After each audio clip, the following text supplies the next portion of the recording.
Hey there, welcome back to Live Now from Fox. I'm Alexandra Goldberg, and we are continuing our coverage of Splashdown, that Artemis 2 mission to the moon, making their homecoming. Take a look here. This is that Orion capsule. The Artemis 2 crew is scheduled to re-entry into Earth's atmosphere around 8 p.m. Eastern Time, and Splashdown will be right off the San Diego coast. Fox Weather's Brandy Campbell is live with us here in San Diego. And Brandy, what can you tell us about this exciting splashdown? Yeah, well, Alexandra, today is the big day. We are welcoming the crew of 4 astronauts back to Earth. It's odd to say that, right? We don't get to say that every day. But the splashdown is expected to happen 50 to 100 miles away from where we are standing. We're actually at the Naval Base San Diego, and this is the exact spot right behind me where the USS John P. Murtha, the ship that will take in the Orion spacecraft and the astronauts, will return to on Saturday. It's also where the ship departed on Monday to go ahead and prepare for today's splashdown off the coast. Now, at this moment, of course, the astronauts, they are just steaming ahead. They're getting closer and closer to Earth. They are officially less than 30,000 miles away from Earth and moving over 8,000 miles per hour. So they are going extremely fast. But at the peak of the speed for today, they'll reach nearly 25,000 miles per hour ahead of those moments when they'll hit the upper atmosphere of Earth. And that's going to happen in just a few hours. Now, one thing we're also keeping an eye out for will be the team that left on this ship that was once behind me. And we're talking hundreds of personnel from NASA and over to the Navy side as well. They have rescue dive medical officers that will be the first to actually say hello and welcome the astronauts back to Earth. Eventually, after going through all the steps, they will bring those astronauts back onto the ship and do some medical checkouts. Now, if we have it, we also heard from the NASA Associate Administrator. He talked about that last hour and a half in this process for splashdown and how everything has to go right. Take a listen to what he said. The Orion spacecraft will enter the Earth's atmosphere at approximately 25,000 miles per hour. That heat shield, the thermal protection system, which is built by American hands and American factories, for materials designed to withstand temperatures that approach the surface of the sun, will bear the full force of that reentry.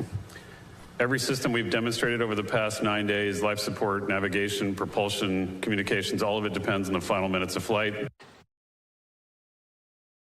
All right, so it's a very important moment, of course, especially with our 4 astronauts on board. But he said they do have high confidence in the system, the parachutes that'll help slow their, as they approach Earth and the Pacific Ocean, but also high confidence in the recovery assets that they have in place. Now, the other side to this, outside of the science of it all and the process of getting them back to Earth, will be all of the folks here in California and across the nation, too, that are excited to see this on TV. But folks here wondering if they'll be able to see Splashdown from the coast of San Diego. And unfortunately, the answer is no. NASA saying most likely it's going to be so far away down the horizon that we will not be able to view it. But of course, here on this stream, you guys can watch it here. And of course, on Fox Weather, we're going to be covering it all day as well. But just an exciting day after a 10-day mission for our 4 astronauts who have officially gone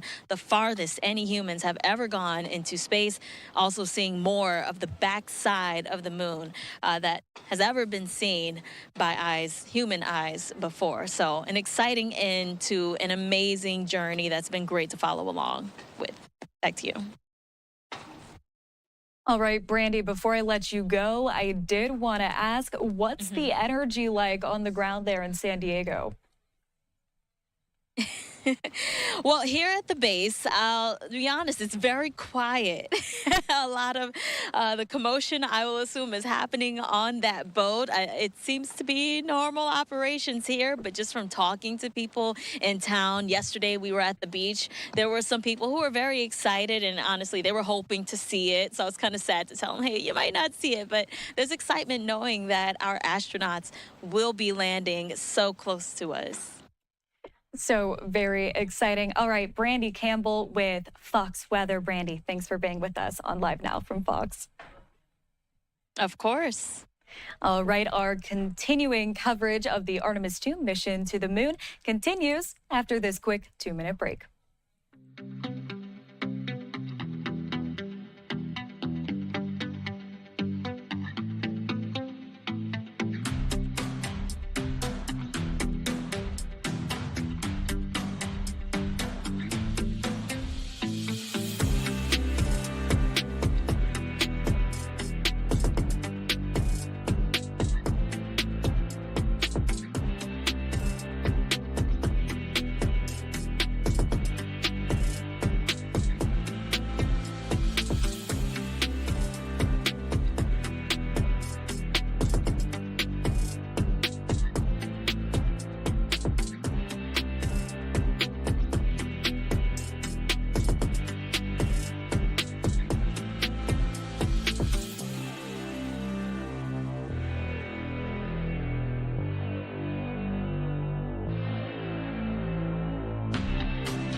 Hey there, welcome back to Live Now from Fox. I'm Alexandra Goldberg, and we are continuing to follow the Artemis 2 splashdown right off the coast of San Diego. Take a look here. This is that Orion capsule, and the countdown is on for the splashdown, this historic trip around the moon coming to such a momentous end. And here to continue our coverage on the Artemis 2 mission to the moon now, the homecoming, is Brandon Spector, who is the space editor at Live Science. Brandon, thanks so much for being with us here on Live Now from Fox. Thanks for having me, Alexandra. So the re-entry aspect of this mission is considered one of the more dangerous parts. What are some risks that you're tracking? For sure, yes, re-entry is probably the most dangerous part of the mission besides the initial liftoff, just due to the extreme speeds and temperatures and pressures involved. We just heard NASA say that the Orion capsule is going to come back at around 25,000 miles an hour. And to put that in perspective, that's about 24 times the speed of a speeding bullet. It's quick enough to finish the entire New York City Marathon in 4 seconds. So our 4 astronauts were the farthest humans from Earth a couple days ago. Today, they're going to be the fastest humans in history. And that comes with some risks. As they are falling back to Earth, they're going to pick up a lot of heat. The Orion capsule is going to be about 5,000 degrees Fahrenheit at its hottest on the outside. This is about half the temperature of the sun. So that is a lot of speed, a lot of heat, and they're going to face a lot of gravitational pressure also. They've been spending the last 9 days with no gravity, and now all of the Earth's gravity is going to be pulling them toward the Pacific Ocean. And it's going to be a lot, but it's what they've trained for. And probably that heat is what we are looking at as perhaps the biggest risk to the spacecraft. Leading me in there right to my next question, I did want to mention that is a remarkably fast marathon time. But let's talk about that heat shield. Are experts concerned at all with this heat shield on Artemis 2? It has been probably the biggest concern about the mission since it was announced that they would use the same heat shield that they used on Artemis 1. And just a reminder, Artemis 1 launched the Orion capsule around the moon on the same trajectory, but it didn't have a crew in it.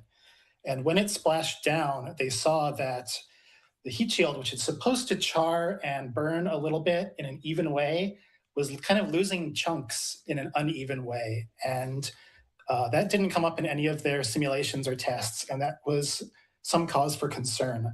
I should say that they found that even with that, losing those chunks, that if there had been a crew inside, they would have been safe. NASA has done an analysis and told us that. But further analysis showed that it was the actual path of reentry they think was responsible for that, losing some of the heat shield. What they did in Artemis 1 was bounce off the atmosphere, sort of like a rock bouncing off of a pond. It's called a skip reentry. And today they've decided not to do that.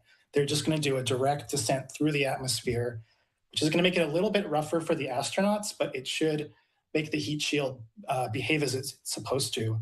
And so the astronauts are very confident. NASA is very confident that this is all going to work according to plan.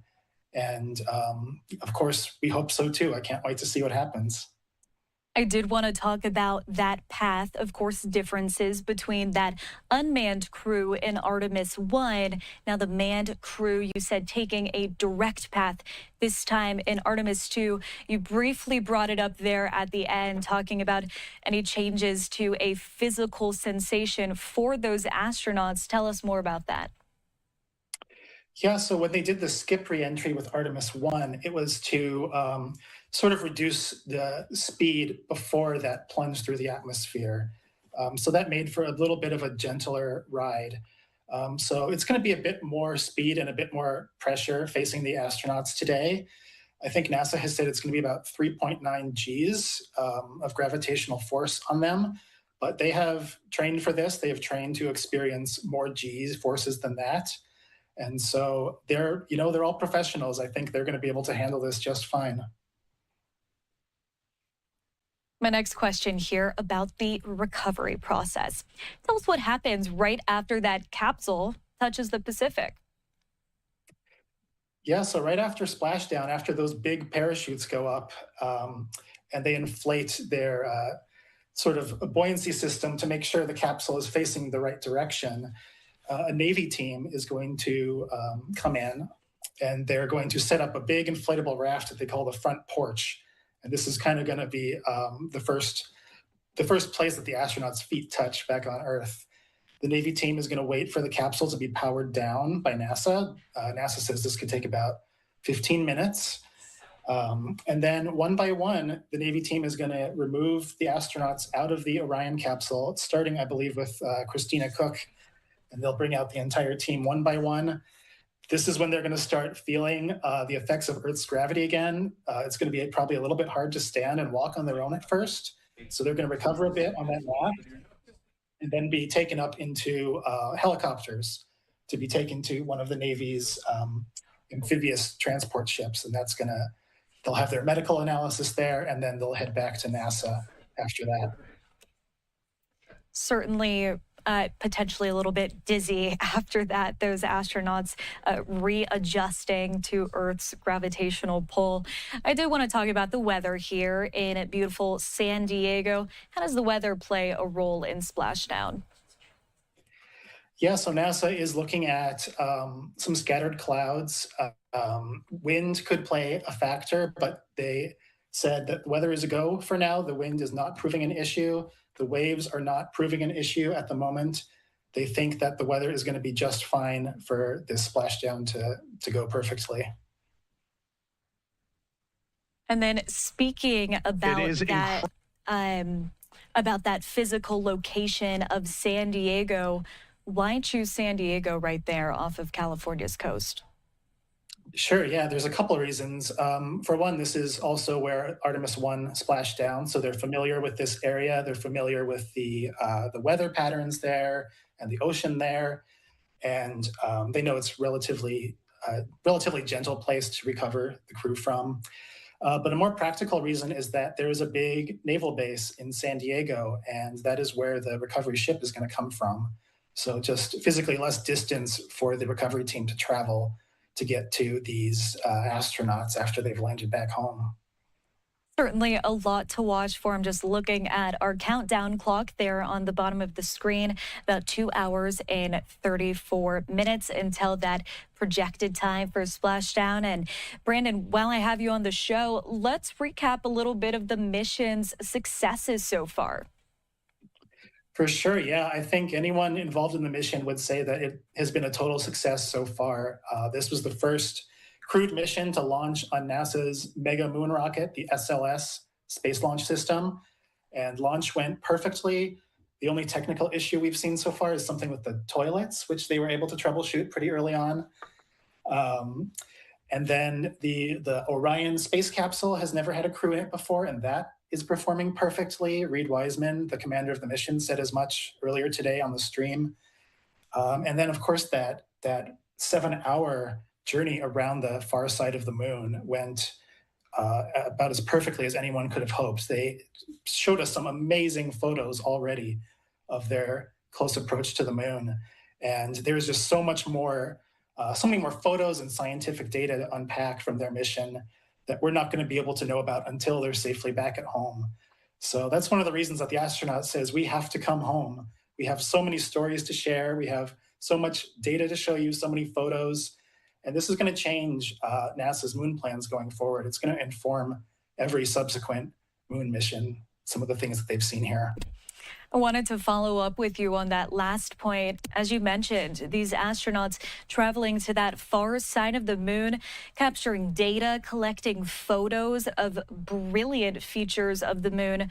Why are scientists so excited to really dive into these astronauts' observations?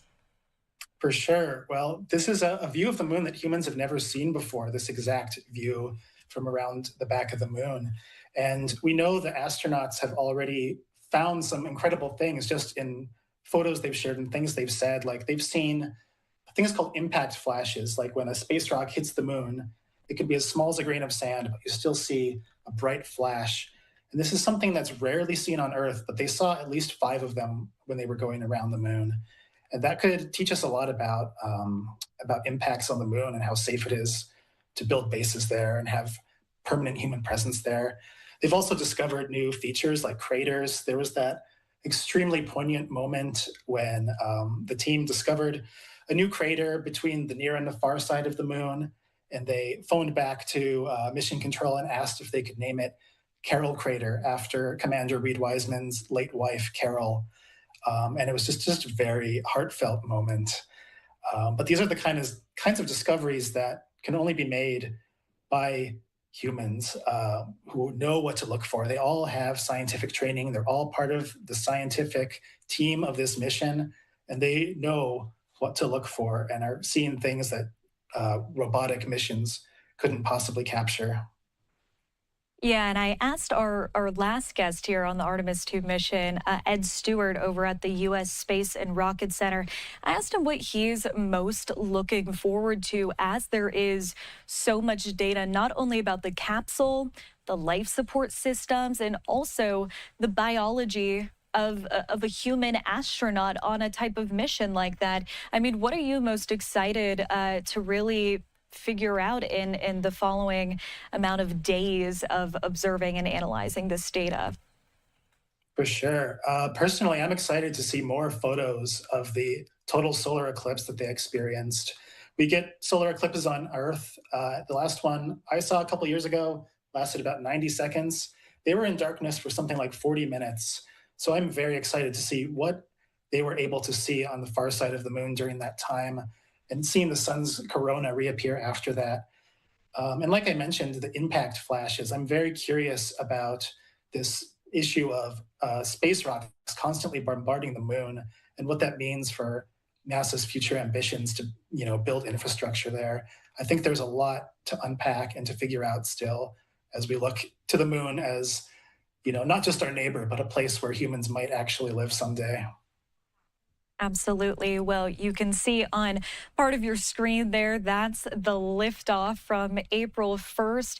And Brandon, before we wrap up, wanted to ask you if there's anything you would like to add to the conversation as we are just under now 2.5 hours until splashdown. For sure, yeah. I just would like to tell your viewers that on livescience.com, we are live blogging the re-entry. We're bringing lots of interesting backstory and context that you might not get from the NASA broadcast. So feel free to pull out your second screen and go over to livescience.com and see what we're saying over there. We got some really good stuff coming. All right, Brandon Spector, the space editor with Live Science. We appreciate your time here on Live Now from Fox, and we're looking forward to that splashdown. Me too. Thank you, Alexandra. All right, the reporting leading up to this splashdown continues. We're going to take a quick 2-minute break. More on Artemis when we come back.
Welcome back to Live Now from Fox. I'm Alexandra Goldberg, and we are continuing our coverage here of the Artemis 2 mission to the moon. And I want to invite up our newest host here at Live Now from Fox, Anna Marsick, to talk a little bit more about your reporting today on the splashdown. Anna. That's right, Alexandra. I spoke with Dr. David Alexander, the director of the Rice Space Institute. Of course, all eyes are turned back to Earth as these astronauts are splashing down after their 10-day trip around the moon. I started off by asking Dr. Alexander, what is the most underrated part of splashdown? Take a listen. Well, I think that the main thing is coming into that atmosphere because it's basically a big frictional path, right? And so what happens is that the heat of re-entry, they're coming in at about 24,000 miles. And we might think that the atmosphere is pretty light up there, but there's a lot of particles there that are acting on the spacecraft, and that heats it up.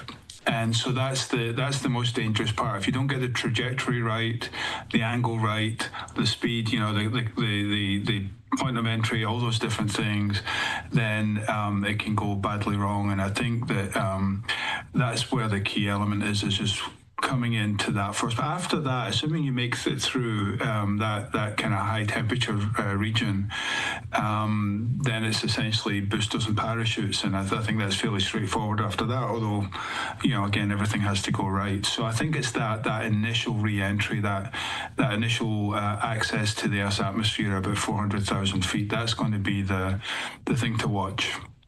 So the Artemis 2 crew is going to lose communication with Mission Control for about 6 minutes as they do re-enter Earth's atmosphere. What is going to be happening during that time behind the scenes? Well, there's not a lot you can do, right? I mean, by that point, you're already on your kind of path, and I'm sure the astronauts will get a really interesting view. Basically, there'll be flames passing by their window, and hopefully that's all they see. and then that's the scary part, because that's the most difficult part of the re-entry, and it's also when ground control doesn't know what's going on, and so you'll hear a big cheer at the end of that 6 minutes when they resume communications with the astronauts on integrity. So 11 parachutes are going to be used for the splashdown off the coast of San Diego there. So what if one or even a few of those do fail? There are obviously so many variables in a mission like this. So how much room is there for failure?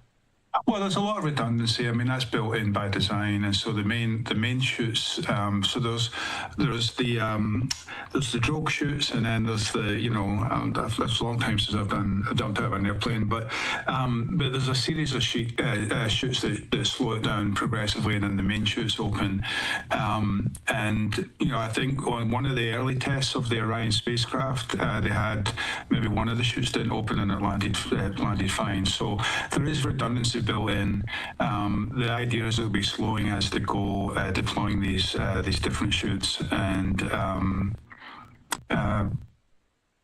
if they all fail, then they're going to be hitting the water a little bit hard. But I think that's probably unlikely, very unlikely. Yeah. When history looks back on this mission, what would you say is going to be the defining moment of it? Well, I think it would be the first time that we made that concerted step into a semi-permanent presence in space. The early visits to the moon. The early visits to the moon, were done for that kind of one and done purpose. I know they did several missions, but I think this is the step where we are going to the moon. We're going to the moon, quote, for good, right? It may not be permanent presence, but we'll be going there, regularly, and I think that's what it'll be remembered for. So we've been, of course, watching this whole mission unfold in real time. So now all eyes are on the grand finale. What are you personally looking forward to in these final moments? A safe resumption of communications after that 6 minutes. I think getting them back to the ground, showing that it can be done. Again, seeing the looks on their faces, when they're picked up. And then the stories that they'll be telling between now and the next flight, and obviously everything that they've learned on this trip will inform the next crew, the crew that's actually going to land. So it's all pretty good. It's exciting. But today's the big watch. The grand finale. What comes next for the astronauts after they make this landing? Well, this isn't. I mean, usually when they come back from the space station, it's usually a 6 month. A 6 month mission in microgravity, so their body takes a long time to adjust to the 1G gravity on the Earth. This was a much shorter mission, 10 days, but certainly they'll be landing at about 17 miles an hour, which is not too bad, but it's not nothing. And so they'll be carefully monitoring their health. They'll maybe have a few days to recover, before they're allowed out in public. I mean, they may be in quarantine for a while too. So it's really, I think they're probably in good shape because it's only a 10-day mission. I haven't heard of any problems in terms of the physical health of the crew. So I think they'll be as keen to get back to their families as they can, and happy to share the stories. Awesome. David, thank you so much for your expertise. As always, it was great to have you on again. Thank you. Likewise. Enjoy your weekend, Anna. And they're on great reporting there from Anna Marsick. Anna, we're so excited to have you on the team with us. If you want to tell us about yourself. Yeah, that's right. You'll be able to see more of me next Tuesday. I'll be starting to host them, but I'm actually from Ohio. I was raised there. I spent 4 years anchoring and reporting there. Fun facts, I've lived around the world. I speak Chinese fluently and excited to be here. We're so excited to have you on the team. We're excited to see more of your reporting. Again, that was a great interview there. And our coverage of the Artemis 2 mission to the moon continues. You are going to take a live look here at the Orion capsule. This is what is touching down in the couple of hours here right off the coast of San Diego. We also wanted to pop this this up here on your screen. You can scan that QR code on the upper right-hand corner. Are you watching Splashdown? Send us your photos. We would love to see where you are watching. Live now from Fox coverage of the NASA Artemis 2 mission to the moon splashdown.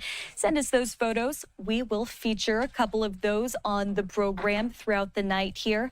We're going to take you back to the live stream we're getting out of NASA. We're going to pop up the audio to see if we're hearing any conversation from Mission Control there in Houston in preparation for the splashdown coming up in just 2 hours, 19 minutes.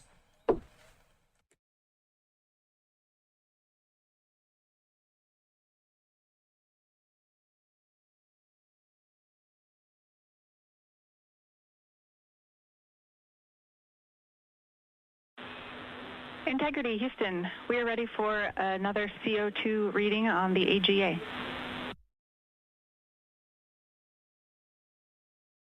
It is 5.1.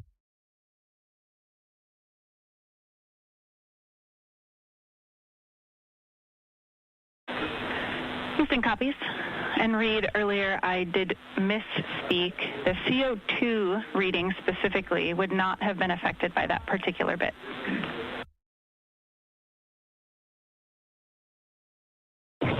Okay, sounds good. We just know we're in an ARS suit, and that's very likely contributing to that.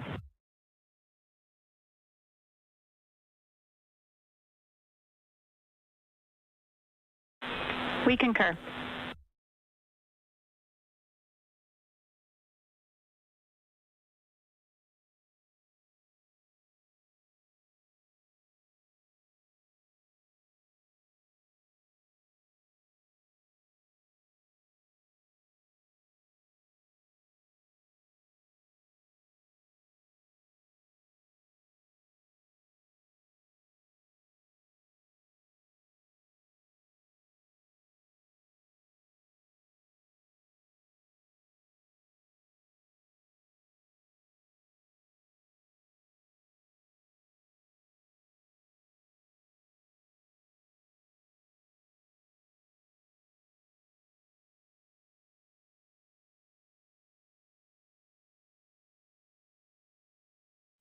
All right, we are continuing to monitor that live stream we're hearing between Mission Control in Houston and the 4 Artemis 2 astronauts getting ready for splashdown. I want to pop this up on your screen just one more time in case you missed it a couple minutes ago. Scan that QR code up there on the top right-hand corner of your screen. Where you're watching the NASA Artemis 2 splashdown, send us your photos. We would love to see them wherever in the world you are watching. Live now from Fox coverage, we're taking the NASA Artemis 2 mission to the moon stream in full as it comes live, and we will be for the continuation of the evening. Well, we would love to see where you are watching from. We're going to take our last break of the hour. More on Artemis 2 when we come back.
Hey there, welcome back to Live Now from Fox. I'm Alexandra Goldberg. It is great to be with you here on this Friday. This does conclude my time here behind the desk. My colleague Mike Page will be taking over for the next couple of hours as we track that Artemis 2 mission to the moon splashdown. We are going to take you back out to that NASA official press conference from yesterday. Reporters asking these NASA officials questions ahead of the splashdown. You can see that timer there, bottom right-hand corner of your screen. Just about 2 hours, 13 minutes until we get those astronauts back to our home planet. Let's take you out to that press conference. And thanks for being with us. My name is Alexandra Goldberg. NPR. Hey, thanks so much for doing this. I'm still trying to understand the oxygen pressurization issue. You mentioned something about it was with the propellant system. I'm wondering, does this have anything to do with anything that might be involved in reentry? I mean, I understand you're assessing it because you're going to lose that part of the spacecraft and it won't be returned. But is there anything related to that that's at all of concern related to reentry? Thank you. I appreciate your question, and just to clarify again, right, this is actually in the helium pressurization system of the oxidizer, which, of course, our service module propulsion system works on fuel and oxidizer and combining those together to provide thrust. In terms of affecting reentry, it will not. We still have capability in the spacecraft and are operating in a case where all of our burns have performed nominally. They've done exactly what we've expected to. Of course, we performed return trajectory correction burn 1 a couple days ago, and it went just fine. We hit our targets, and we're actually seeing that our targets are very close to what we predicted, so our correction burns don't need to be as much as we had protected for, which is a good thing to note. We're doing another trajectory correction tonight, and then there'll be the final one tomorrow before entry. All of those are done actually without the pressurization system that we're characterizing. We're operating in a case where we're in blowdown, which means that we already have full pressure in the prop tanks to be able to perform these burns.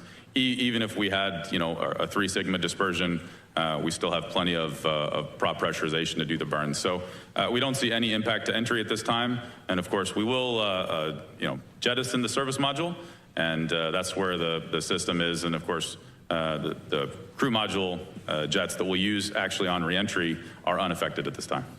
Yeah, and to add to that, Jeff, there's multiple layers and redundancy in our propulsion system. And so really the test yesterday was to help us characterize that information since we don't receive the service module back home. But we have reviewed that as a technical team. We have validated all of that in our labs, and we have very much confidence in the system. We'll take another question on the phone and then head back into the room. Our next question is from Micah Maidenberg with the Wall Street Journal. Thanks. Amit, you spent a lot of time over the last 2 or 2.5 years working on the heat shield and the reentry plan that will be rolling out tomorrow. I'm curious if you ever went through this effort and the new trajectory, directly with the crew's families, and did you feel like that session, if it happened, was able to resolve any worries they might have had? Did anybody else outside of the crew themselves from NASA sort of talk through the mitigation for tomorrow? Thanks so much. Yeah, we haven't gone into deep technical detail. At least I have not with the families directly. I know that I will tell you though that from day one, since I started in the program and then was just right before they named this crew, we have been talking to the crew about this problem the whole time, and they've been with us on the investigation. They've been with us on the production improvements that were made, all the changes to entry procedures. So they were not just doing what we were telling them to do. They co-created this solution with us. So they've been lashed up. I imagine they've discussed with their loved ones what the risks are. They've talked about that through all phases of flight, through entry, through ascent, every single piece of it. So I know that they're well prepared. And I would tell you though that it's not said a lot, but the courage that the families show during these missions is as great as or equal to what the crew shows when they go fly. And so we all have to admire them for that. We'll take our next question in the room. Go ahead. Thanks. Joey Roulette with Reuters. Question for Amit or whoever. I'm just curious to hear more about how the astronauts are feeling ahead of what's probably the riskiest part of the mission. Are they asking questions, technical questions, or anything else? And Jeff, I want to just hear a little bit more about the oxidizer issue. If you could describe the leak rate or what risk level this poses to the crew, if any, and how many valves are implicated in it. Thanks. Yeah, I think I'll let Jeff or Braniel kind of talk about the crew spirits. I know they've been on the radio and they're pretty chipper. So, but what you gonna tell them? Well, I think when we talk about the managing the emotions on orbit and managing that through every day of flight, they're all a little bit different, right? And when you talk to the crew, some days we get to the conference at the end of the day, and we're talking technical items, we're talking technical things, we're talking about what happens tomorrow. And some days it's there's very little to talk about in terms of technical items, but it's hey, here's how we're feeling, here's how we're doing. They were very happy to get some time off after the lunar flyby. The lunar flyby was a long day. I'm sure you all heard them on the radios, constantly that day. It was a long, taxing day for them, and they were happy to get a little bit rest the following day. So every day of the mission, especially with a mission this short, and it's so packed full of all of the operations that we're doing, it's its own kind of thing to manage. And now as they get into entry, we're talking through, they've got conferences today with the entry flight control team, and we're ensuring that we're getting them ready in a good emotional state so that they can execute, right? They're very technically savvy, just as Amit said. We've built this plan with them. There's nothing new that they're learning, but we're all reviewing together and make sure we're well positioned to fly entry tomorrow. And I'll take the technical topic. All right, so that was the latest NASA update from yesterday, just gearing you up and getting you ready for the splashdown moment that you can see there, that we are just a little over 2 hours away. Hi, everyone. Mike Page. Welcome, everyone, to Live Now from Fox. Thanks for continuing to watch with us on this very important and fun day. Artemis 2. The mission back home continues right now, and what a whirlwind of the last 10 days it has been. Let's give you a live look right now as the astronauts get closer and closer to the Earth. Take a look what NASA put out on X, saying, "Moon joy." Yep, that's a noun. The feeling of intense happiness and excitement that only comes from a mission to the moon. The Artemis 2 crew brings us endless moon joy. That is awesome to see. So for the moon joy to the splashdown joy, that is what is coming up next here on Live Now from Fox. I want to bring in our next guest to help break it all down. Asa Stahl with the Planetary Society joining me once again. Asa, you were here with us for the launch and now for the splashdown. Tell us what this day means to you. Oh my goodness, I'm on the edge of my seat with anticipation. I mean, splashdown is the grand finale of the mission. Now, you were just saying these past 10 days, we've all been along for the ride with these astronauts, right? I feel like people all around the world have been watching, seeing the images that they've shared and kind of looking through their eyes.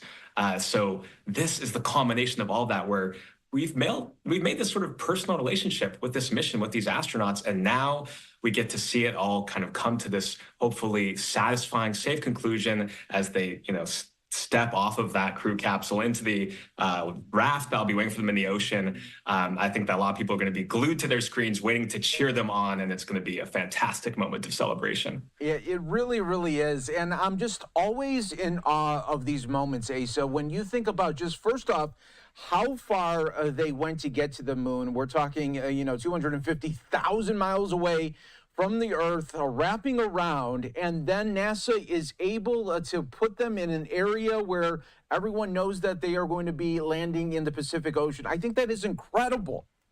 Yeah, it's a true feat of engineering. And they've been making correction burns a few different times on their way back to make sure that they hit that pinpoint target. But then also, once they're actually re-entering the atmosphere, then the spacecraft is just going to automatically take over and do everything on its own. The astronauts will be, of course, staying by, making sure nothing goes wrong. But at that point, hopefully, the car kind of just drives itself, and that is pretty spectacular.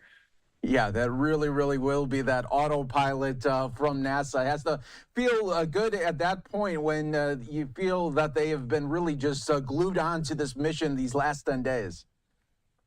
Yeah, absolutely. I mean, I think they feel a great sense of pride and accomplishment, but everyone at NASA has, I think, been holding their breath because it's not over until it's over. But the moment that they touch down and it's clear that they're safe and sound, that's when all of the party hats are coming on and the champagne corks are popping. Yeah, absolutely. And we know that there will be news conferences from NASA and then tomorrow with the astronauts as well. But after that, what else does NASA do with these astronauts? Is there more of a long-term debriefing that they get about critical issues that happened during this mission and kind of really trying to learn everything they can, what happened these last 10 days? Absolutely. I mean, this was a test flight, so they're going to get every little piece of engineering information and scientific information that they can out of it. And in fact, one of the first things that the astronauts will do when they get back, I think before they even get a chance to take a shower, is run through essentially an obstacle course where they'll be doing various physical activities just to see how well they can readjust to Earth gravity and how quickly.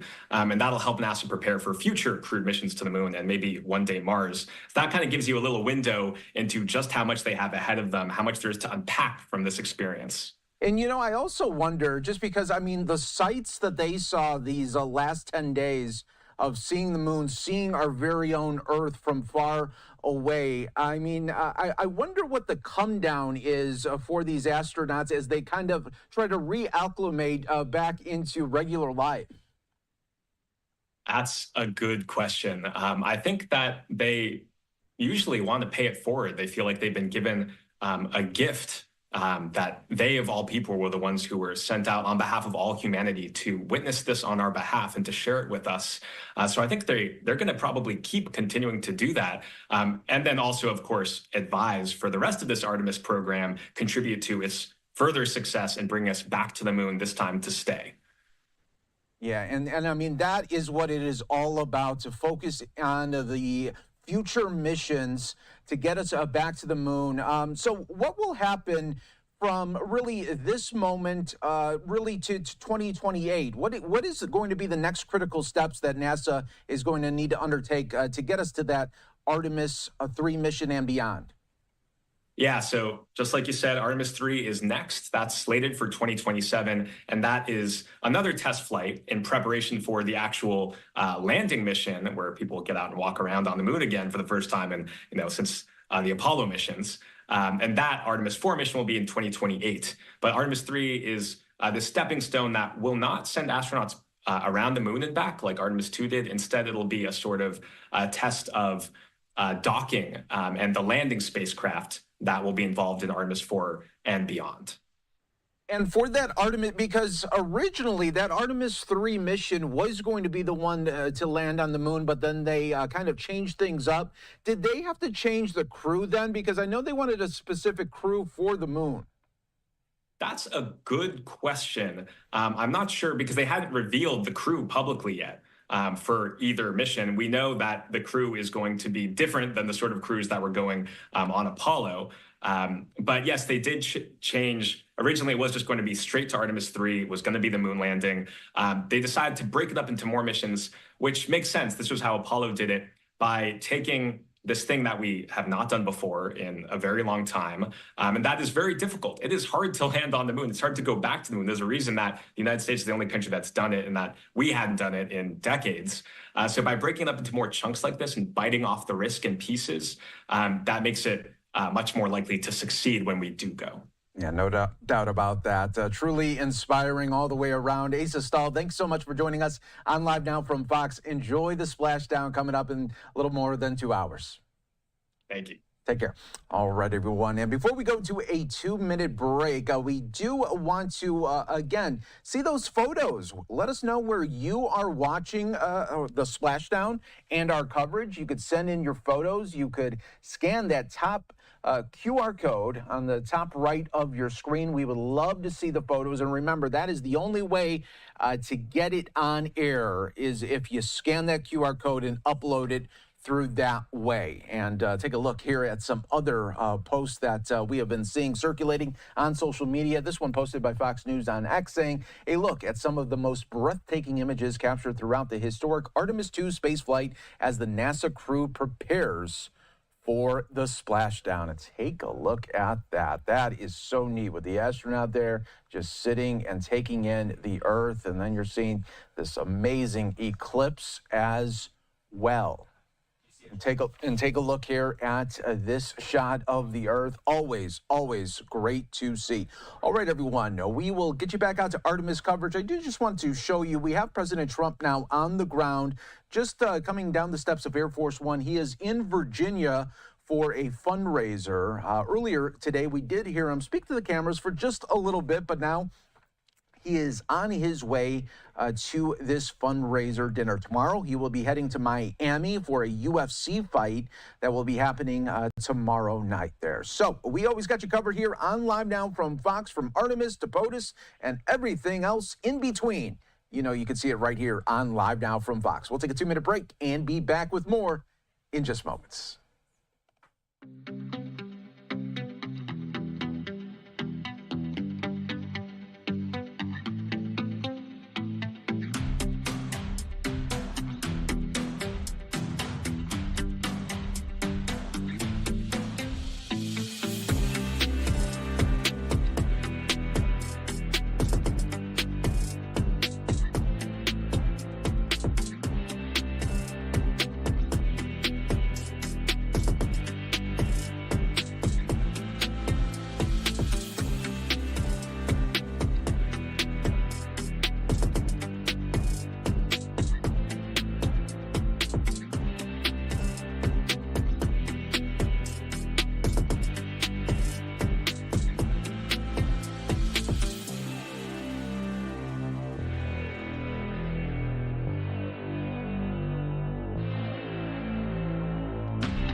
And welcome back, everyone, here to Live Now from Fox. Happy Splashdown Day as we continue to wait for the Artemis 2 mission, the wrap around the moon, now coming home. Splashdown a little less than 2 hours away. We are looking forward to it right here, and pretty soon we will take the NASA coverage as they will be showcasing mission control and also everything that will be happening right before the moment here of Splashdown. I want to continue on and bring in our next guest to help break down this really amazing day and really to talk about it. Dr. Bruce Betts with the Planetary Society. Great to have you on, and happy Splashdown Day. It's a culmination of just a great 10-day mission that we all witnessed. Yeah, it's been beautiful. Thanks for having me. It's very exciting, and it's going to be rather exciting to say the least as they come through the atmosphere. Yes, and if you could explain to our viewers maybe just the difference between this splashdown and maybe what we saw in the Apollo missions, and maybe some of the similarities that we will be seeing as well. I mean, it's very similar in all of kind of the obvious ways. It'll look similar. You've got a lot of detail differences. So you've got a different details on the construction of the heat shield. The capsule is somewhat larger, has 4 people, not 3, and they have more room inside. But you'll still have the coming down heat shield. You'll have a period which people who've watched or remember Apollo. you lose, or even shuttle, you lose communications for, in this case, about 6 minutes when it's right in the middle of heating up, and the atmosphere actually becomes charged from the heating, creates what's called a plasma, and that interferes with radio transmission. So that's something that also is similar and also will really up the tension, but it is expected. They both hit the atmosphere at very high speeds, so about 25,000 miles per hour. You'll once again have the splashdown with the inflatables after it comes down on 3 giant parachutes. It has other parachutes higher up that I'm not sure how much we'll see and how much we won't. And so there are more parachutes involved than in Apollo, but similar at the end. And divers will go there, secure the capsule, and then they'll put it aboard a ship. So very Apollo-like. Yeah, it definitely will be to see that moment when it is coming down and waiting for the splashdown. I do want to show our viewers just some other vantage points that we are seeing. Take a look here in San Diego. This was one of the reporter cameras that we were taking in as many people are going to the beaches, trying to see what they can see. But what do you think? Will there be any vantage point for the people out in San Diego? Yeah, I think so, but I'm not sure because it's coming from the ocean direction. It enters the atmosphere to the south and off to the side of Hawaii, and then so it's going through all that atmosphere, and it's supposed to land Houston for entry checklist. tens of miles off the coast. I think it's 50 or 60 miles off the coast, but it will be a nice fireball. So maybe I don't know. And we were just hearing a little bit of the sound from Mission Control talking about checklists. And what do you think is going on in these final moments, less than 2 hours away from splashdown? What are the astronauts doing now? They'll be suiting up to wear their pressure suits. If there is some leak or other thing that happens, they will be inside those suits that provide oxygen and air pressure if it vents high up. And then they'll just be running through what you heard and what you said, checklists, just making sure everything's stowed properly, everything's in the right position. They'll do checks from the ground and on the space capsule to make sure things are working the way you expect, that you don't have any unexpected things that you can't explain, and doing final adjustments as needed. And then they'll be taking a ride. Yeah, they'll be taking a ride there of their lives, no doubt about it, taking in the memories of this 10-day journey and some of the greatest imagery that was coming out of this. What were some of the highlights that you learned about here these last 10 days? Well, I think the big highlight is just the obvious, which is there are humans back in the vicinity of the moon. I mean, they're not now, but they have been, and that's something that hasn't happened for over 50 years. And then just to watch their excitement and emotion, and to have our robotic spacecraft are scientifically very capable right now, but humans still give a connection that you can't get otherwise. In terms of other things, the observation of meteorite impact flashes in the night side is very intriguing to me, that they saw so many. And then just everything checking out on the process. There'll be a lot of data to analyze. And of course, the beautiful imagery. I'm a sucker for beautiful imagery. And so that the total eclipse and just all the things they've shot it, I mean, it's beautiful and inspiring. Yeah, no doubt about it. Really, really inspiring, and really inspiring too, I think, for a lot of American children that, you look up at the moon and you see, okay, that's very far away. But knowing now that there was 4 astronauts going around the moon and getting so close, I think that is very inspiring for especially the young generation. Yeah, and I think it's an inspiration that, again, you get from the human missions and that we had with the Apollo era. Now, as NASA's calling the Artemis generation, really multiple generations, seeing this for the first time, witnessing it, not as history, but as current reality. Yeah, no doubt, no doubt. Before we go, Bruce, I do want to show you you were mentioning there some of the beautiful imagery that we were seeing, and some of these posted on social media. And I mean, if you just wanted to talk over it a little bit and your viewpoint, I mean, this is a great one of the astronaut looking out the window and looking back home. Yeah, I mean, that's all of these give that you've identified it perfectly. All of these give a feeling, especially when you put an astronaut in the foreground. It really is it's cliche, but it's spaceship Earth. I mean, we are all traveling together on the Earth through space, just as the four of them have traveled in a space capsule, a little ways away in terms of the solar system or the universe, but really far away in terms of everything else.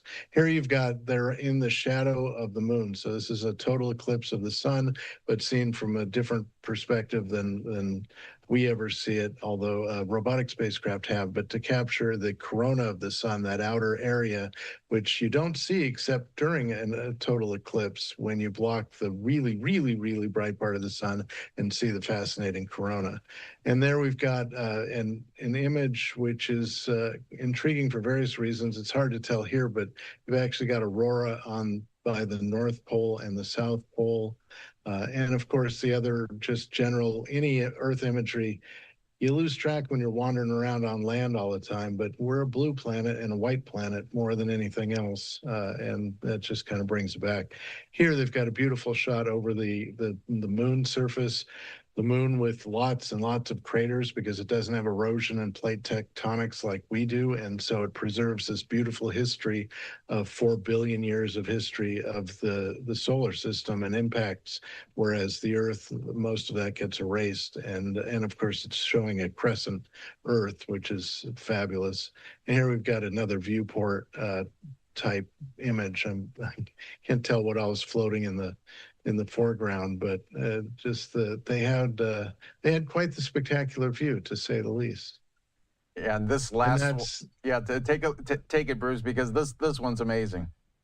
Yeah, so this is the Orion capsule, and it's still attached to the service module. So that's similar to Apollo. You have the two pieces. The command module, the top part, will come off shortly before reentry and will be what guards them, the heat shields under the NASA worm logo, they call it. And then this is a shot like we didn't get from Apollo because instead of just running off battery power, the service module has solar panels. So they've put cameras on the solar panels that can look at the Orion spacecraft that contains the four astronauts in their tin can, figuratively, that they have been traveling in. Well, Dr. Bruce Betts, thank you so much for your insight and also walking us through these amazing photos that have been captured. We really appreciate your insight, and thank you again for being with us on Live Now from Fox, and enjoy the splashdown. Thanks very much. Happy splashdown, Dave. Take care. Bye-bye. Bye-bye. You got it. All right, everyone. Before we go to a 2-minute break, we have been wanting for you to share your photos of where you are watching this Artemis splashdown coverage, and we have some here that we want to bring to you. This is Brenda from Napa saying, watching all day from the beautiful, rainy Napa Valley, California day. And this is Mackenzie and Kaiser from Texas saying, we're watching from Breckenridge, Texas. Prayers to the Artemis 2 crew for a safe return. We are so extremely proud. We have some more right here. Take a look at here. Look at this one in from Darren out in West Jordan. The exciting boy is watching from Salt Lake City, Utah. He is a proud, proud boy right there watching. And then look at this. Greetings from sunny Finland. I'm following the astronauts' return to their home planet. Live now from Fox, truly worldwide. Also from France right now, taking in the imagery and our coverage. And thank you again for watching with us. We truly appreciate it. Out of this world coverage, no doubt about it. All right, everyone, we want to continue to see those photos. Remember, scan the QR code top right. That is the only way for us to access it for on-air portions. So if you go through that portal, there is a good chance that maybe, just maybe, you could see your imagery right here on Live Now from Fox. All right, everyone, we'll continue on as we are less than 2 hours away from Splashdown. Artemis 2 coming home. We'll be back with more in moments on Live Now.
Welcome back, everyone, here to Live Now from Fox. It is the journey home for the Artemis 2 astronauts. Hi, everyone. Mike Page here. Welcome to our special coverage as we get you closer to Splashdown. Take a look at this imagery, though, live coming from NASA as we are showing you this great vantage point of the spacecraft, but also beautiful, beautiful home Earth for all of us. All right, for more on Artemis 2, let's go on to Fox News' Caroline Elliott with a breakdown. This vehicle powered us and it propelled us from the Earth to the Moon and back with extreme precision. After 10 days in space and a flyby of the Moon, the Artemis 2 crew is speeding back home. The astronauts will splash down in the Pacific Ocean with millions of space fans watching around the world. It's such an honor to hear that we've inspired. That's truly one of the top things that we ever wanted to do. Re-entry is considered the riskiest part of the entire mission, even more dangerous than the launch itself. The crew will come back into the atmosphere at 25,000 miles per hour and face extreme heat at 5,000 degrees Fahrenheit. And at some point, there's going to be so much plasma surrounding the spacecraft from the heat of reentry on that heat shield surrounding the spacecraft that communications will be lost. We call this blackout. The Orion spacecraft is designed with a heat shield to protect the crew, but it's had some problems in the past. In terms of what keeps me up at night, my blood pressure will be elevated until they're under parachutes in the water off the West Coast. There's no plan B's there. That's the thermal protection system. The heat shield has to work. It's the same heat shield that cracked in Artemis 1, and NASA did not replace it. But the space agency says after 2 years of testing, the team felt confident it would work. It happens fast. It's somewhat violent, but it's pretty exciting. NASA has described the reentry process as, quote, 13 minutes of things that have to go right. Naval ships are near the splashdown site, ready to load the astronauts aboard and get them back home. In New York, Caroline Elliott, Fox News. All right, Caroline, thanks so much for those updates. We are getting closer to the moment of a splashdown, and what a moment this is going to be for Artemis 2, the astronauts, and really everyone that is going to be involved. In fact, there are so many people that are going to be helping out when you think about it all over the country tracking this. But we also want to talk about the divers that are going to play an important part in all of this. Take a look at this on X from the U.S. Fleet Forces. This is the first face of the Artemis 2 crew will see upon their return to Earth. Will be the face of a U.S. Navy sailor. Meet the dive medical recovery team of Artemis 2. And then there is their photos. They are standing by and they are ready to welcome our 4 astronauts back home. And for more insight, let's bring in our next guest to help break it all down for us on what this important mission is going to be like for the divers. Please welcome everyone. Thomas McConnell, a retired U.S. Navy diver. We appreciate you joining us here on Live Now from Fox, and also thank you so much for your service. But first off, just tell us a little bit about what is going in the minds now of these divers as they get ready. Anticipation, it's nerves, it's anytime there's a huge evolution, you're thinking about safety, you're thinking about how can I help the guy next to me. When you're also thinking about the astronauts, the brave astronauts that are going to be traveling over 25,000 miles per hour, turning that outside protective layer into plasma in that tense moment where there's going to be absolutely no communications. One of the scariest things when you have a diver deep down in the water, you have an umbilical with a comms cable. When that comms goes, you don't know what's happening to your diver. You don't know if he's trapped on the bottom, hurt on the bottom, if he's having a seizure, whatever it could be, sort of a neurological deficit. So that blackout moment is going to be extremely tense. And I know once we hear that first blip of communications, we know that all the parachutes have launched. That'll just be a moment of now we can celebrate. Now we can have a fun San Diego time and celebrate our boys coming back. But there's a lot that goes into it with the recovery. The diver's going to have to approach with caution, like any other vessel recovery. Take it slow and always have safety as paramount. Yeah, no doubt about that. And Thomas, since we have not seen a mission really like this in more than 50 years, we've got to go back to the Apollo missions. How were active Navy divers training for this very mission when, I mean, it's not something we see every day? Absolutely not. But there is quite a few Artemis training capsules. They have mock-ups of the Orion that are made of more of a plastic. They're more easier to manage. They've done live training at the Neutral Buoyancy Laboratory down in Texas. And also they have the vessel Opportunity out that can submerge and sink, and they can go through all the motions exactly how they're doing it live before it actually happens. So every movement they take, every step they make, every inch they move on the boat has already been rehearsed and perfected. Yeah, no doubt about that. So much has gone into this mission. And lastly, Thomas, I want to get your take. And what did you think when you heard the news that the USS John P. Murtha was going to be at the helm here of this very important mission? I think it's wonderful. I think it's great, and I'm Godspeed to all the sailors that are out there doing this incredible recovery, from the guys working in the galley, the guys working in the engine room, the guys that are going and receive the capsule. Hoo-yah for every one of y'all. It's a proud moment for everybody here in San Diego. It's a proud moment for the United States, and I'm so glad we can share it here right home in San Diego. Yeah, no doubt about that. Thomas McConnell, thanks so much for joining us on Live Now from Fox. We always appreciate it. All right, thank you. Thank you. All right, everyone. We want to continue our coverage. Let's go out now. A NASA special coverage of the Artemis 2 mission coming back home. Splashdown is next. We were always going to the moon. Pushing ourselves to explore is just core to who we are. That's a part of being a human. And liftoff. We shall return. Continuing to test out every bit of Orion. Coming back to Earth, 7 miles a second. When humanity sets big goals, we can bring together genius from around the world. You have the best people on planet Earth putting this vehicle together. That's what's up. To innovate for the benefit of humanity and to inspire the world through discovery. And here we go.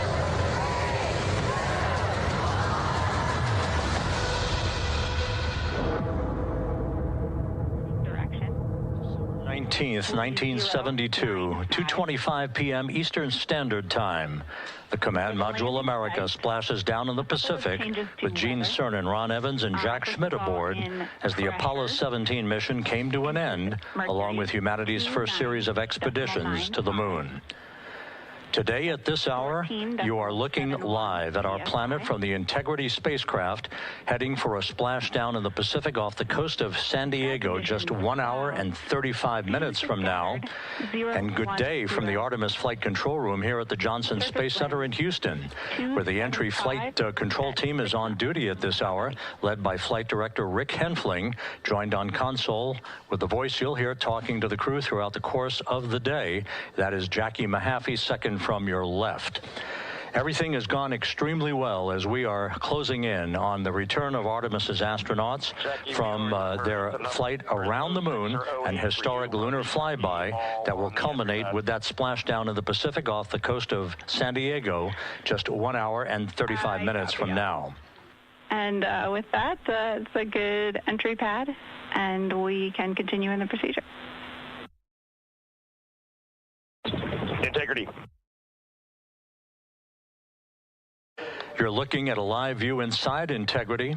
Reed Wiseman on the left doing a fist bump with pilot Victor Glover on the right, and down in the middeck area just below their feet, suited up in their launch and entry suits, are mission specialists Christina Cook and Jeremy Hansen of the Canadian Space Agency. A number of milestones yet to unfold before splashdown just over an hour and a half from now. Earlier today, the crew woke up at about 10:35 a.m. Central Time. They completed the final major maneuver of the flight, that being the return trajectory correction 3 burn. It was an 8-second burn that fine-tuned its trajectory to enter a corridor over the Pacific Ocean a short time from now. That will be the point of entry interface where the crew will reach the first traces of Earth's atmosphere at an altitude of 400,000 feet.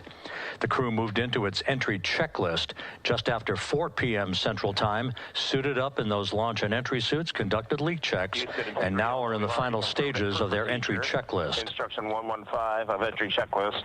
SM separation ATP is go. Houston copies. The next major milestone on the route home. Fully zipped, and they're working on EBS and then seating up. We copy. Thanks for the status. Jackie Mahaffey talking to Reed Wiseman aboard Integrity. The spacecraft now about 12,000 nautical miles from the Earth's surface.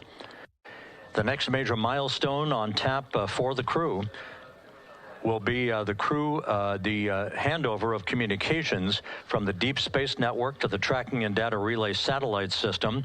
The Deep Space Network came into play after the translunar injection burn back on April 2nd that propelled Integrity toward its lunar flyby. We'll be back on the TDRS network here in about 41 minutes. Following that, the next activity will be the pyrotechnic separation of the crew module from the European service module. That is scheduled at 6:33 p.m. Central Time, followed 4 minutes later by one final critical maneuver. That will be a 19-second burn of Integrity's thrusters in what is called the crew module raise burn. Now, what that does is it basically acts. If you were sitting in a reclining chair, you'd basically tilt yourself back.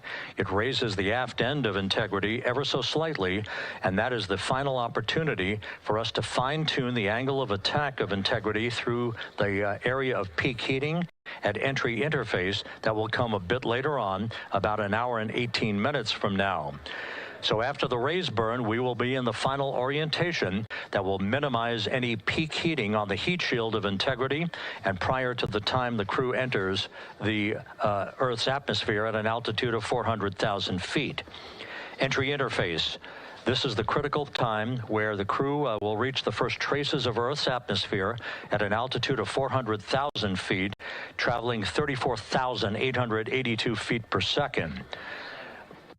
Just 24 seconds after entering the Earth's atmosphere, we will experience a communications blackout expected to last 6 minutes in duration. This is planned, and it is caused by the interaction of the velocity of integrity with the friction of Earth's atmosphere. There will be a buildup of plasma around the vehicle, and that ionization will prevent any communications with the crew and any receipt of data by flight controllers here in Mission Control. That blackout is scheduled to begin at 6:53 and 54 seconds p.m. Central Time. Again, a 6-minute blackout that will end, if all goes as planned, at 6:59 and 55 seconds p.m. Central Time. At that point, we expect to regain communications with the crew and a reacquisition of data through the Tracking and Data Relay satellite system. Period.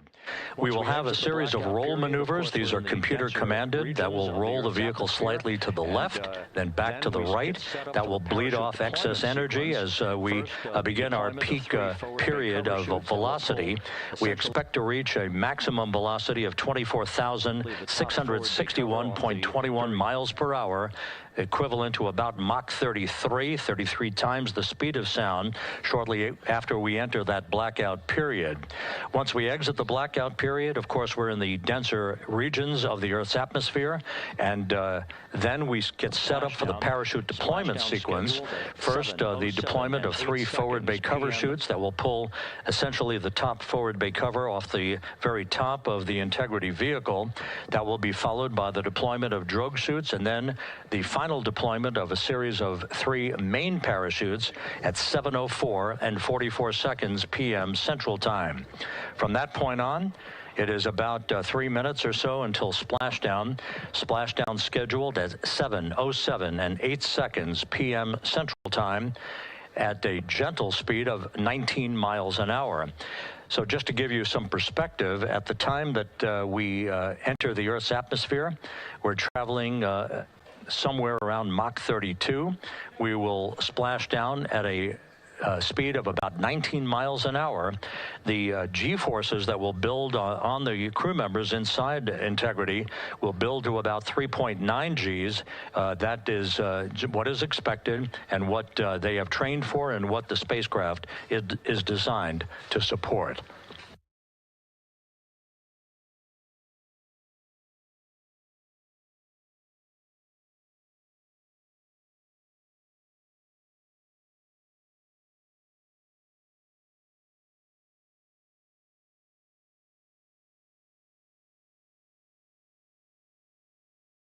The latest weather forecast out in the recovery zone off the coast of San Diego is a go forecast from our meteorologists here at the Spaceflight Meteorology Group at the Johnson Space Center. And standing by on the deck of the USS John Murtha is my colleague from the Kennedy Space Center, Megan Cruz. Megan?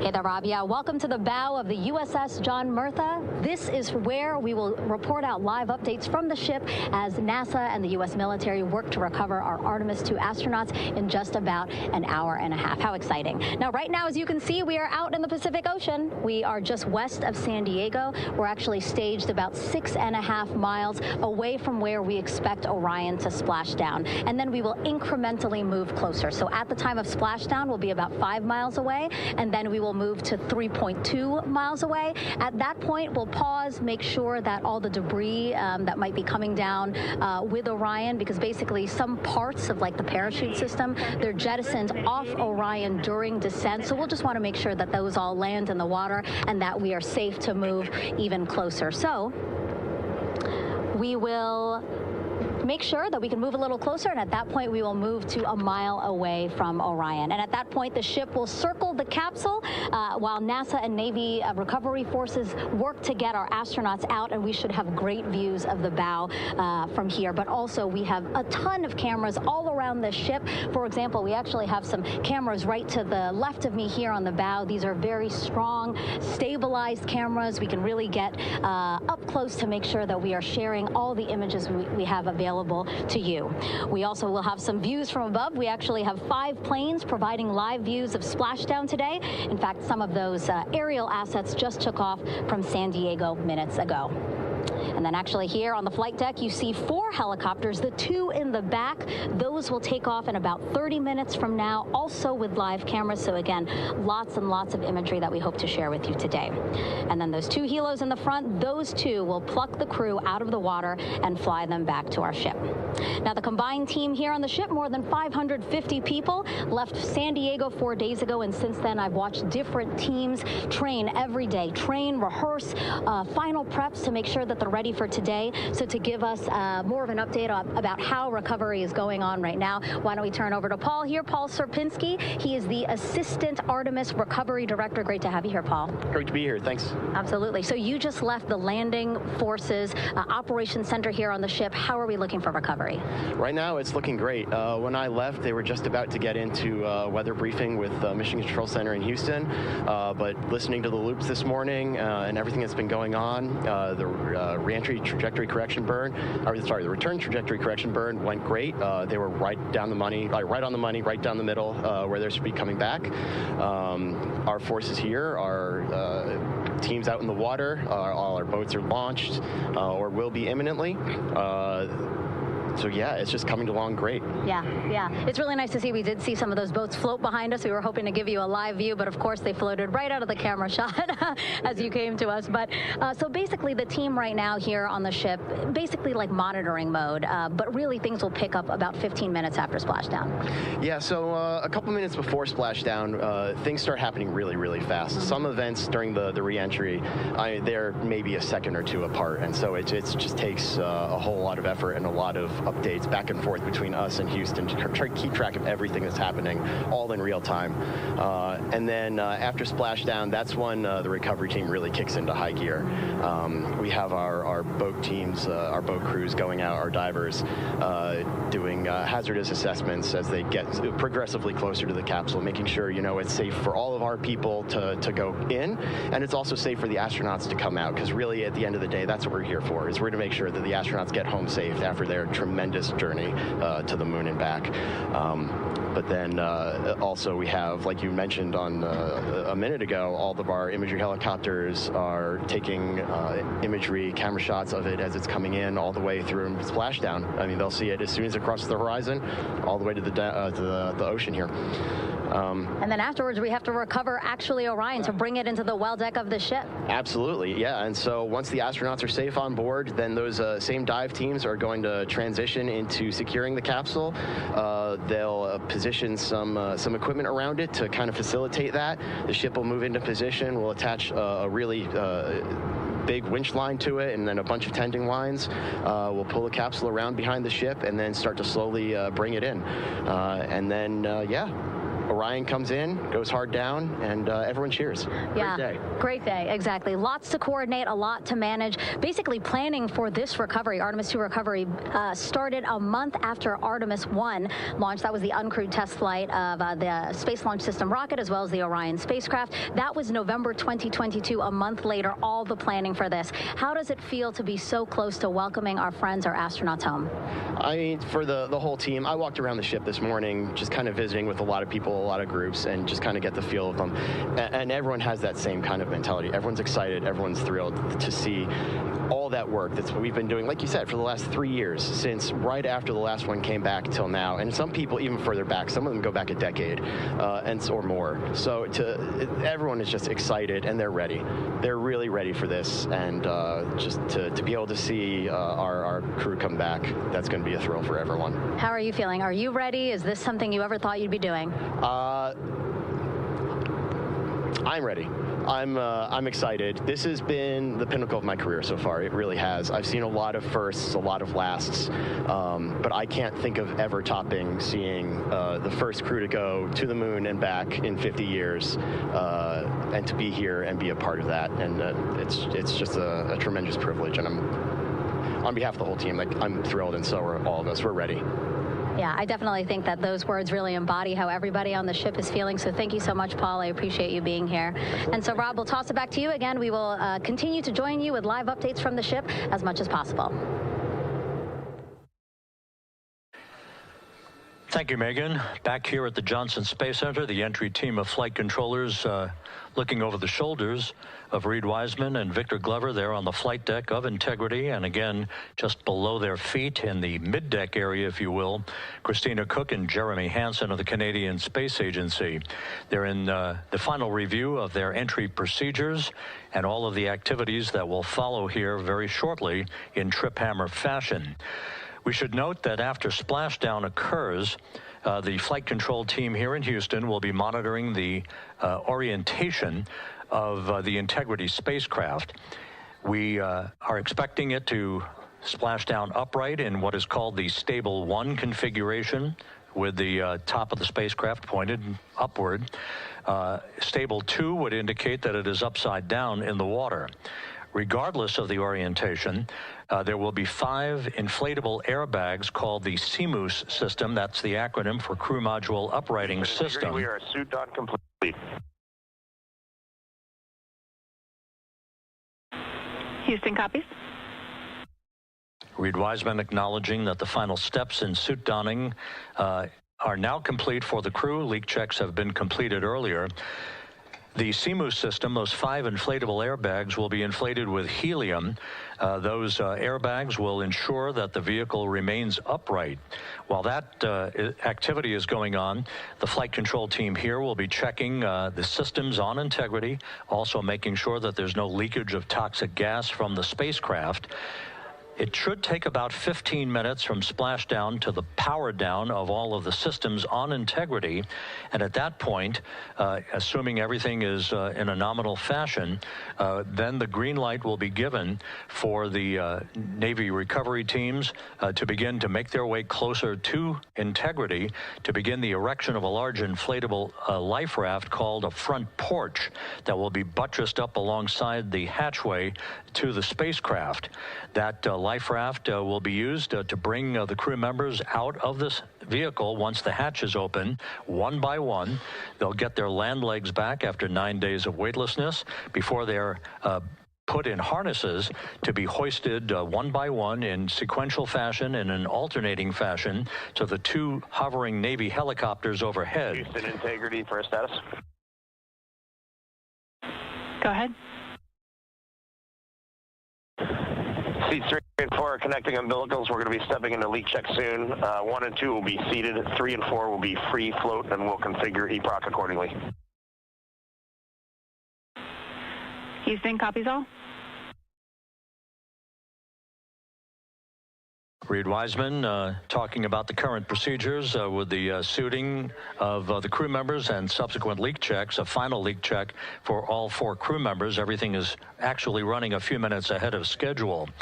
So once the life raft is inflated next to the Integrity spacecraft and the recovery teams have arrived alongside of the vehicle, the hatch will be open and the crew members will be brought outside into that front porch, as it is called, one by one. They then will be hoisted into the hovering helos overhead. And those helos then will turn around once the 4 crew members are on board, 2 for each helicopter, and will head back to the ship. That should be about a 10 to 15 minute transit. Once the helicopters land on the deck of the USS John Murtha, the crew members will be exiting those helicopters and brought into medical bay on the deck on the ship itself for comprehensive medical exams. They will spend a period of time yet to be determined on board the USS John Murtha before they are flown by helicopter to the shore in San Diego, to the San Diego Naval Air Station, and ultimately will board a NASA jet for the flight back to the Johnson Space Center here in Houston. Just to recap some of the key times that are coming up, we are expecting the separation of the crew module from the service module just 43 minutes from now. That is expected to occur at 6:33 p.m. Central Time, 7:33 p.m. Eastern Time. That will be followed just 4 minutes later by the crew module raise burn. the use of Integrity's thrusters one final time in a 19-second burn to slightly tilt the vehicle up into the correct orientation or angle of attack to ensure that it enters the Earth's atmosphere at the right angle, if you will. That will help deflect the buildup of heat against Integrity's heat shield. This was a deliberate move, a change in the procedures from the Artemis 1 mission that resulted in unexpected char loss on the Avcode heat shield that had not been intended based on the entry trajectory for the Artemis 1 mission.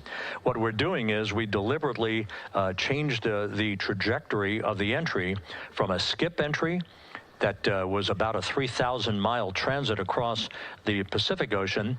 We are expecting now from entry interface to the point of splashdown to have a range of just 1,701 nautical miles, and that in of itself will reduce the exposure time of heating on the heat shield of the spacecraft. Once the raise burn is complete, then the stage is set for entry interface at 6:53 and 31 seconds p.m. Central Time. That means that Integrity will be entering the Earth's atmosphere at an altitude of 400,000 feet, traveling at about 34,882 feet per second, heading for its splashdown site off the coast of San Diego, as you just heard from Megan Cruz on the deck of the USS John Murtha. Splashdown once again under those three main parachutes is expected at 7:07 and 8 seconds p.m. Central Time, 5:07 p.m. Pacific Time, 2.5 hours before sunset. The actual total distance traveled for Integrity from launch to splashdown is estimated at 694,481 statute miles. Now that includes the first high elliptical Earth orbit following launch that enabled Integrity to move to 43,000 miles above the Earth at its apogee, and enabling a 24-hour period of systems checkouts before the flight control team here and the mission management team gave approval for Integrity to conduct its translunar injection that propelled it on its way to the moon and its historic lunar flyby. So the total distance we expect this vehicle to have traveled at splashdown, 694,481 statute miles.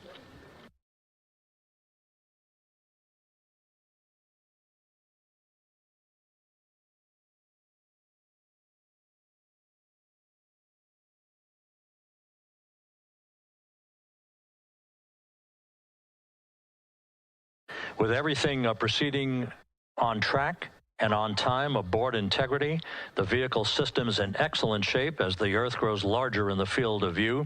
Let's go back to the USS John Murtha and Megan Cruz, who is standing by.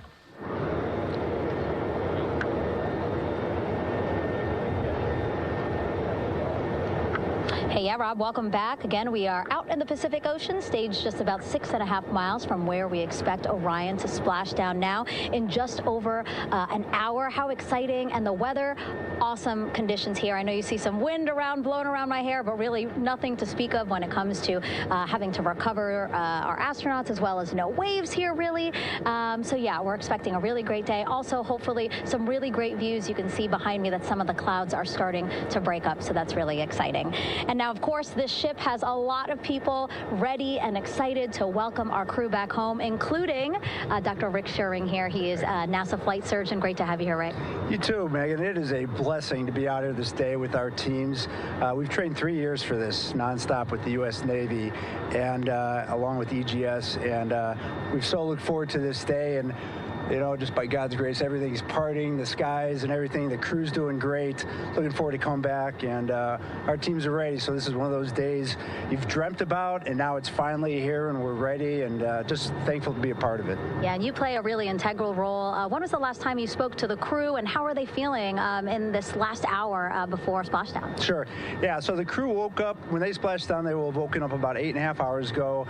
Me and my fellow crew surgeons, Doctors Chris Haas and Rafi Jesse Kumjian from the Canadian Space Agency spoke with them about 6.5 hours ago, just to double check on how they were doing, if there's any medical issues, how they slept, and then kind of go over their landing day protocol for their medications, for what we call a fluid load, to try to replace some of the fluid and electrolytes that they've lost with just a normal space adaptation. Once they got to space, they kind of have to replace some of that fluid to help them with the whole landing kind of readaptation to 1G, which they haven't done for the last 10 days.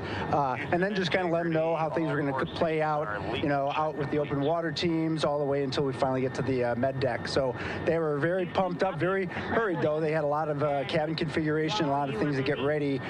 So they're excited, but also very focused on the job that they had to do. So we've trained a long time for this, and we're ready. And you said some medications. I mean, those are kind of just to mitigate the effects of, obviously, their more than 695,000-mile journey back to Earth. It's just like anti-nausea medication, right? Yeah, exactly, Megan. The astronauts are very healthy, fortunately, and even when they come back in reentry, the human system is very kind of dynamic. It has to readapt very quickly, and one of the most common responses they get is just some stomach awareness, to some nausea, even to some vomiting. And with our crews that land out in Karagana, the Soyuz crews or our SpaceX crews, they all kind of experience the same thing. This will be the first time we're landing in water since December 1972, and I worked with all the Apollo astronauts years ago, and they all told me that landing in the water, especially in the Pacific, can be very provocative. So we take steps to give them medicines to really mitigate some of that nausea, vomiting, help them feel a little bit better, and also sometimes just use a little anti-inflammatory medicine just to help with coming back to 1 Earth or 1G. The effects of microgravity, especially as you age and you have a little arthritis, you feel great in microgravity, and everyone kind of curses coming back to the ground like, oh dang, 1G, but so that helps a little bit. But for the most part, the main thing is just replacing that fluid and then trying to help them with that transition back to 1G, and then we're ready to go. Yeah, and their health is assessed almost immediately after they splash down. Yeah, so we have Dr. Jesse Wang, and we have our independent duty corpsmen, who are the Navy version of paramedics, extremely highly trained, highly experienced Navy medics and divers who will go out there, open the capsule about 25, 28 minutes after splashdown and do the first initial assessment. So Jesse and his team will go out there and look at each crew, kind of do their assessments, get vital signs, report back to Drs. Haas and Kumji and I back in the med bay, let them know how they're doing, and then if they've got the normal kind of space adaptation kind of things, we expect that they're good to go on that. If anything didn't go the way we want, they're all prepared for that as well. And Jesse and his team, I mean, this is their full-time job, taking care of sailors and folks who might be injured. We don't expect any injuries, but coming back, going 25,000 miles an hour down to 20 miles an hour is still a dynamic process. I've heard it described as kind of like a car crash, and then the crew will be ready to go, and Jesse and his team will make that transition to get them out to the front porch, do assessments on them again, call it to our med bay, and then once we have that and they're all good to go and the crew's feeling okay, we'll hoist them up in the helos. It's about a 3-minute flight back to the flight deck, and that's where me and the astronaut chief Scott Tingle will actually meet them.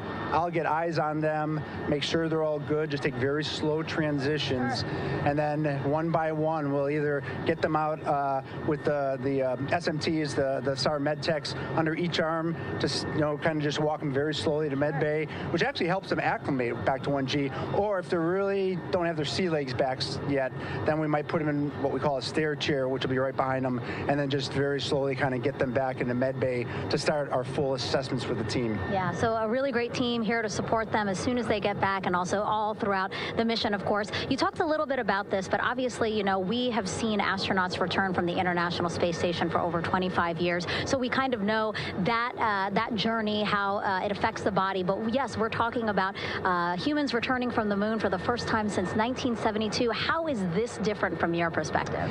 So it's different in one very significant respect. On Apollo, for exercise, they had something called the Apollo Exergenia, which was basically just a little canister with some ropes, and they would have some resistance and kind of do that. And the Apollo astronauts really like that. They like the ability to exercise, because you decondition from a musculoskeletal standpoint, you lose your strength and your stamina very quickly. We had something called the Orion flywheel, which was able to impart much greater loads in terms of resistance, so they're able to do squats, deadlifts, different things, not dissimilar to what the ISS astronauts do, but with a lot less room to do it. And they also did rowing activities for cardiovascular health, and the crews loved it. But for the lunar crews, the future lunar crews, maintaining that physical conditioning, which our astronaut strength and conditioning rehabilitation specialists, affectionately known as the ACERs, back in Houston, really work hard to get them in the best shape they're going to, have to be in to get to the moon. That device hopefully will maintain that. And Apollo only had about a 4.3-day journey to the moon. Our astronauts are going to have about a 10 to 14-day journey. Right. So maintaining that physical fitness, that strength and stamina is going to be crucial for the success of being able to do those very physically demanding lunar EVAs. Right. So we're very excited about what the astronauts have said about the device and what they have to say about the role exercise plays, going to the moon. And also the mental benefit. Sure. They just really like sweating, breaking the sweat, and actually just feeling like, they're just getting a workout. Right. So thank you so much, Rick. I really appreciate it. I know they're going to be in good hands, so we'll let you get back to it. Thank you so much. Megan, thanks for the time. Back to you, Rob. Okay, Megan, back here in Mission Control in Houston. Everything is moving along in order. This view of Reed Wiseman on the left, Victor Glover on the right. We have good suit leak checks. Everything aboard integrity is in excellent shape. The vehicle, with the Earth growing larger and larger in the field of view, we're now just about 8,200 nautical miles away from Earth and closing in for a splashdown just 1 hour and 5 minutes from now.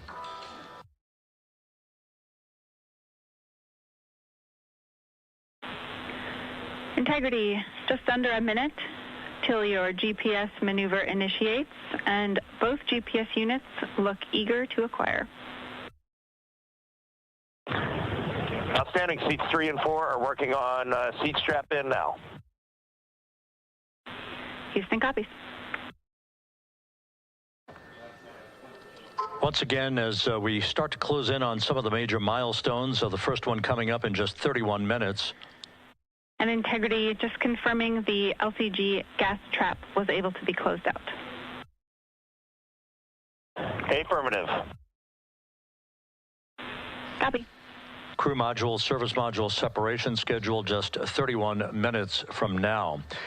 The key point of interest, of course, will be the performance of Integrity's heat shield during its high-speed entry back into Earth and the peak heating that is expected around the spacecraft of some 4,000 to 5,000 degrees Fahrenheit. On Artemis 1, as I think most folks know by now, we flew a trajectory known as a skip entry, in which we performed an initial dip into the atmosphere to bleed off some energy. Then we skipped out of the atmosphere and dipped back into the atmosphere before splashing down in the Pacific. But after the mission was over with, we noticed unexpected liberation of some of the charring effects on the heat shield known as AVCOAT. Before the flight, we had an opportunity to sit down and talk with Entry Flight Director Rick Henfling to get a perspective on what this all means and how the mission was redesigned to try to protect Integrity's heat shield to a higher extent. Let's take a look at that interview. Returning from the moon is a lot different than deorbiting from low Earth orbit. When we return from the moon, we expect to achieve velocities upwards of 36,000 feet per second. And in order to slow down to a nice, graceful splashdown in the Pacific Ocean, the flight crew is going to experience between 3 and 4 times the force of Earth's gravity. On Artemis 1, pressure buildup inside the char layer of the heat shield resulted in the char losses we saw. NASA established a Tiger team whose job was to investigate the cause of the problem and then make recommendations on how to fly the Artemis 2 mission safely and successfully. And so for Artemis 2, we are going to fly a profile that ensures the spacecraft will not see that same type of pressure profile. And so the char losses seen on Artemis 2 will not be like the ones that we saw on Artemis 1. Rick Henfling indicated that the orientation of the spacecraft and the shortening of the distance of transit to the splashdown zone from the point of entry interface when we reach the top of the Earth's atmosphere, which will be coming up at 6:53 and 30 seconds p.m. Central Time, should do the trick in minimizing the deleterious forces against that heat shield that were noticed on the Artemis 1 mission. We think we see a beautiful sunrise over the west coast of Australia.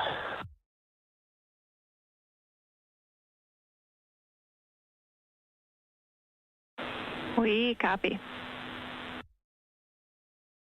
Commander Reed Wiseman reveling in his final hour in space on this mission as Integrity is passing over the southwest coast of Australia now at an altitude of some 7,600 nautical miles.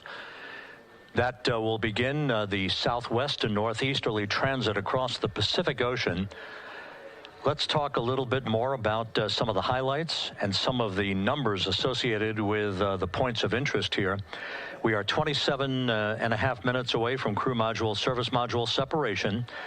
That will be followed about 3.5 minutes later by the raise burn that we've discussed, a 19-second burn of Integrity's thrusters to fine-tune its angle of attack as it enters the Earth's atmosphere. Entry interface is scheduled 47.5 minutes from now. That's the point at which we will reach the top of the Earth's atmosphere, traveling about 34,882 feet per second at an altitude of 400,000 feet. Just 24 seconds after entry interface, we will begin a blackout period of 6 minutes in duration at 6:53 and 54 seconds p.m. Central Time. Now, about 10 seconds after the blackout period begins, we are expected to reach peak speed, which would be 24,661 miles an hour.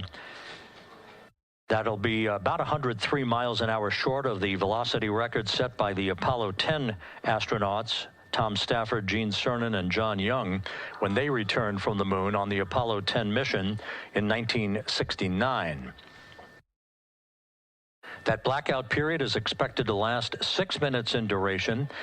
At 6:54 and 52 seconds p.m. Central Time, we'll reach our peak heating period of about 4,000 to 5,000 degrees while we're in a communications blackout from Integrity and its astronauts. That blackout should end at 6:59 and 55 seconds p.m. Central Time, at which point we expect to regain communications with the crew. Capcom Jackie Mahaffey here in the flight control room will be talking to the crew, calling them, and we'll await a response from the crew as they come out of that blackout period. And at that point, their altitude will be just 157,000 feet above the Earth, traveling at 13,000 feet per second, with a range to splashdown of just 147 nautical miles. From that point on, the next key series of events will be the deployment of a series of parachutes that we discussed before.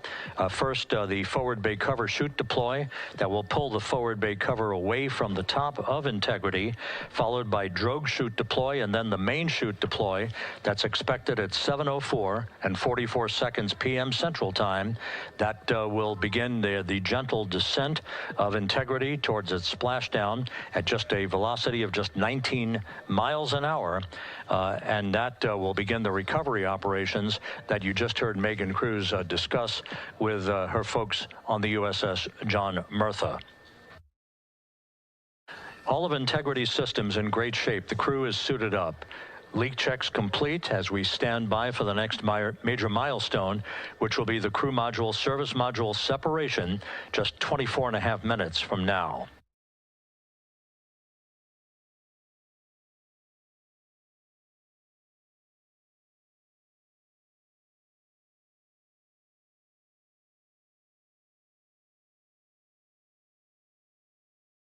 All of the activities from the start of entry interface to the point of splashdown will be quite rapid fire, just 13.5 minutes from the point at which we begin descent into the Earth's atmosphere till splashdown. And just to show you, as Rick Shearing, the flight surgeon, alluded to in his interview with Megan Cruz, all of this happens to decelerate the vehicle from traveling around Mach 33 to just 19 miles an hour at splashdown. All of that happening in just 13.5 minutes. But the vehicle and the parachutes are all designed to support all of that, so we'll be standing by to report all that to you in sequential fashion as these milestones are ticked off and as we hear from the crew during its entry back into the Earth's atmosphere and ultimately when they emerge from the blackout period, and at that point we'll be just minutes away from splashdown.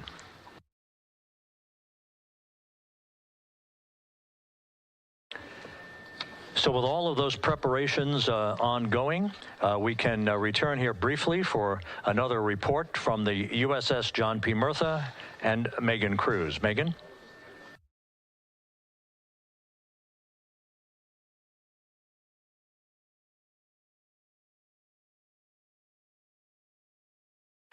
And we'll regain that communication with the USS John P. Murtha just momentarily.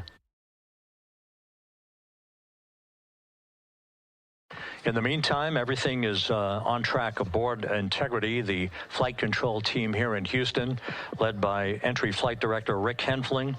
The voice you will hear talking to the crew is that of Jackie Mahaffey. She will be reporting everything to the crew and receiving their reports as they enter the Earth's atmosphere for their 13.5-minute plunge back into the atmosphere for splashdown off the coast of San Diego. Now we have the ship back with us and Megan Cruz aboard the USS John P. Murtha. Megan? 11 balloon, right?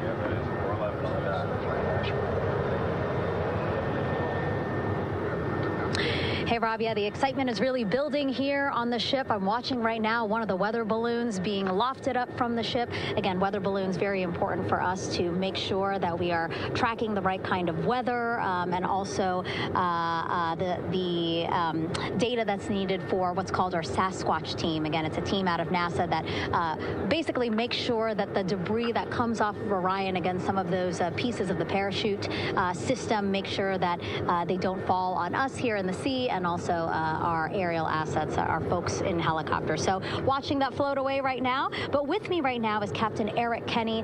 He's the commanding officer of the John P. Murtha naval ship. Thank you so much for being here. There are so many moving parts that you have to keep an eye on.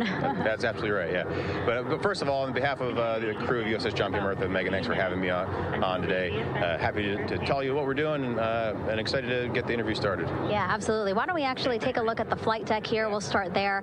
Basically, we also, while watching this weather balloon float away, we noticed all 4 helicopters leave the flight deck. We now have an empty flight deck. We had 2 imagery helos as well as the 2 crew helicopters that will go recover the crew. This is just one of the many things that, again, our ship of 550 people, it's something that you oversee as commanding officer. Yeah, absolutely. Every commanding officer, I would say really every naval service member, our priority is always safety. And as the commanding officer, I take that as one of my primary roles here on board. Mission accomplishment is important, safety always. So my day really has, I would say my message to the crew has sort of changed over the past 24 hours. As we're leading up to today, we've been building up the excitement and motivating the team for the training that we've executed. But really over the past 24 hours, now I'm trying to get us to slow down a little bit. Trust our training, right? Don't believe all the hype. Don't believe everything that's going on. Just let's trust what we've done to get to this point, and if we do that, we'll be successful today. Mm-hmm. And also part of the big success is obviously the coordination between NASA and the U.S. military. How does it feel being able to support the human space program we have? Yeah, I mean, since 1959 with Mercury, Gemini, Apollo, the history between NASA and the Navy has been in lockstep. But like any other skill, if you don't practice it regularly, that skill atrophies. So we've had a few decades off from that. But, over the past 4 or 5 years, really with this ship over the past year, we've constantly trained and working for this moment right here. Building up the hype, but to get to this point today, to be able to trust in all the training we've done.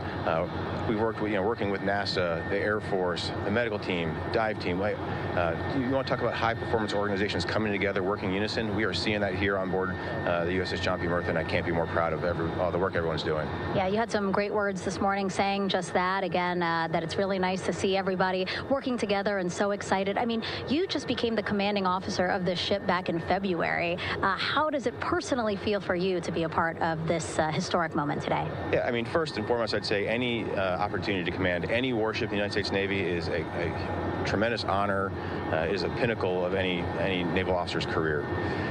That being said, as my change of command was approaching, and I realized that Artemis was going to be in the window here, to say that I'm humbled and honored to be here is an understatement. What really just excites me is the opportunity to see this crew, who has been training so hard over the past year plus, come together.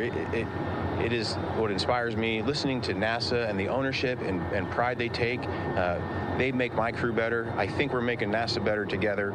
That synergy is something that I'm happy to see and hopefully take forward with me in my career. Yeah, it's all about partnerships. We couldn't do it without you, and we couldn't have gotten to the moon without our international partners as well. So thank you so much, Captain. It was really great to have you here today. Thanks, Megan. Awesome. All right, Rob, back to you. Thank you, Megan. Back here in Mission Control in Houston. We just had a quick view of the crew. We'll get that view back, and there they are again.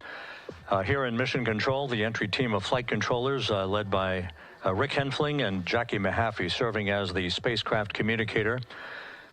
We have just handed over communications links from the Deep Space Network that we communicated with the crew through from the time of the translunar injection burn back on April 2nd. We've just handed back to the Tracking and Data Relay satellite system as we prepare for the crew module service module separation that will take place just 17 minutes from now. With the Earth looming in front of Integrity as it barrels back for a splashdown of the Pacific just 50 minutes from now, we're just 5,700 nautical miles from splashdown. Just one other quick note about the comparison from the Artemis 1 entry profile to the Artemis 2 entry profile and how that is serving as an extra layer of protection for Integrity's heat shield. The Artemis 1 entry had an entry range of some 3,178 nautical miles, a very long downtrack and a very longer period of exposure to heat loads than we're experiencing tonight. It also had that skip entry profile that we discussed earlier, dipping into the Earth's atmosphere, then back out, then back in. It was about 20 minutes of exposure. Integrity, Houston, comm check on TDRS. Jackie, we have it loud and clear on TDRS. We have you the same. And there's one of the weather balloons being deployed from the USS John P. Murtha.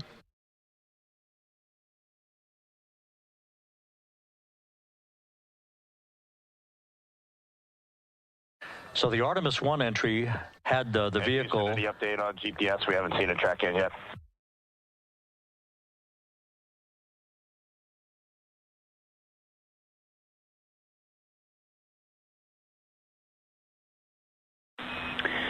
Reed, we are watching. We are starting to get into the window where they may start acquiring, so should be within the next 10 minutes.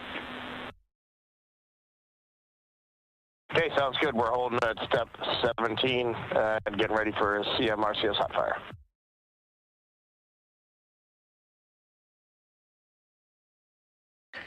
And that exchange indicating that we are expecting to acquire data from the GPS system on board. That'll be a navigational tool that will basically tell Integrity's computers that they're on track down the center line of the corridor for the entry interface that will lead them to their splashdown point. Once again, the Artemis 1 entry exposed the heat shield for about 20 minutes of peak heating. For Artemis 2, we're going to reach a downtrack distance of 1,701 nautical miles from the point of entry interface with just 14 minutes of duration. And it's basically a different angle of attack, a little bit steeper angle of attack that will protect the heat shield from excessive heat loads. So that is the difference between Artemis 1 and Artemis 2, all designed into this mission to gather data to protect the heat shield, since the Artemis 3 mission and beyond will have a different designed heat shield that will allow that skip entry type of profile to be resumed for all of the future missions coming back from the south pole of the moon when we initiate lunar landings. So we've handed over to the Tracking and Data Relay Satellite System. That's where we'll have communications for the rest of the flight. Just to give you some time hacks here, we're 13.5 minutes away from crew module, service module separation, and just 17 minutes away from the raise burn, that 19-second firing of the thrusters that will basically be the final fine-tuning of the angle of attack for Integrity as it enters the Earth's atmosphere.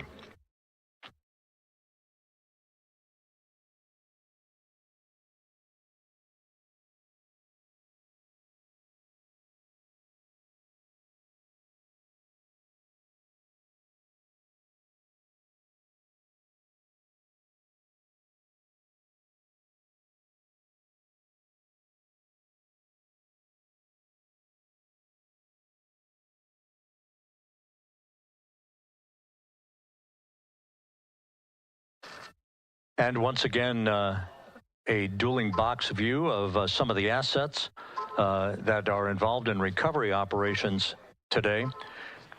The Integrity, cabin configured, all crew suited and seated. Houston, copies. That confirmation from Reed Wiseman aboard Integrity, as you see the assets being deployed to the splashdown zone.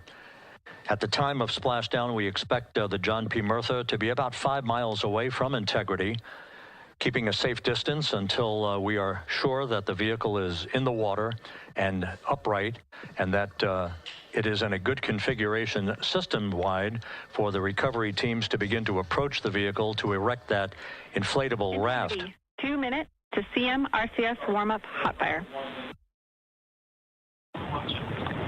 We're ready. That call from spacecraft communicator Jackie Mahaffey indicating that we're 2 minutes away from a quick burst of the reaction control system.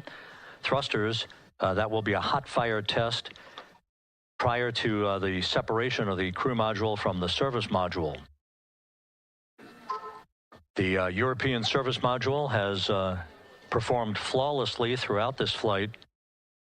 Everything, all the burns that had been prescribed for that service module have been executed on time and without a problem. There is the European flight control room that has overseen the manufacturing, the design of the European service module. They deserve quite a bit of credit on this mission for not only propelling the Integrity and its astronauts toward the moon, but also conducting the fine-tuning of its trajectory to bring it to this point where we are dead spot on down the middle of the corridor trajectory-wise to bring Integrity down for its splashdown in the Pacific just 44 minutes from now.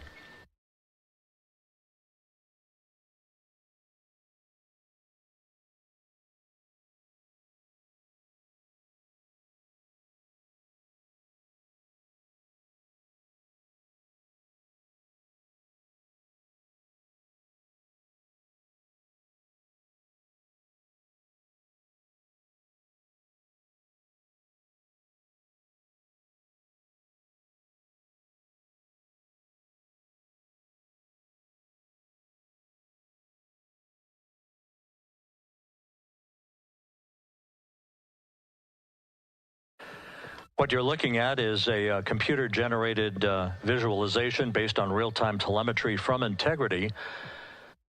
Currently traveling about 16,000 miles an hour.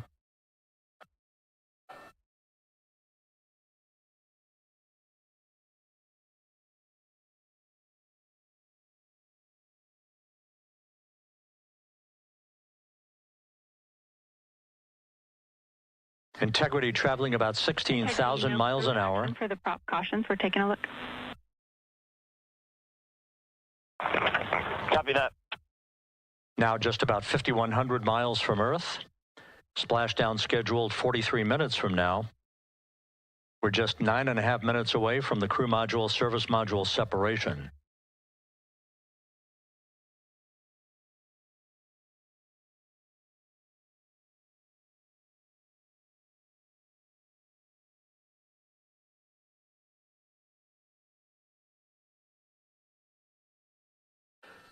We are confirming. Integrity, we are assessing details, but so far looks like a good hot fire. Looks good on board, Jackie. Thank you. And Jackie Mahaffey took the words out of my mouth. I was just about to say that we had a good hot fire test of the thrusters in advance of the crew module service module separation that's coming up just 8.5 minutes from now. This will begin the period in which we will have rapid-fire succession of critical activities on board that will lead to entry interface just 28 minutes from now, where the vehicle will enter the Earth's atmosphere at an altitude of 400,000 feet. The time of entry interface, 6:53 and 30 seconds p.m. Central Time.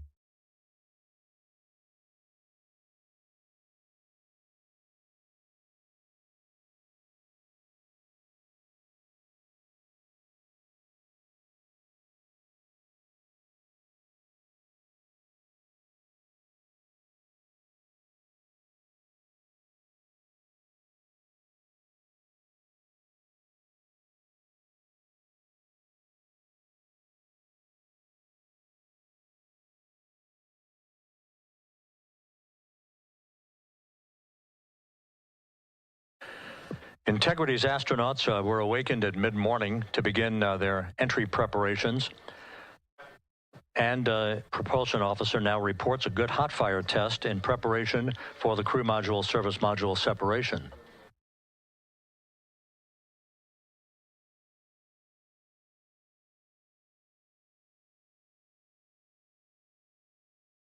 We're now inside 41 minutes until splashdown. Integrity Houston, we have confirmed a good CMRCS hot fire. And although we are not seeing GPS acquired yet, you can skip the troubleshooting steps in 157 for now. Integrity copies.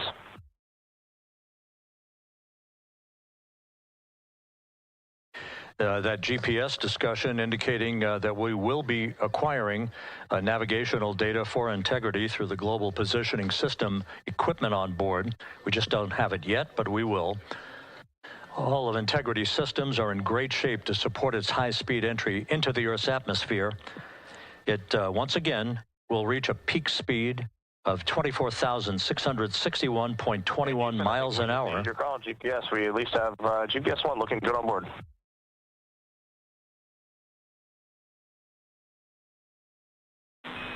We are confirming.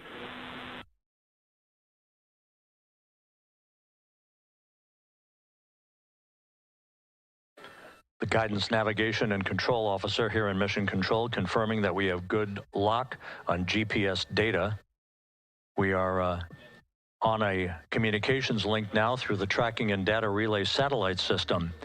Now, following splashdown, we're going to lose that link and go to what's called a VLDR, a very low data rate communications link, so that we can talk to the crew inside Integrity as they are on the water. Integrity, confirm we do see good GPS. We do too, especially GPS 1 is accepting in nav channels 1 and 3. That GPS data is basically telling Integrity's onboard computers its position relative to the Earth, but its trajectory And its orientation according to flight dynamics and the guidance, navigation, and control officer is spot on. We have now armed the pyros for the crew module service module separation coming up less than 5 minutes from now.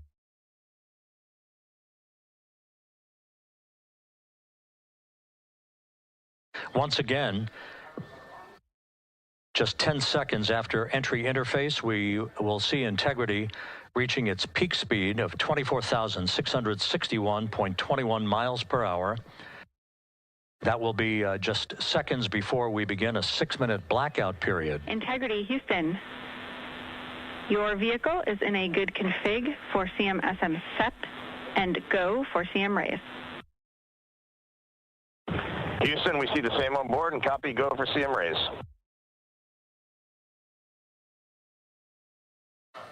That CM raise referred to as the slight firing of 19 seconds by Integrity's thrusters with a change in velocity of 9.9 feet per second, a slight nudge of the aft end of the vehicle so that it's tilted a bit upward, providing the final angle of attack as the vehicle enters the Earth's atmosphere.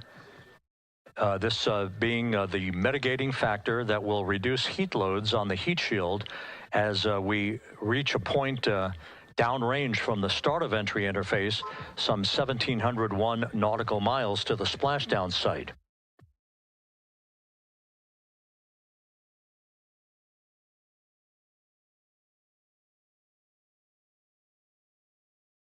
Integrity systems in excellent shape. We are currently 3,300 nautical miles left in this mission. Splashdown scheduled 36 minutes, 39 seconds from now.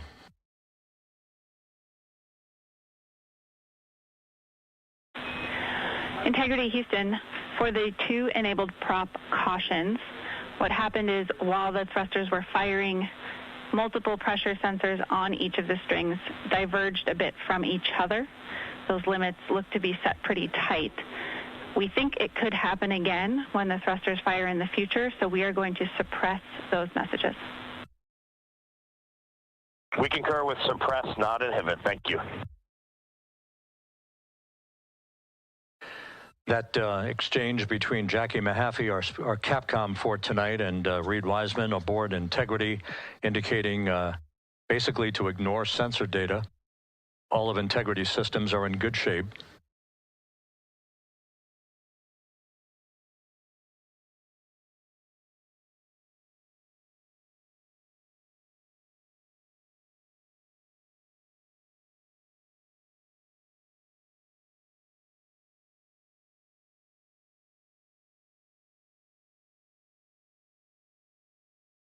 Now, coming up on about 90 seconds till the crew module, service module separation.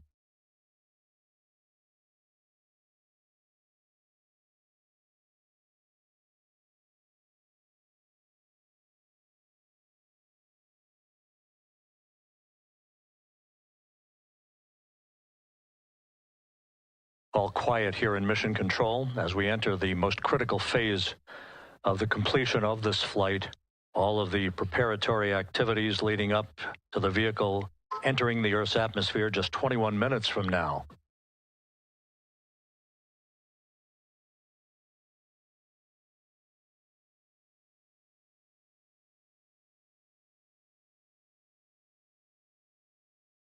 Coming up on 1 minute. Mark 1 minute till crew module, service module separation.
And we have confirmation of crew module, service module separation, and a great view, albeit momentarily.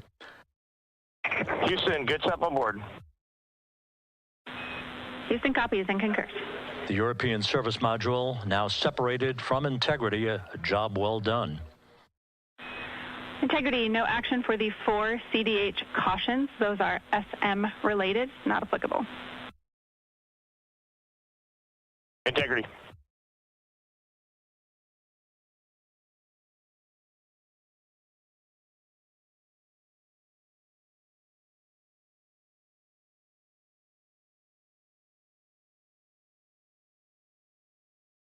So, with Integrity now flying free on its own for the remaining 32 minutes of this mission.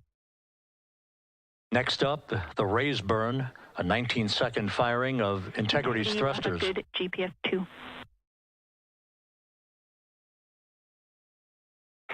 Integrity copies, good GPS 2. Coming up on the 2-minute mark until the raise burn. Again, this is the final tweaking of the orientation of Integrity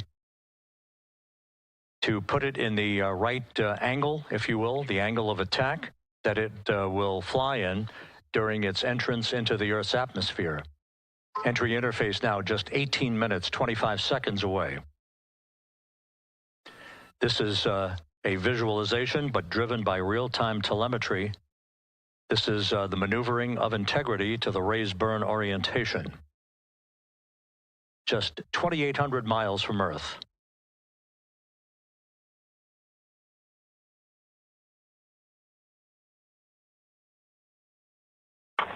Houston, we got a great view of the European service module out the window with the sun hitting the side and the solar rays and the NASA worm right there. It's a beautiful looking machine.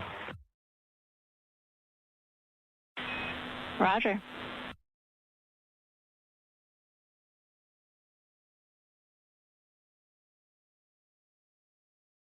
And we have completed the maneuver to the raise burn orientation, 1 minute away from the raise burn.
And the crew module raise burn is underway, a 19-second firing of the thrusters.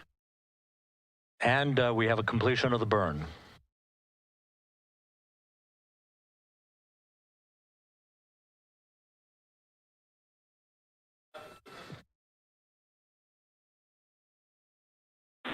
Integrity, good. CM raise burn. Your flight path angle is within limits.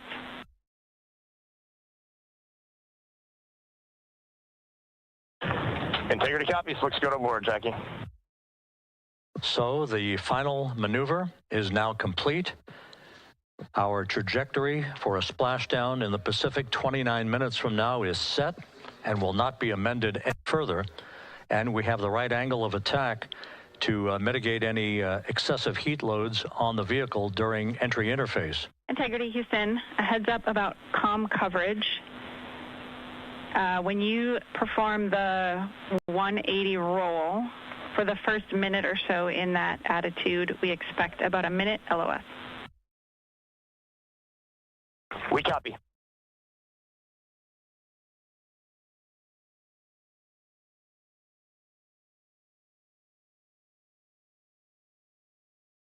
So for those who are watching, The series of events coming up, we will enter the first traces of Earth's atmosphere 14 minutes, 45 seconds from now. 6:53 and 30 seconds is what is pegged for entry interface at an altitude of 400,000 feet, traveling at approximately 34,800 feet per second, range to touchdown or splashdown 1,701 nautical miles. 24 seconds after entry interface, we will enter a 6-minute blackout period in which we will lose communications with the crew. This is expected due to the buildup of plasma around the vehicle. That's an ionization effect due to the collision, if you will, of the velocity of the spacecraft with the friction of the Earth's atmosphere. That 6-minute blackout is expected to begin at 6:53 and 54 seconds p.m. Central Time. During that period of time, we will reach our peak speed of 24,661 miles per hour. That comes just short, based on unofficial data from the flight dynamics officer right now, will come just short of the velocity record set by Apollo 10 of 24,791 miles per hour in 1969. We expect peak heating on the vehicle at 6:54 and 52 seconds p.m. Central Time, a minute and 22 seconds into entry interface. At that point, we will be just 204,000 feet above the Earth, traveling at 33,000 feet per second. The blackout period is expected to last 6 minutes. We expect that blackout period to end at 6:59 and 55 seconds p.m. Central Time. From the end of the blackout period until splashdown, it is just 7 minutes, at which point we'll start deploying the series of parachutes to slow integrity down to an ultimate splashdown velocity of just 19 miles an hour. We see the same, waiting for the 180 rolls.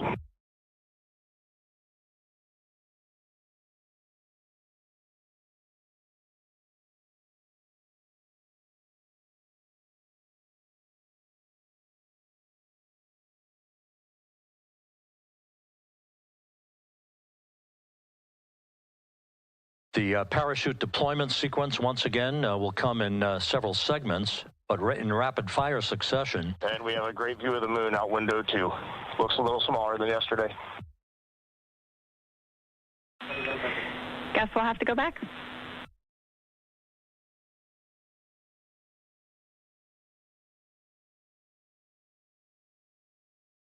Reed Wiseman and Jackie Mahaffey exchanging discussion on a view of the moon that Integrity's astronauts are seeing in the final minutes of this mission that will be completed with splashdown just 25 minutes from now.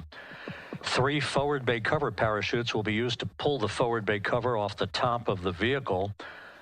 Then 2 drogue parachutes will be deployed to slow and stabilize the crew module during its descent, followed by 3 pilot parachutes that will lift and deploy the main parachutes from the forward bay. The final sequence will have 3 main parachutes deployed. These will be 116 feet in diameter, each main parachute approximately 265 feet long when reefed.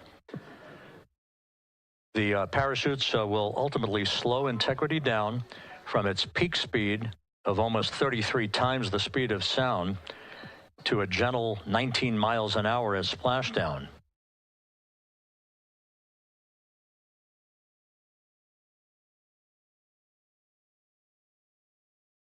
The vehicle is now currently in a roll to the proper attitude for entry interface. Our trajectory is right on according to flight dynamics.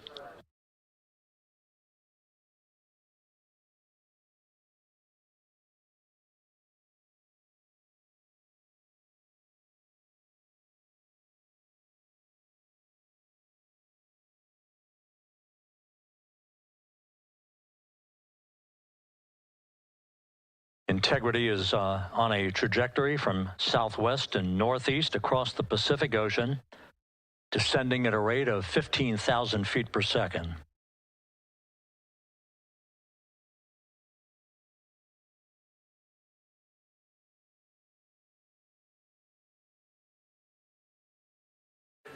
Range to touchdown 4,300 nautical miles, all the systems in excellent shape.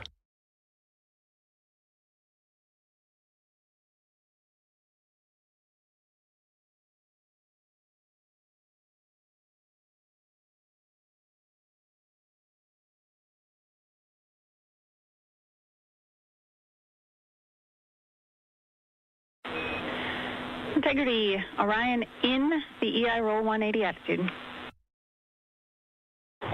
Looks good on board, Jackie.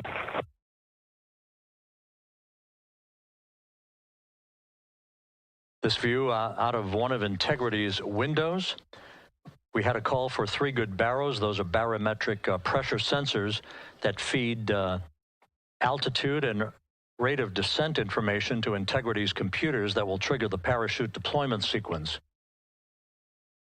We are less than 9 minutes away from entry interface, 22 minutes from splashdown.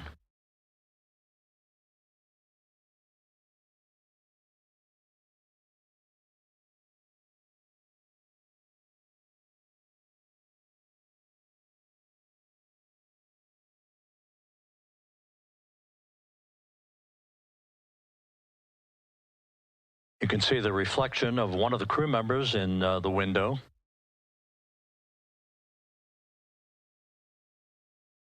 Out in the Pacific, the weather conditions remain go.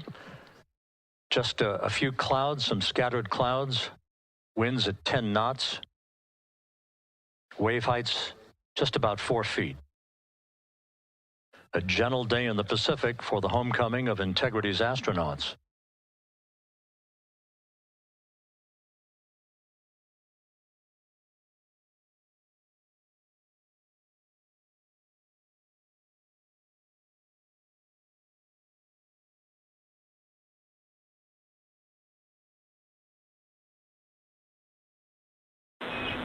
Integrity back in EI attitude.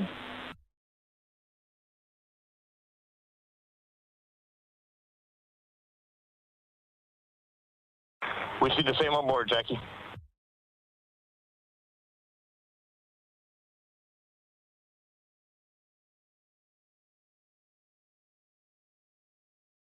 Houston, purge is complete. Crew and vehicle are configured for entry. Houston copies. And we're in step 37, transferring nav state to BFS.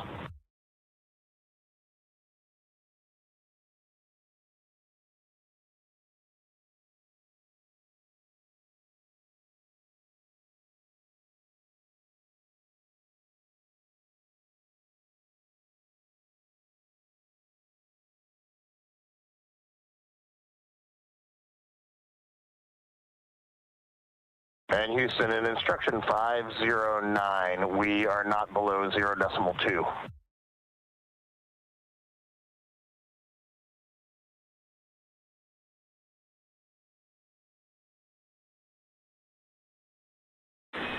Integrity, no action required. Integrity.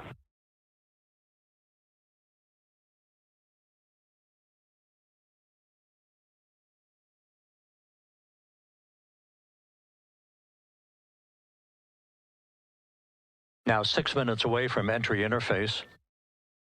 We will hit the first traces of Earth's atmosphere at an altitude of 400,000 feet, traveling about 34,882 feet per second. Range to splashdown at that point will be 1,701 nautical miles.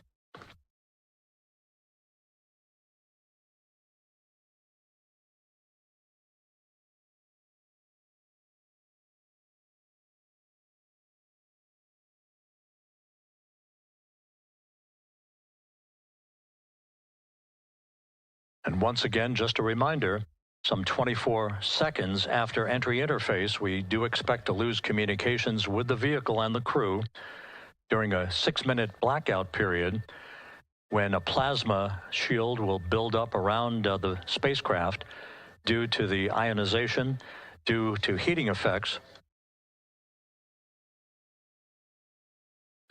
And Flight Dynamics has just confirmed we will have a blackout period of exactly 6 minutes in duration. And once again, that's due to the fact that a plasma buildup around the vehicle will prevent communications and data, so we will not be able to talk to the crew members at that time, nor will we receive data here in the flight control room. Houston, everything's looking good on board. Just confirm no pre-EI downloads. Houston concurs.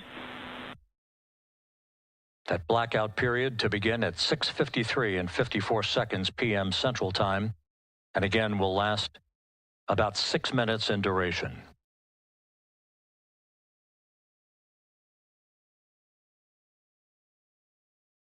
We're 4 minutes away from entry interface.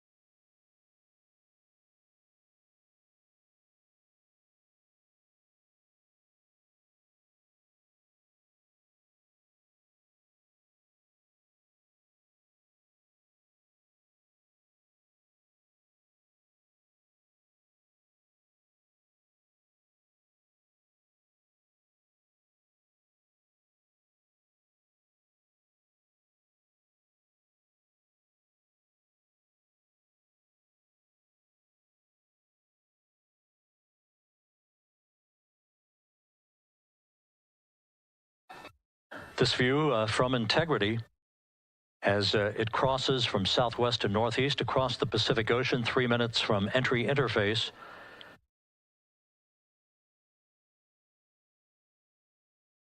"16.5 minutes till splashdown."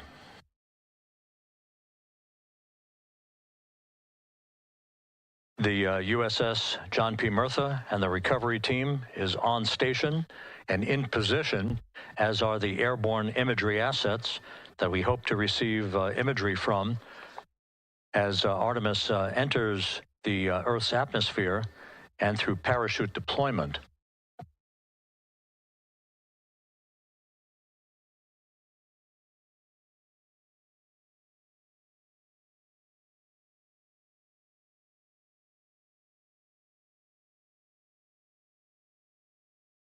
All of Integrity's systems are in great shape. The crew is ready to complete its mission just 15.5 minutes from now. All of the activities today have gone off in perfect fashion. No issues with the vehicle, no issues with the crew. And the weather at the splashdown So just site real is quick, I go. do have a San Diego cam up that's pointed at the beach and sort of in the direction that had a pretty good view of the sky. Not sure it's going to be able to catch anything. It is landing pretty far off the coast of California, but maybe we'll see something. It's also pretty cloudy there, but it is there in the corner if you guys are interested in that one, and I'm going to keep searching real quick to see if there are any other live cams of the same area, and if you guys know of any that look like they'd be good, drop them in the comments. Coming up on 1 minute until entry interface.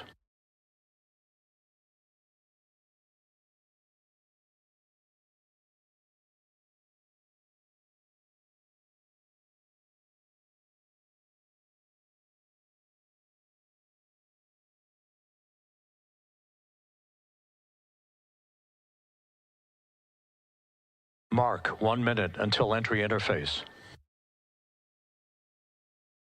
1 minute, 20 seconds until the expected start of our 6-minute blackout. Integrity, 1 minute to a 6-minute blackout. Integrity.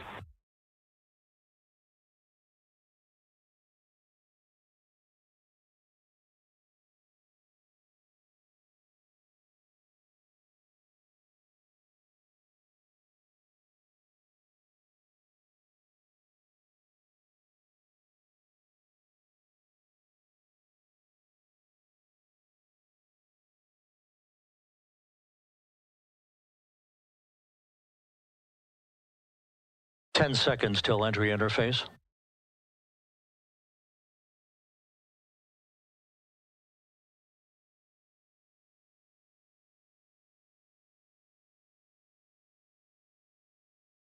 And we have crossed the threshold, now entering the Earth's atmosphere. We're at 400,000 feet, traveling 34,800 feet per second.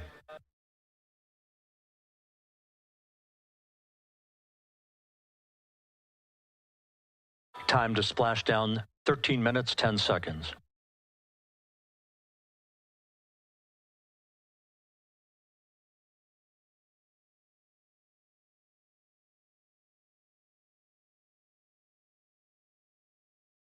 And as predicted, we've entered our communications blackout.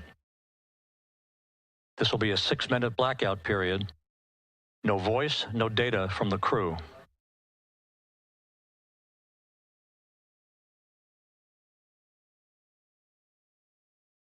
We're 30 seconds away from the anticipated point of peak heating on the vehicle, where temperatures will rise to about 4,000 to 5,000 degrees Fahrenheit. This is the true test of our trajectory.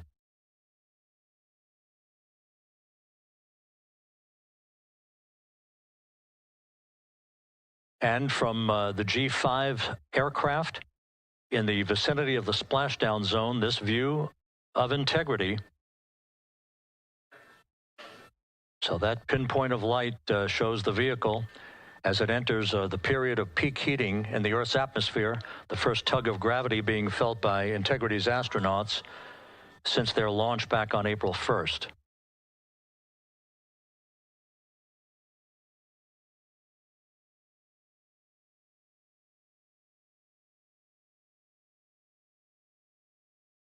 Four and a half minutes until the end of the blackout period. Time to splash down, 11 minutes, 33 seconds.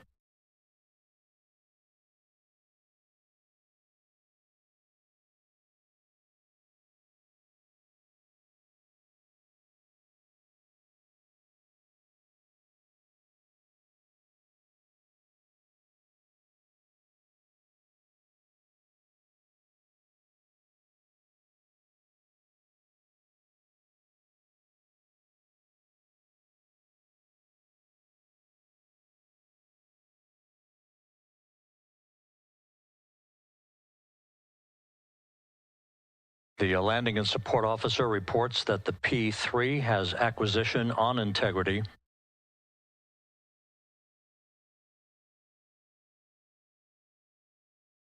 Three and a half minutes left in this blackout period. This is a visualization of the plasma buildup around the spacecraft and the repelling of that heat on Integrity's heat shield.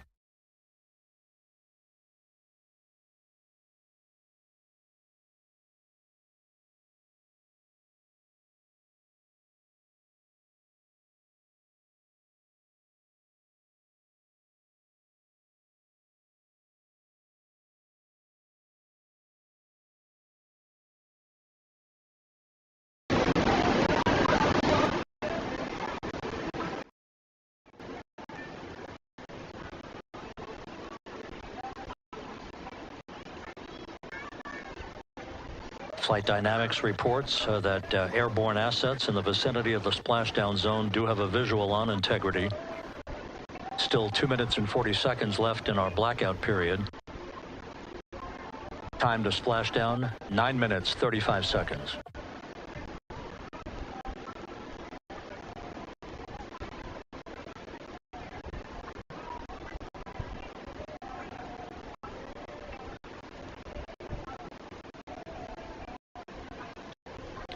Multiple airborne assets as part of the recovery team all have visuals on Integrity.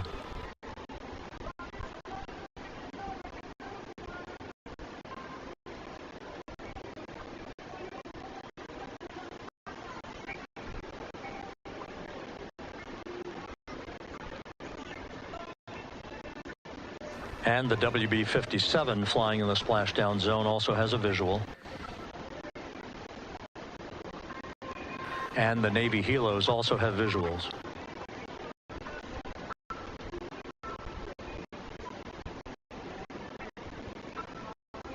We're still in the blackout period. Still do not have communications from the crew.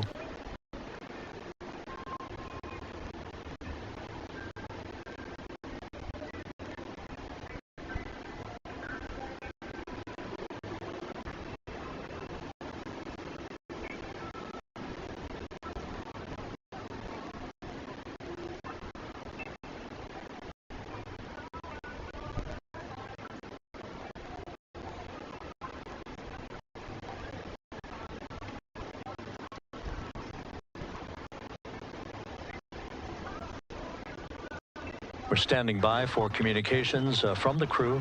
We should be out of the blackout period less than a minute from now.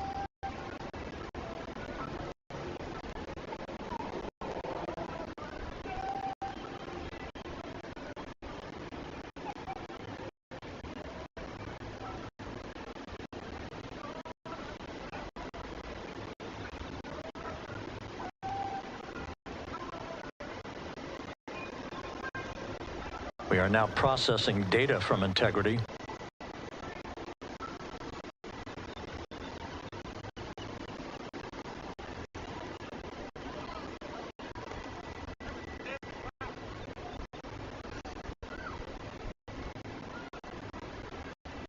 Landing and support officer reports the small boats are en route to the splashdown target zone.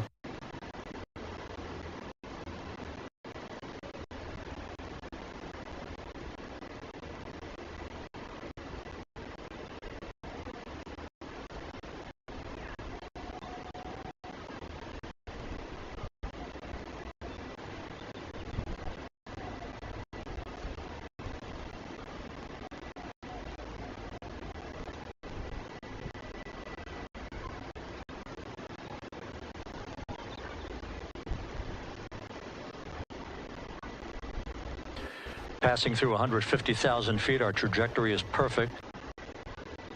We're getting intermittent views of Integrity. Still waiting to establish voice communication.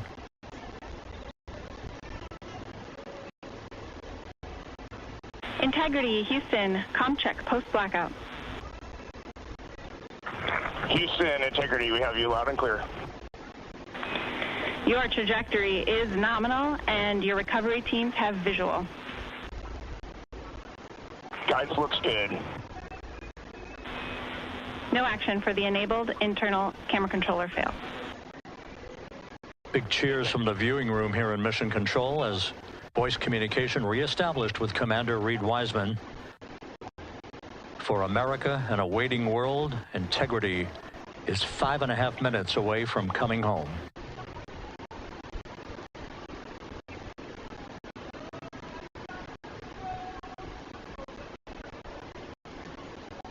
Passing 100,000 feet now. Range to splashdown 19 nautical miles.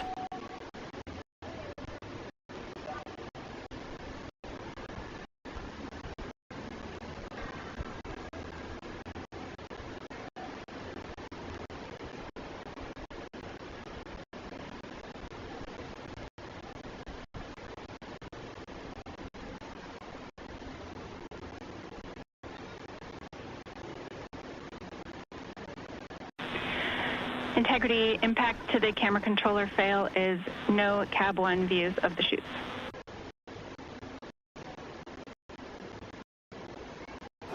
Integrity. We're processing good data through the GPS system. A good view of Integrity, time to splash down 4.5 minutes.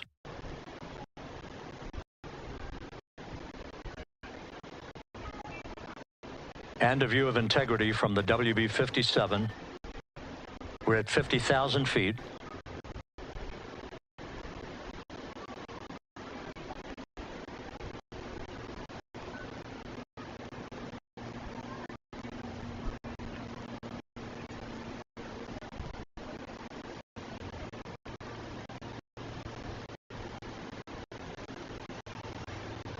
The pyros are armed for forward bay cover jettison.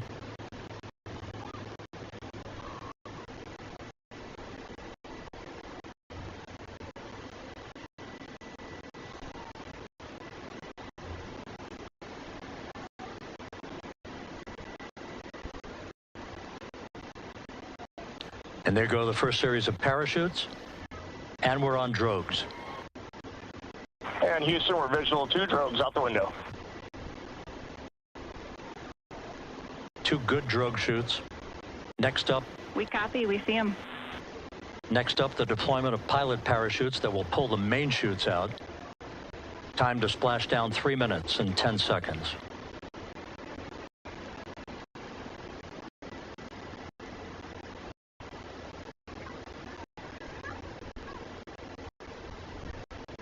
Perfect descent rate according to flight dynamics. Good rate on 2 drogues.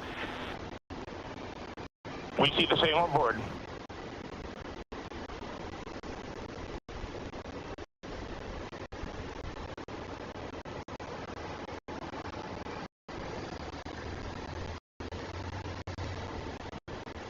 Passing through 10,000 feet, still on drogues.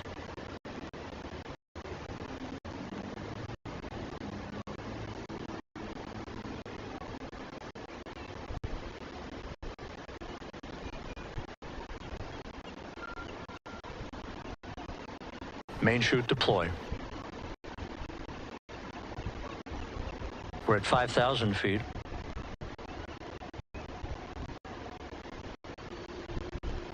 Search and recovery beacon has been activated on integrity. And we have 3 good main chutes. Good 3 main chutes, good reefing, good descent rate. Good rates, and we see 3 good-looking parachutes.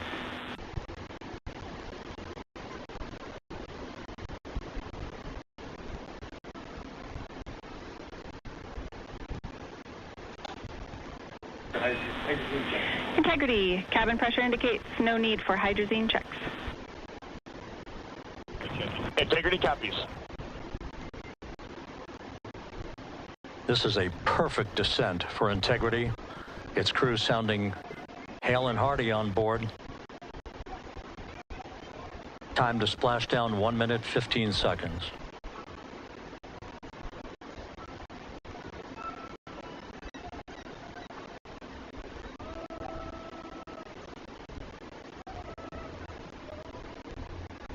Integrity about to complete a journey spanning 694,481 miles from its launch from the Kennedy Space Center back on April 1st, and a trip around the moon.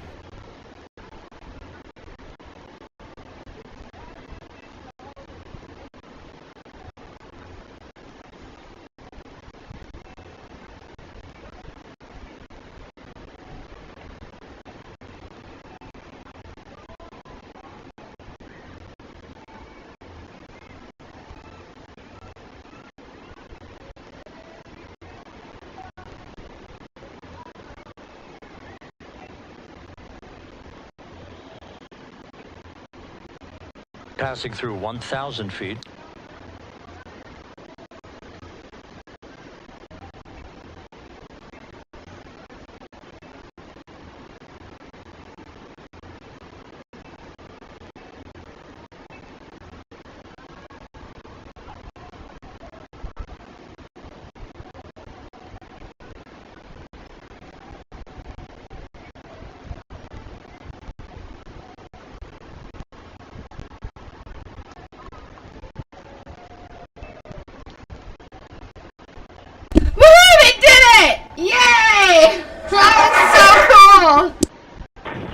Integrity, splashdown, sending post-landing command now. Splashdown confirmed. Copy splashdown, waiting on VLDR. Splashdown confirmed at 7:07 p.m. Central Time, 5:07 p.m. Pacific Time. From the pages of Jules Verne to a modern-day mission to the moon, a new chapter of the exploration of our celestial neighbor is complete. Integrity's astronauts back on Earth.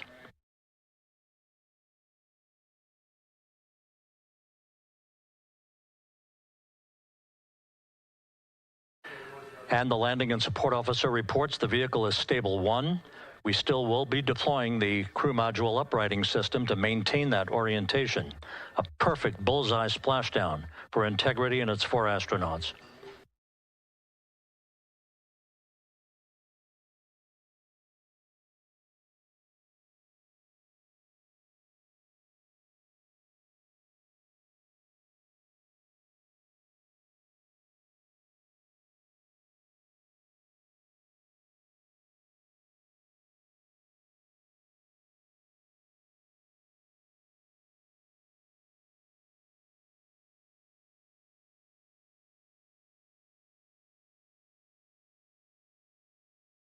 The unofficial splashdown time, 7:07 and 47 seconds p.m. Central Time. We'll get that refined for you. That would put the end of the mission at a mission elapsed time of 9 days, 1 hour, 31 minutes, 35 seconds.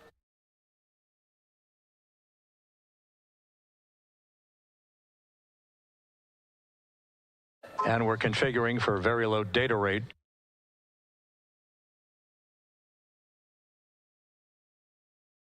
Once again, splashdown occurring in the Pacific, southwest of San Diego at 7:07 and 47 seconds p.m. Integrity Houston, comm check on VLDR.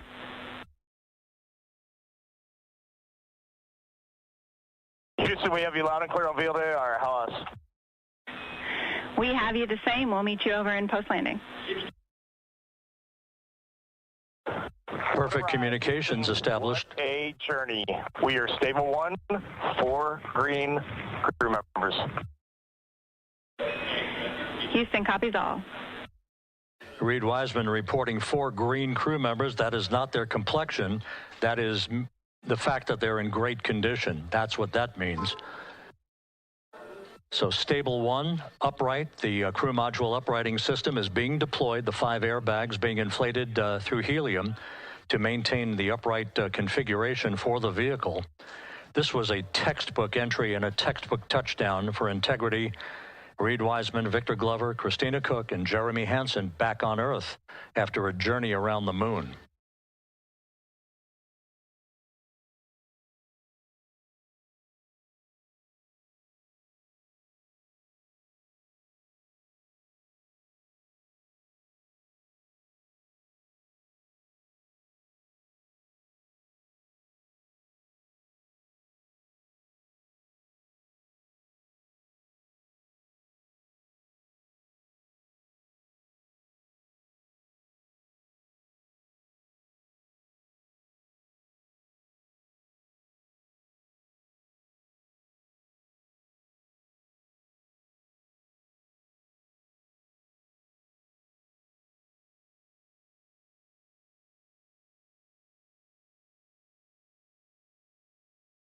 We continue to monitor the functioning of the CMOOS system. The airbags are being inflated to maintain a stable 1 or upright configuration. And there's a good view from one of the naval helicopters hovering overhead. Reed Wiseman reporting 4 green crew members, meaning they're all in excellent shape.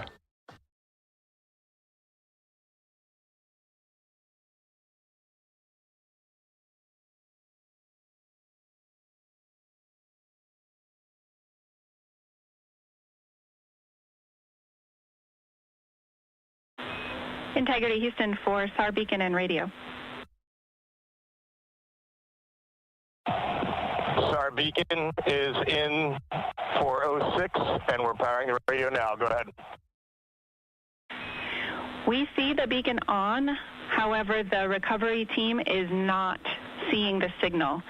Your SAR radio uses the same antenna, so you may run into trouble with the radio. Okay, copy. We are also powering up the sat phone now.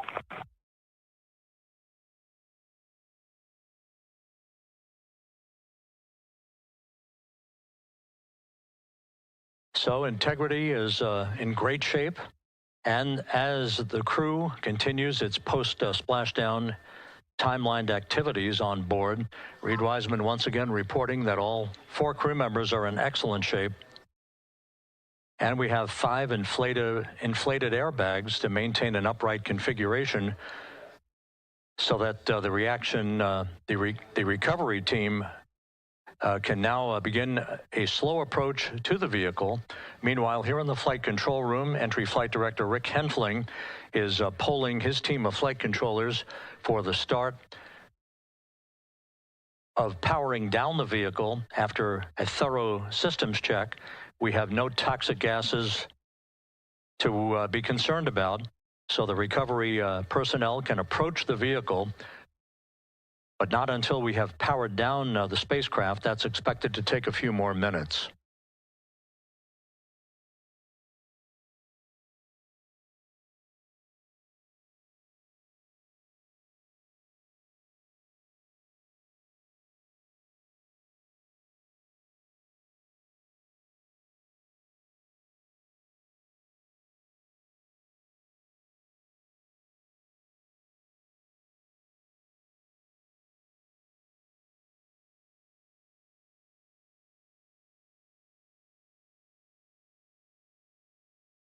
Integrity back on Earth following its historic flyby of the moon.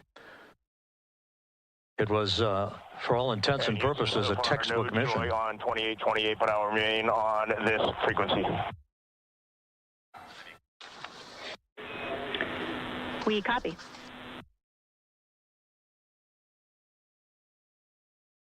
Reed Wiseman indicating some trouble with the SARSAT phone on board, but that's not an issue. What is more important is that the vehicle is solid. No issues as we begin the power down of the vehicle to begin the recovery process.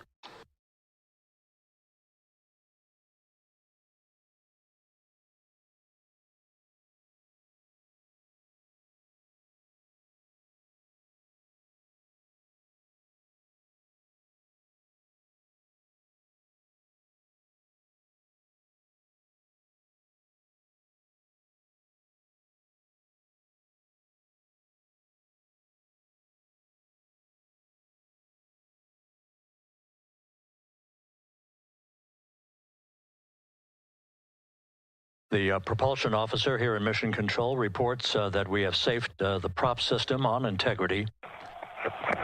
Can you say again? That was very weak and broken. Integrity, Houston did not call.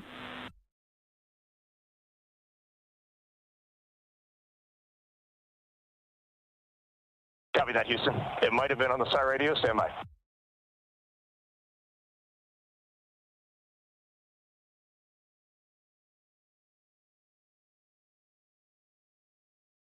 All of the milestones were executed in perfect fashion.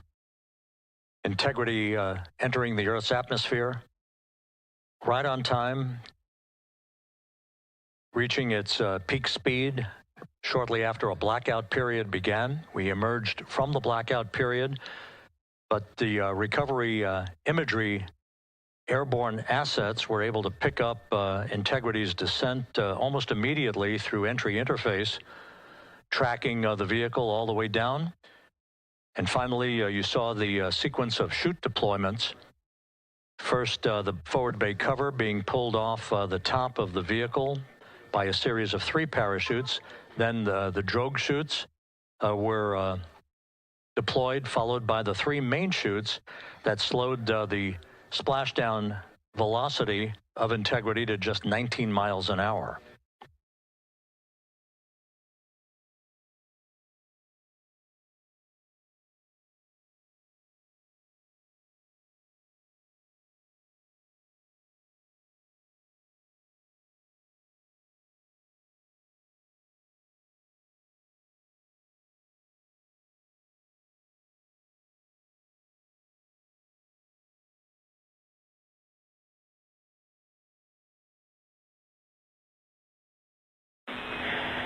Integrity, Houston, with no joy on SAR and SAT phone, we'd like you to command an additional 15 minutes for a total of 30-minute power down delay.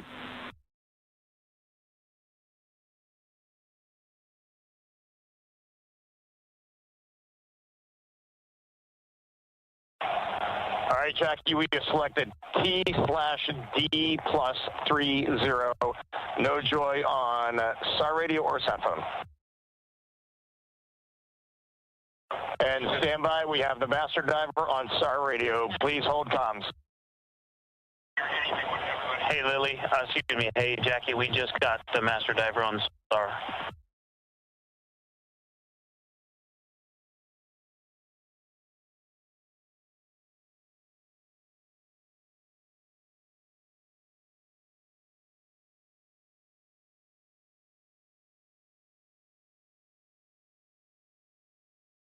A good view of one of the fast boats. Integrity, Houston, if you are happy with your comm with Master Diver, you can go back to the 15-minute power down. Okay, stand by. Yeah, we'll confirm here in a second. The crew on board Integrity coordinating with the flight control team in Houston here in Mission Control on the timing of the power down of the vehicle, which will be the precursor to the recovery teams approaching the spacecraft. There are no issues with integrity. We've had a bit of broken capability in establishing a SARSAT, or satellite phone communications capability, between the crew on board Integrity and the recovery team. That will get sorted out here shortly. There's plenty of cooling on board Integrity, so there's no rush to begin the power down. To call you on the sat phone and not getting an answer there either. Concur. We haven't had anything come through.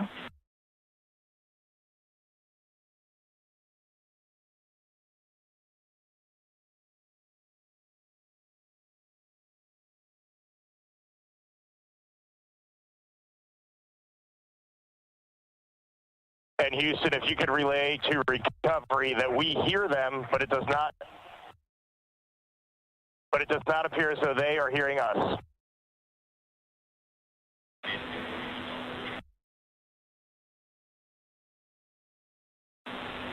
Houston copies, and Reed, just to confirm, you are pushing the PTT on the radio.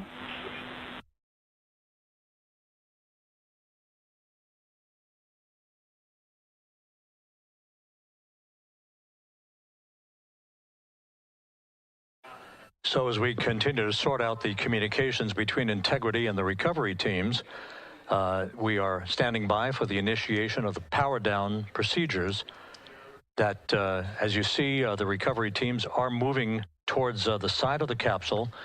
The next major event will be the erection of that large inflatable raft called the front porch.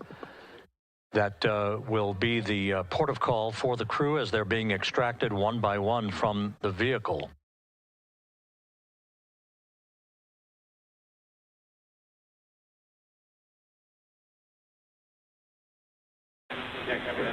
Integrity, Houston, for sat phone, we are going to attempt to call you.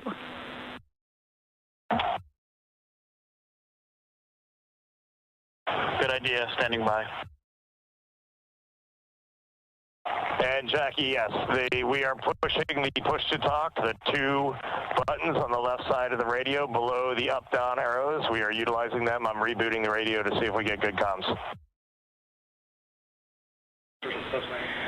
Okay, we copy all, and just to confirm, you are seeing that you are touchdown plus 3030 for power, correct?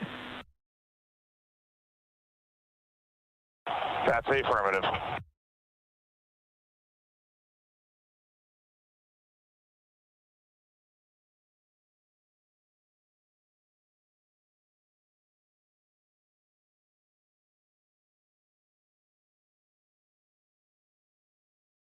We are trying a backdoor approach to have mission control here call the crew on their satellite phone. This is all part of the coordination for the power down of the vehicle that will initiate the actual recovery operation. The first boats with the Navy divers on board are standing by, waiting to close in on Integrity to begin the process of erecting the large inflatable raft. That's called the front porch. That will be where the astronauts are extracted from so that they can have a few minutes to get their land legs back before they're hoisted aboard the Navy helicopters for the flight back to the deck of the USS John P. Murtha. Cannot reply.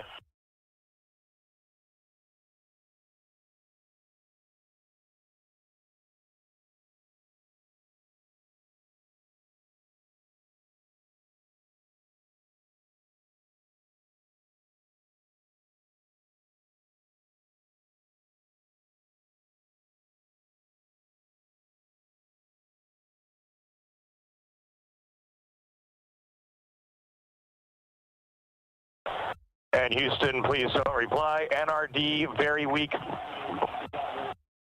but readable. Master diver, we can hear, but they cannot hear us.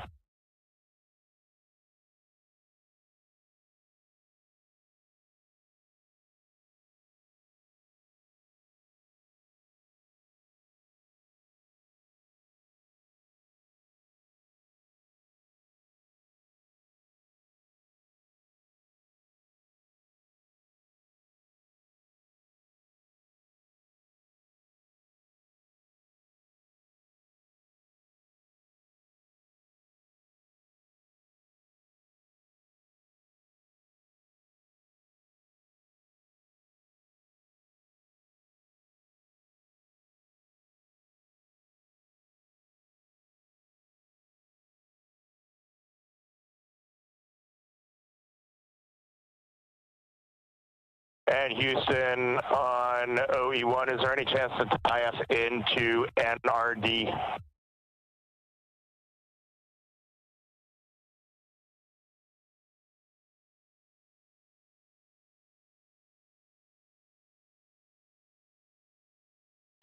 Checking.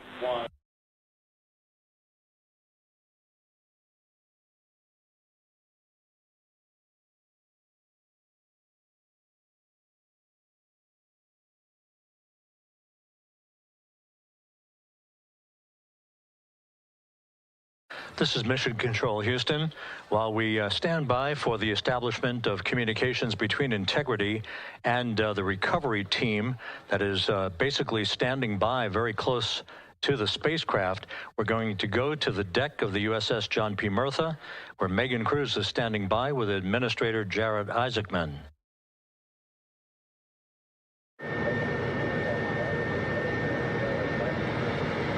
Hey, Rob, yeah, just such an honor to be able to be here on the ship, to be able to share and experience this moment with everyone together. And of course, as you just said, yes, here with NASA Administrator Jared Isaacman. Administrator, how did you feel getting to witness this and seeing NASA at its best? Oh, I mean, I'm honestly, I'm still at a loss for words. I mean, you know, like the childhood Jared right now can't believe what I just saw. I mean, almost been waiting my whole lifetime to see this. And then it's NASA Administrator. I just couldn't be more proud of the entire workforce. The years, the effort, the late nights, all the hard work from across the country that contributed to this incredible moment right now. And yeah, incredibly grateful too for our teams here on the John P. Murtha right now. Yeah, look at them behind us here. We got everybody. Hey, what do you guys think? We just brought some astronauts back from the moon, huh? Unbelievable. Thank you. Yeah, so grateful to the Navy, the sailors that are here, the NASA teams. I mean, this is a joint effort that's on their way right now. These recovery forces are getting out to our Orion spacecraft, to Integrity, to get our astronauts back on the ship safely. Yeah, and this is not just an accomplishment for NASA. This is an accomplishment for humanity. Again, a historic mission to the moon and back. How does this make you feel, and what do you hope people take away from this? Well, I'll tell you, you know, I think about the crew members that we've all had an opportunity to observe over the last 10 days, right? I mean, they're absolutely professional astronauts. I mean, wonderful communicators, almost poets. But then I think these were the ambassadors from humanity to the stars that we sent out there right now. And I can't imagine a better crew than the Artemis II crew that just completed a perfect mission right now. So yes, it's a huge moment for everybody, right? I mean, we are back in the business of sending astronauts to the moon, bringing them back safely, and to set up for a series more. I mean, this is not a once in a lifetime, which you hear sometimes around here. It's like, this was a once in a lifetime. No, it's not. This is just the beginning. We are going to get back into doing this with frequency, sending missions to the moon until we land on it in 2028 and start building our base. Yeah, are we going to build on the momentum for Artemis 3? I mean, it's just around the corner. Absolutely. So, I mean, that's, you know, part of me too. Like, I can't wait to get the crew off of Integrity right now, but also getting Integrity back on this ship so we can start taking a look at it, because all that data is so precious to us right now. I mean, we are going to definitely want to take a good look at the thermal protection system. We're going to want to download all the data they couldn't transmit back to us and use that to inform Artemis 3. But we're already making progress, right? You had SRB segments already showing up at KSC. Core stage for Artemis 3 is rolling out on April 20th. We're getting Mobile Launcher 1 back in vehicle assembly building. So yes, there is a lot to celebrate right now on a mission well accomplished for Artemis 2, and at the same time, we got to start getting ready for 3. Amazing. And last question, you know, for people who joined us for all 10 days to see what we can accomplish together with our international partners, what do you think about the fact that we're going to keep doing this more and more and more?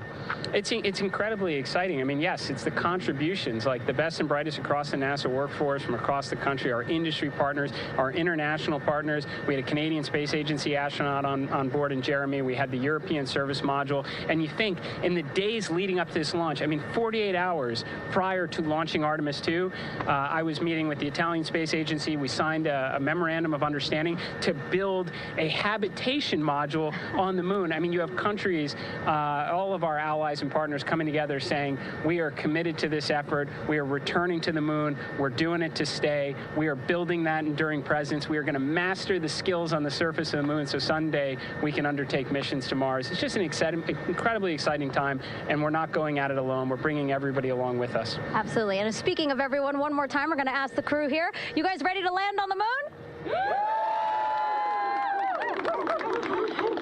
Awesome. I love that. Okay, well, thank you so much, Administrator. Appreciate you being here. We're, of course, going to stay on to watch the crew get extracted from Orion, so stay tuned, and we'll see you back here shortly.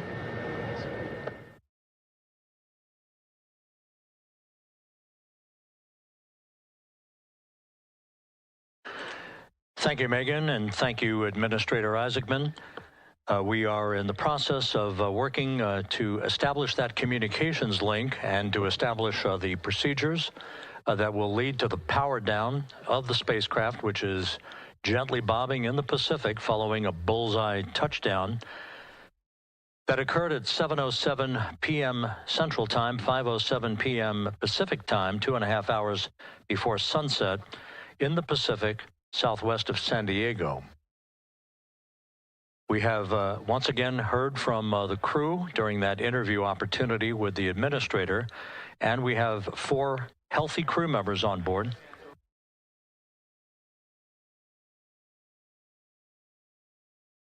We now have confirmation that the vehicle has been powered down as per the procedures. So we have vehicle powered down, and the flight control team here in Houston, Flight Director Rick Henfling, has handed over mission authority to the Exploration Ground Systems team out in the Pacific. Now, we will physically not get off console with this team until the crew has been extracted into the front porch, that inflatable raft that will be erected along the side hatch of Integrity. So we're standing by for that in the next step in the recovery procedures. But everything is in great shape, and we have 4 healthy crew members on board the vehicle.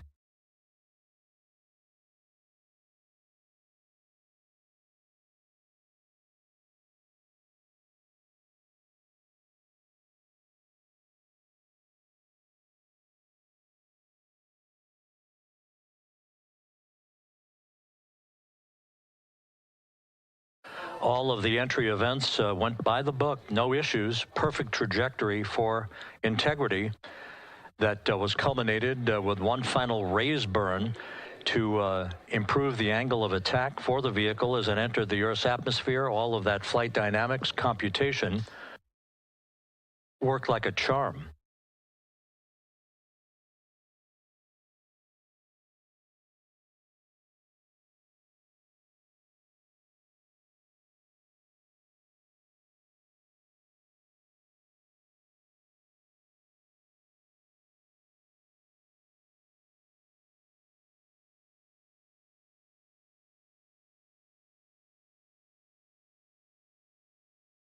So we are standing by for the recovery team to approach Integrity and begin the process of erecting that inflatable raft called the front porch, which will see the crew members be extracted from the hatch of Orion into that inflatable raft before they're hoisted aboard 2 Navy helicopters in a variety of different configurations. Each crew member will be hoisted in sequential fashion, in alternating fashion, 2 crew members for each helicopter before they turn around to head back to the John P. Murtha. Once on the deck of the ship, they'll be brought into medical bay for comprehensive medical exams. But Reed Wiseman has reported several times that the crew is in excellent shape.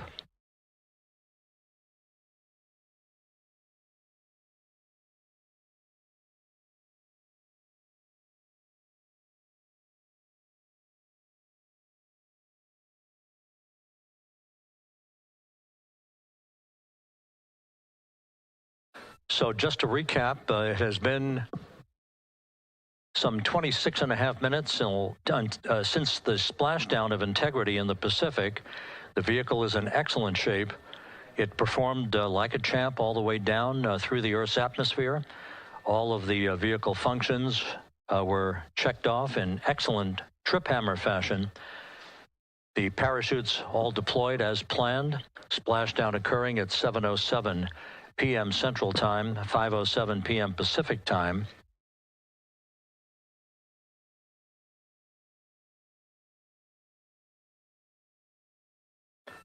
And after a bit of a tussle to try to establish a communications link with the recovery team, we were finally able to run through the procedures for the powering down of the vehicle. We've handed over mission authority to the Exploration Ground Systems folks out in the Pacific, and the recovery team will be approaching the vehicle shortly to erect the inflatable raft called the front porch before opening the hatch to Integrity to bring the crew members onto that raft before they're hoisted onto two Navy helicopters, two crew members for each helicopter, before they're flown back to the deck of the USS John P. Murtha.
This is Mission Control Houston. After talking to the flight dynamics folks, we have a bit of a refinement on the splashdown time for you. Their computation shows a splashdown time of 7:07 and 27 seconds p.m. Central Time, 7:07 and 27 seconds p.m. Central Time.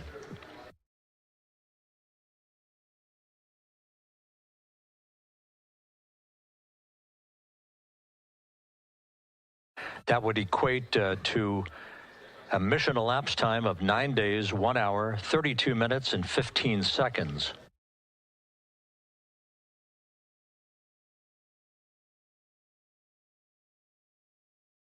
Once again, from Flight Dynamics, a splashdown time of 7:07 and 27 seconds p.m. Central Time. That would equate to a mission elapsed time of 9 days, 1 hour, 32 minutes, and 15 seconds.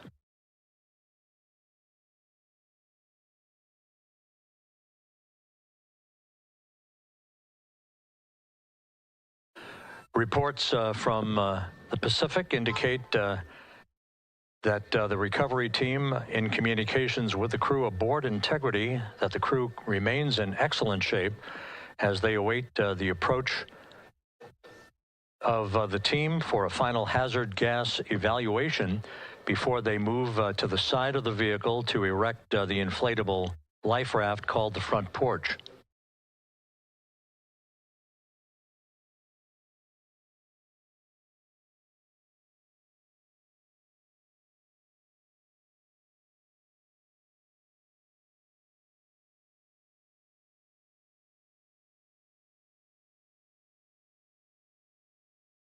Again, no issues with integrity. The vehicle is powered down.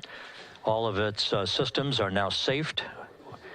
We have handed over mission authority to the Exploration Ground Systems folks in the Pacific, but we will not stand down and have the entry flight control team depart its positions until that inflatable raft, the front porch, is erected, the hatch open, and the crew having exited the vehicle. So that's the next step in the recovery process that will lead to the hoisting of the crew members. For 2 crew members for each helicopter, they'll be hoisted to a pair of Navy helicopters that will then fly a short distance back to the USS John P. Murtha. What you're looking at is one of the fast boats circling the vehicle to make a hazard assessment.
This is Mission Control Houston. Once again, you're watching the initiation of the recovery of the Artemis crew aboard Integrity. All of the Navy divers and the fast boats are now approaching the spacecraft after conducting a hazard assessment. The vehicle has been powered down. Entry Flight Director Rick Henfling now waiting for the life raft, the front porch, to be erected along the side of the vehicle so that the hatch can be opened and the crew members extracted from Integrity, soon to be hoisted one by one into a pair of Navy helicopters for a short flight back to the deck of the USS John P. Murtha.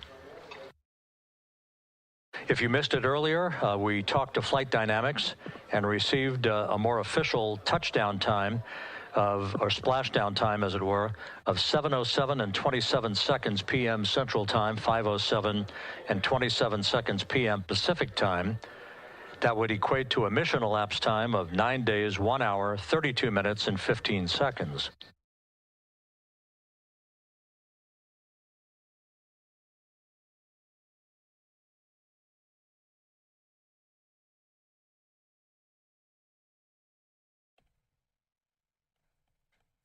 What you've been watching is the triumphant homecoming for the crew of 4, whose record-breaking lunar flyby revealed not only swaths of the moon's far side that have never before been seen by human eyes, but also a total solar eclipse. You just saw the splashdown of Commander Reed Wiseman, pilot Victor Glover, Christina Cook, and Canada's Jeremy Hansen. They hit the atmosphere, traveling at Mach 33, which is 33 times the speed of sound. We're going to continue to watch these live images here on Live Now as the night continues. Of course, they still have to extract the 4 astronauts from the capsule. We're going to keep these live images up as we anticipate that they'll be doing that, not in the immediate term, perhaps sometime in the next 15, 20 minutes. That's when we'll start to see that process happen. For now, we're watching as these choppers and boats conglomerate around the capsule itself. Again, they've been saying that all 4 astronauts are in healthy condition. They're in the Pacific Ocean off the coast of Southern California. Speaking of, let's check in with Fox Weather's Brandy Campbell, who is live on the coast of Southern California. Brandy, I just wanted to make sure that I brought you in here for a moment. We're continuing to watch these live images of the splashdown and the process of recovering these 4 astronauts. I just got to ask, I know you're quite a bit away from where the splashdown actually took place, but you have some information on where this goes from here. Where does the capsule go next? Where do the astronauts go next, Brandy? Yeah, so we're here at the Naval Base San Diego, and it's actually where the USS John P. Murtha, the ship that they are going to bring the crew and the capsule to, will return. That ship expected to return tomorrow because I'm told it may go about 10, 12 nautical miles per hour, so it's a slow return. So exactly where I'm standing, the Orion spacecraft will be brought back onto land tomorrow. They're also going to hold a press conference here at about 3 p.m. Pacific Standard Time on Saturday as well.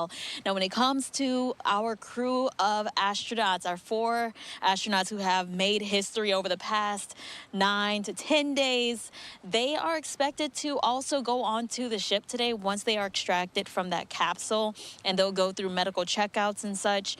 They are not expected to take that full ride. They're going to actually be brought to land where we are here at the Naval Base, and they're going to take a trip, or a flight, I should say, to get over into Houston and to join their family members there, as well as the rest of the crew with NASA, who has just been leading this effort while they were in space. So those are the moments that are to come. But for the folks here in San Diego, I'll tell you one thing. People that we spoke to, they were wondering, will we see this, spacecraft re-enter Earth's atmosphere before it splashed down off the coast of San Diego? Because this isn't the first occurrence here. This happens with other space missions in low Earth orbit. But for this one, they were just so far off coast, 50 to 100 miles away. We were told we would not see it. Another thing that was a possibility, the U.S. Geological Service said we could hear a sonic boom potentially, in the 5 o'clock, 5:15 time frame, depending on how things actually timed out. I listened hard for it, and I did not, unfortunately, hear that sonic boom. But, I'll stick to social media and see if anybody else in the area says that they did hear it. But I think the most important thing right now is that we know the astronauts have made it safely home here on Earth, and they are moving through the steps. It took them a little longer to get solid communications with them inside the spacecraft to start that process of powering down that vehicle, but they have been able to do that. And of course, we know the recovery crews are beginning to continue that process to help get the crew out. So we're going to stand by for us to see them erect that inflatable porch, as they call it, and of course airlift those let's see what they're doing right now. I know we have the live stream, but eventually they'll be taken to the ship by helicopter. So it's an exciting day for everybody who has been watching. You can see those crews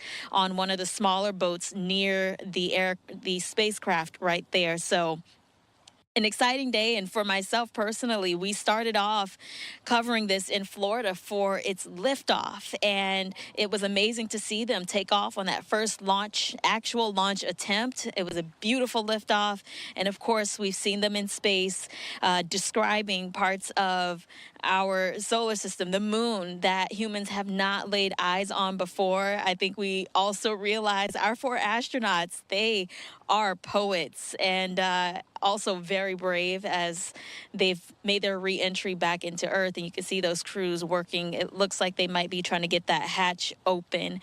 And once they do that, again, this portion has been taken over by the crews with the boat. Once they do that, they are going to extract the astronauts in order. Christina first, Victor, Jeremy, and Reed. They're also going to take them, again, by helicopter to the boat. There's 2 helicopters that'll be doing that as well. So a big day for them. I'm sure a sigh of relief for the astronauts, too, after going through the Earth's atmosphere, testing out that heat shield, which did have issues for Artemis 1, but they decided to change up the path of re-entry to try to help solve that issue that they dealt with the first time around, and they've made it back nice and safe. Fox Weather's Brandy Campbell with us. Great stuff, Brandy. We appreciate the insight. We'll be checking in, I'm sure, at some point in the near future here. We appreciate you. We're going to keep with this. We're going to just stay here. We're going to watch as these crews continue to work through this recovery process. By the way, the capsule, when it was going and when it was making its way through the atmosphere, and then as it was parachuting down, I mean, it gets hot, and you could kind of see, this is something that we weren't really able to touch on because we were in NASA's coverage. We'll get back to that in a moment. But if you get a moment, you can really see stained black on portions of that capsule. It's just so hot, as it really was engulfed in red hot plasma during the peak of the heat. Also around that time, that's when they entered that planned communication blackout. We know that the capsule had life-protecting heat shields on it. It had to withstand thousands of degrees during re-entry. We here at Live Now have been keeping an eye on this coverage and on NASA's live stream. Let's continue to do such. I'm Austin Westfall. Let's keep watching. Let's pull the audio up on NASA. Looks like we're hearing from Megan Cruz right now with NASA comms. In some of our wide shots, you can probably see that there are 6 boats out in the water. More than 40 people out in the water right now on those boats.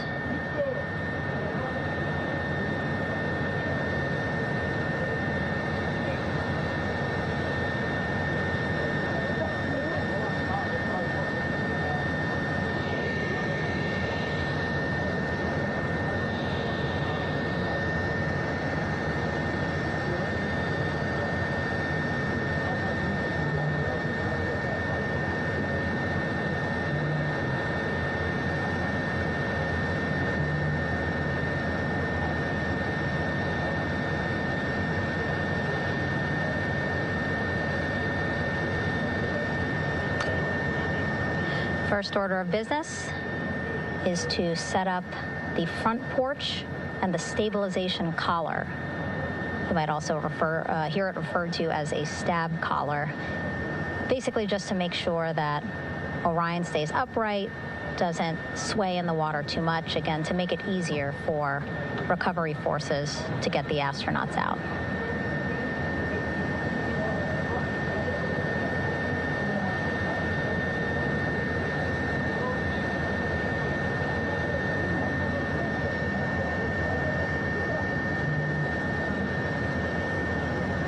Again, we splashed down to the Pacific Ocean just after 5 p.m. Pacific time here. It's a requirement by NASA to be able to get the crew out of Orion within 2 hours of splashdown. So doing great on time so far. Plenty of time. No rush either. I was speaking to NASA flight surgeon Rick Schuring earlier in this broadcast, and he said to me, no rush to get the crew out. Just want to make sure that they're feeling good, and whenever they're ready to take their step out of Orion and onto that large raft, the front porch, folks will be ready.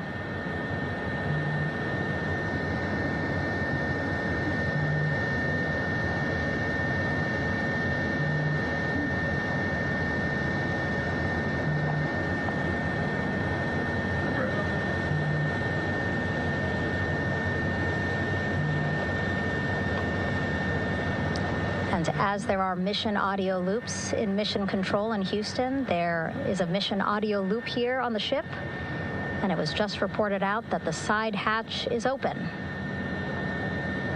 Side hatch of Integrity is open. You're getting these beautiful shots from our aerial assets. The ship itself, where I'm on, just 3,000 yards away. Again, plenty of people on the boat here, glued to the side closest to where they can see all this action. And again, with just 3,000 yards separating us, great views from the bow here. You can see now that side hatch is open.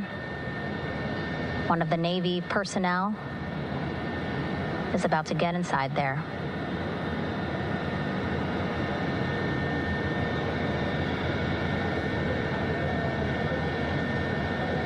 In they go.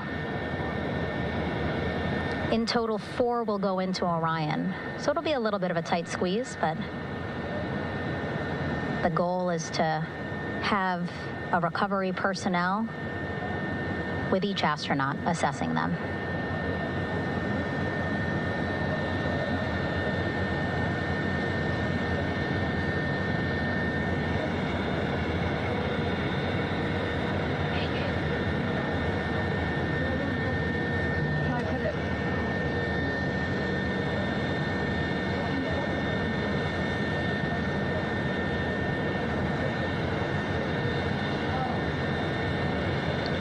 Boats getting closer now. Again, that one that's right up against Orion, those are the divers that will go in to the spacecraft to check on each of the astronauts. These other boats will begin doing a number of things, putting on that stabilization collar onto Orion, building that front porch. Eventually, they will retrieve the parachutes, as well as tow Orion back to the well deck of the recovery ship here.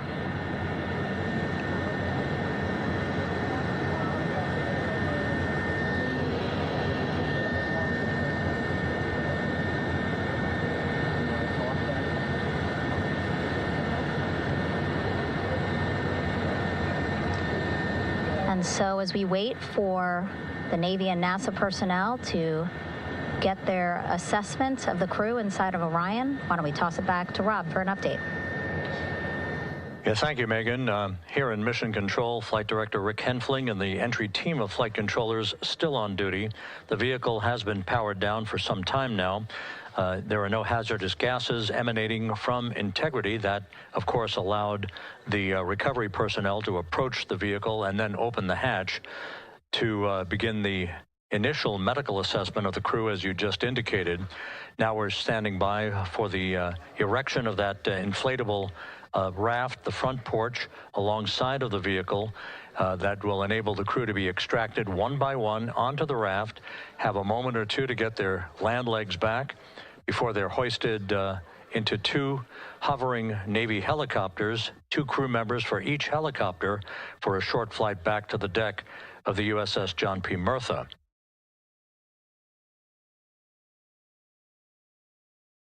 All of Integrity's systems operated flawlessly throughout the course of the approach to the Earth, the entry into the Earth's atmosphere, and all of the key milestones that followed in this high-speed return to Earth for Integrity, a mission that spanned more than 694,000 miles from the vehicle's launch from the Kennedy Space Center atop the Space Launch System back on April 1st.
As we mentioned at the top of the broadcast, the last time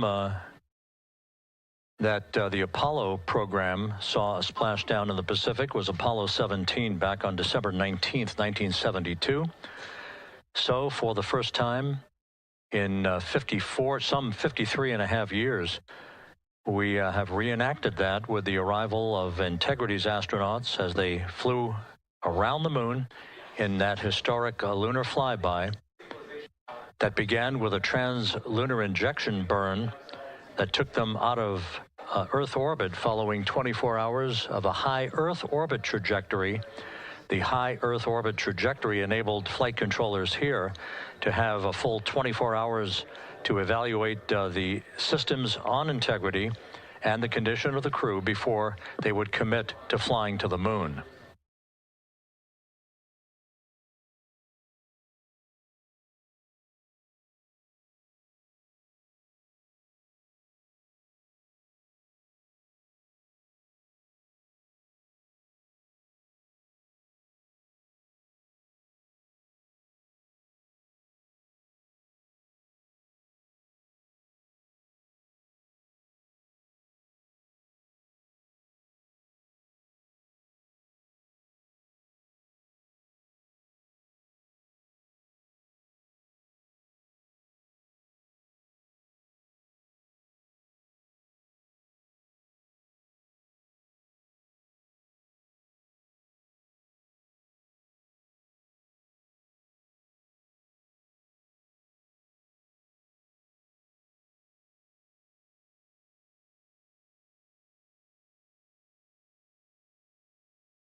With the side hatch of Orion having been opened to set the stage for the erection of the inflatable life raft, known as the front porch, to be erected alongside the spacecraft for the extraction of the crew.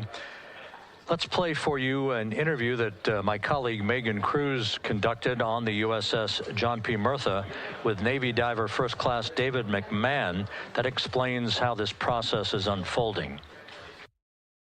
Okay, Davey, so you and some of your team, one last look over of the stabilization collar, correct? Yes, ma'am. Okay, so what is this stabilization collar? This is what's going to stabilize the capsule out there in the ocean.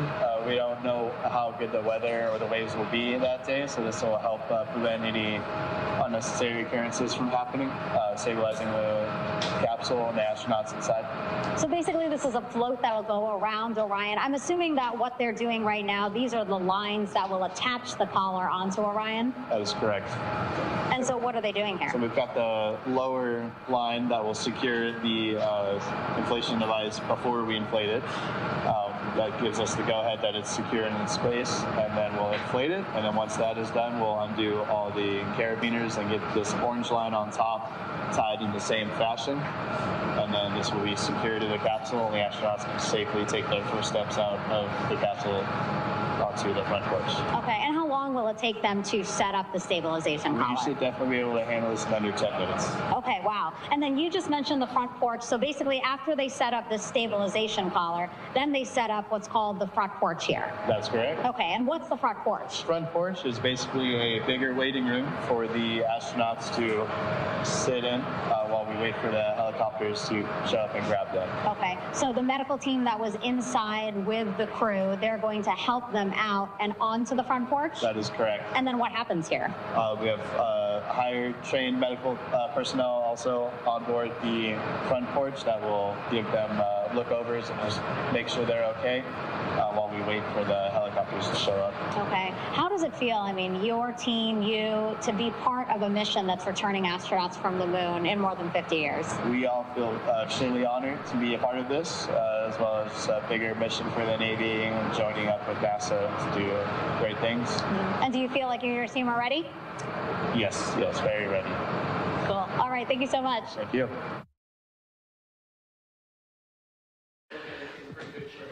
Once again, the recovery operations are continuing out in the Pacific. We shortly should see that life raft, the front porch, erected alongside the side hatch of the vehicle.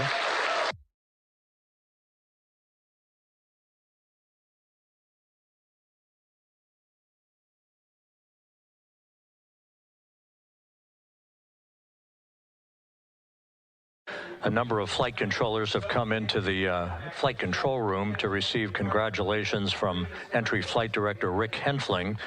But we're going to stick with our operations out in the Pacific as we await the extraction of the 4 crew members who are reported to be in excellent condition.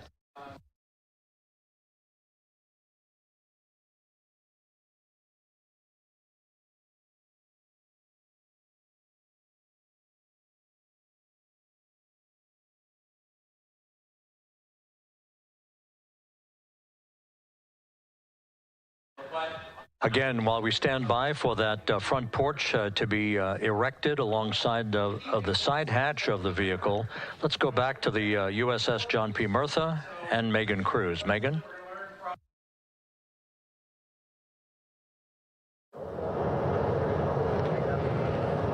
Hey, Rob. Pausing now to listen to some internal audio loops. Again, the operations team here on the ship communicating with everyone out on the water. It seems like currents are hindering them a little bit from unfurling and inflating the stabilization collar as well as the front porch.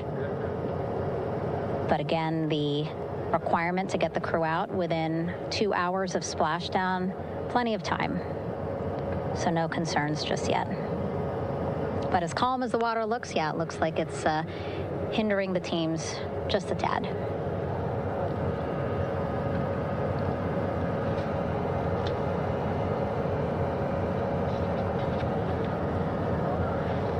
You can see in some of our shots that side hatch still open. Again, inside there are now 8 people inside. 4 divers, Navy divers, all with medical training, each assigned to an astronaut each.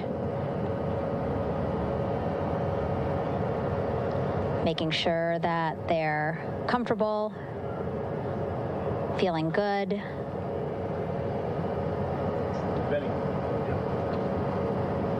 As you've heard us say in the broadcast, you know, they expect a little bit of discomfort. Again, these astronauts just traveled back to Earth at 25,000 miles an hour, a nearly 695,000-mile journey around the moon. If you think you get carsick.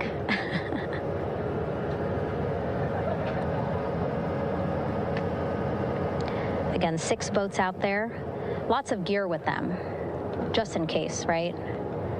As we said, the crew reported feeling great, but again, all those folks out there in case they weren't, right? NASA is all about making sure we think about every situation that can happen, and so, of course, wanted to be ready in case any of our astronauts needed more medical attention while out there in the water.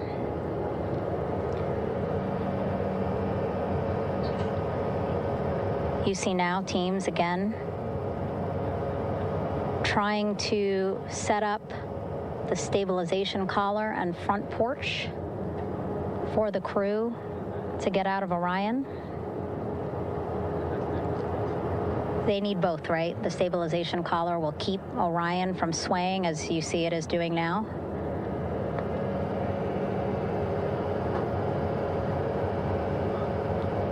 And then they will connect to the front porch to the stabilization collar so that the crew can take 2 steps and they will be in the front porch.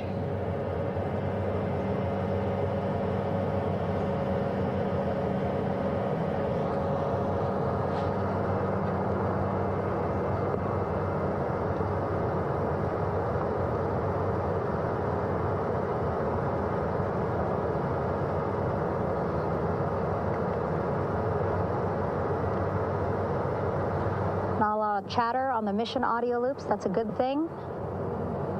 Again, things proceeding pretty nominally, even if they're fighting some currents out there on the Pacific Ocean.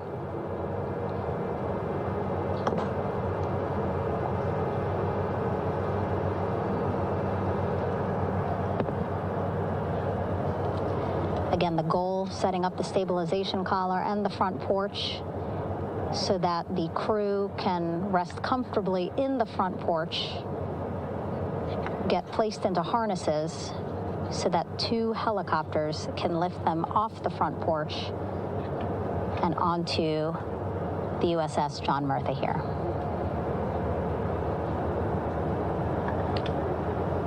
The helicopters are going to take turns picking up an astronaut. So again, Helo 1 and Helo 2.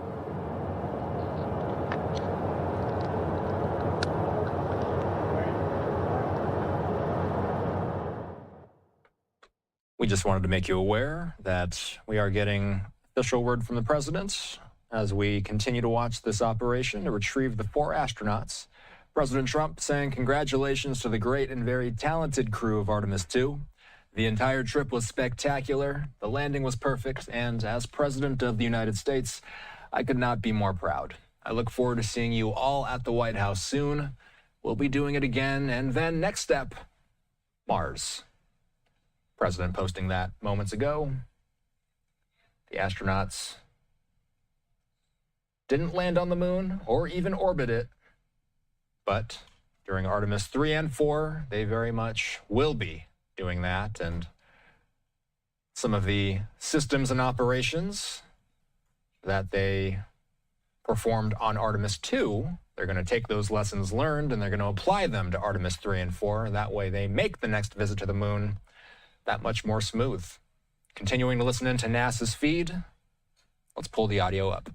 Specialists will be hoisted down into the front porch. The restricted maneuvering doctrine is in effect. We'll connect to the first astronaut, which we're expecting to be Christina. And then Helo 2 comes around, picks up Jeremy, while Helo 1 stays above head, and then Helo 1 will come back in for another astronaut, and then Helo 2 for the last astronaut, and then back to the flight deck here on the recovery ship.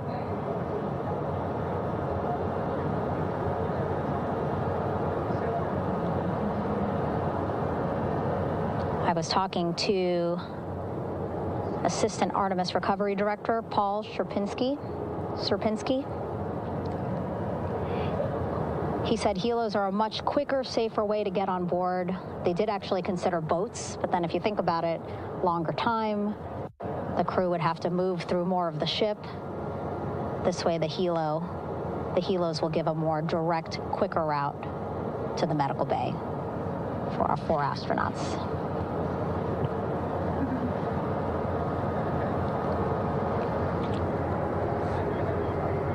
Beautiful shots from our aerial and imagery teams.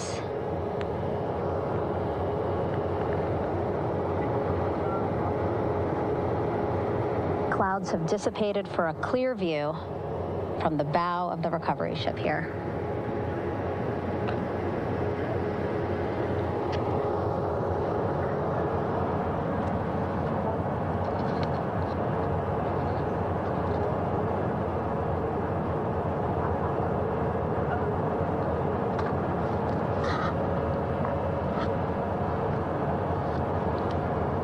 You can still see divers in the water there. Encircling Orion, that is that stabilization collar we've been telling you about. As you saw in that interview just a few minutes ago, they have to first connect it to Orion, and then once it's secured onto Orion, they can inflate it, and then they'll further secure it with other harnesses and lines.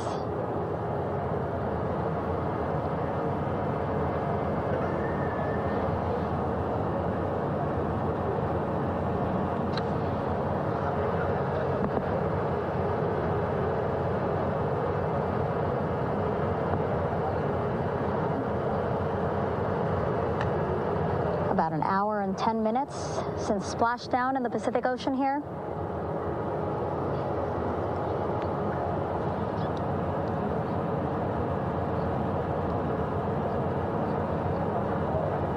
Reed, Victor, Christina, and Jeremy back home after a history-making mission to the moon and back.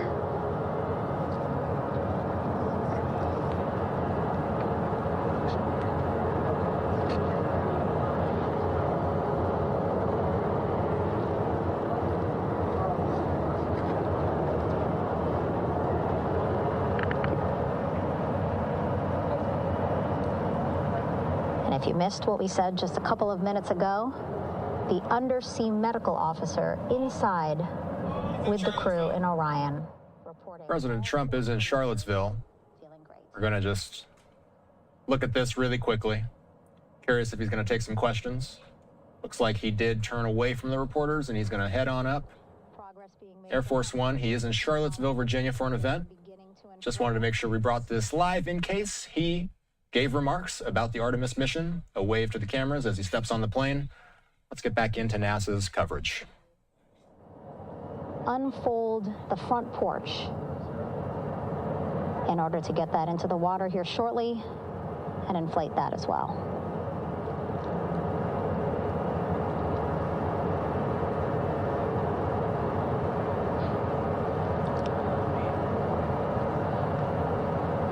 Again, more than 40 people out in the water right now.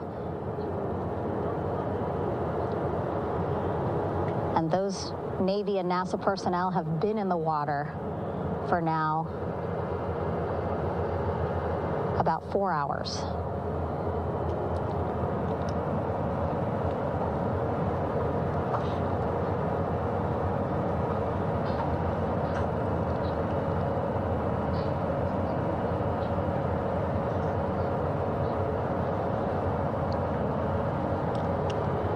The reason why they had to get out so early is just to stage everything. And actually here on the ship, when there are flight operations happening, you can't have anything else, right? Just because the flight deck can be a dangerous place, so they just want to focus on planes coming and going from the ship, so that's why they wanted to get the boats in the water to make sure that they have all the time they needed for the flight ops. And then the same crew here out in the water, they will stay out in the water for a number of hours after we recover the crew and get them back on the ship, because then they have to recover Orion.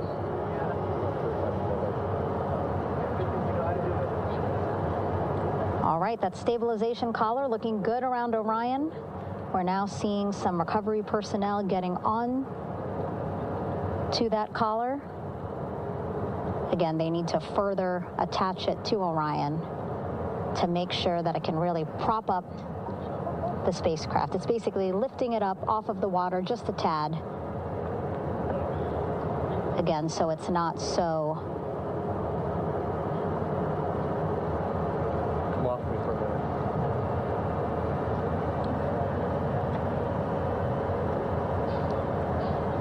so it doesn't sway so much in the water there.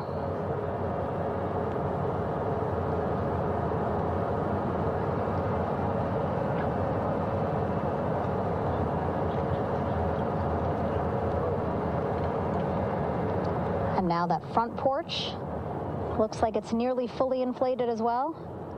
You can see a much larger surface area.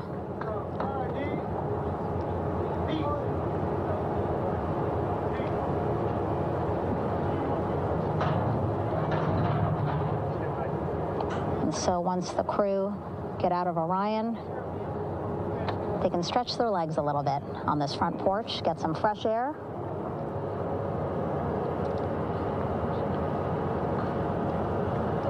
And enjoy this beautiful day here on their home planet.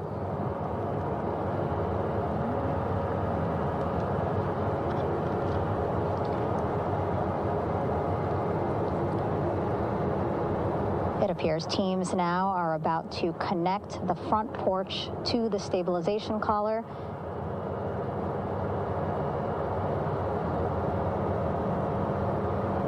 And at that point, when both are secure, we should soon see astronauts come out of Orion.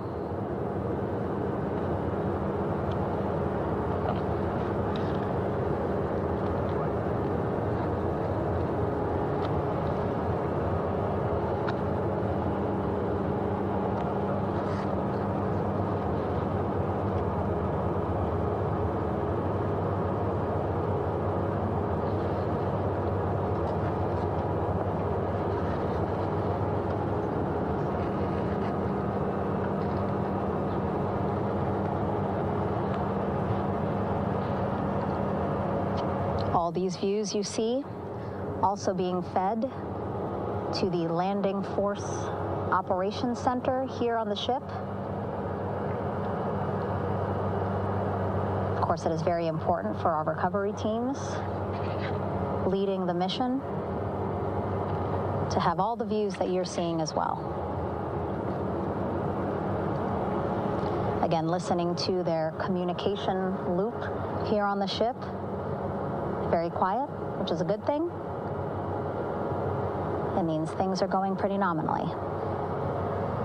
meaning as expected.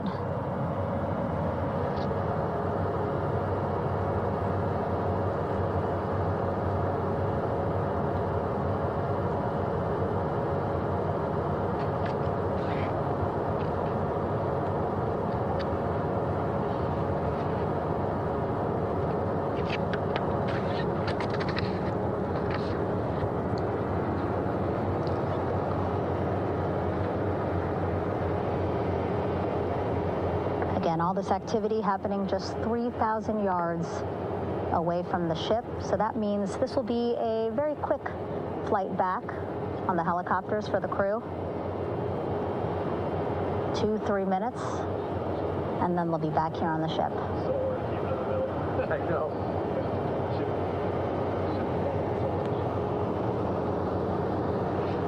Okay, saw a thumbs up from one of the personnel on the front porch. It looks like they are now getting ready to deploy what they call the Air Rescue Vest, ARV. And so this is the harness that each crew member will get into in order to be hoisted into the helicopters. Again, those helicopters hovering just about 40 feet above the front porch when they're ready to pick up each crew member.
This is Mission Control Houston.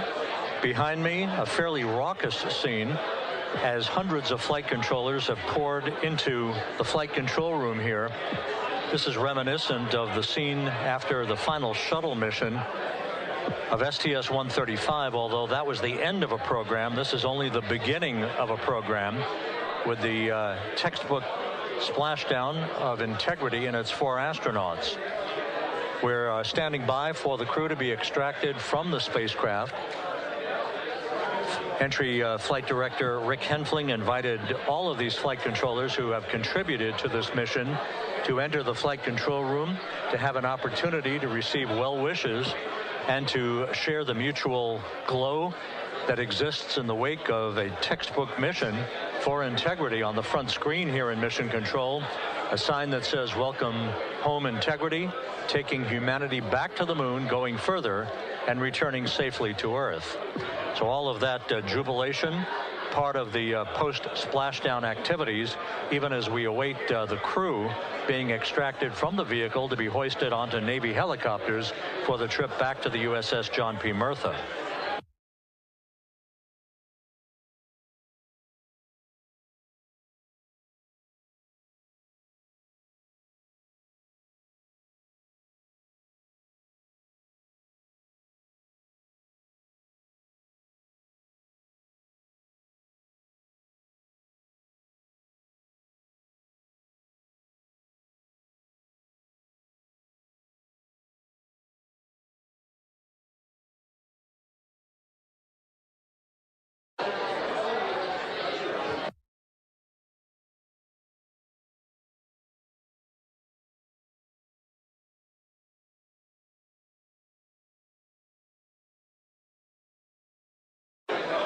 Once again here in Mission Control, this view of the Artemis flight control room, known as the White Flight Control Room. This is the old shuttle flight control room, and now is the home of Artemis missions to the moon and beyond.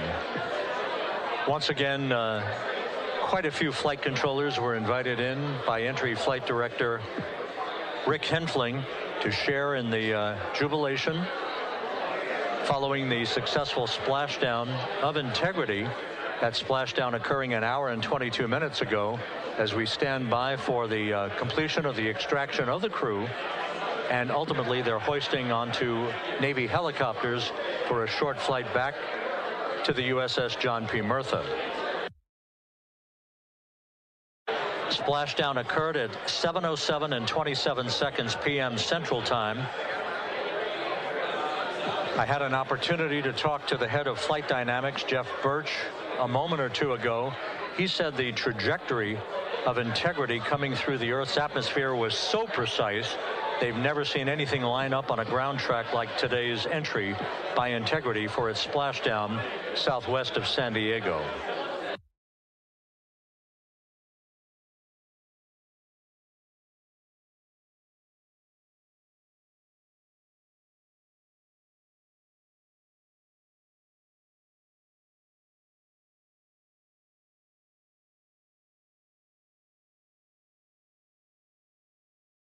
And the initial, you can hear it.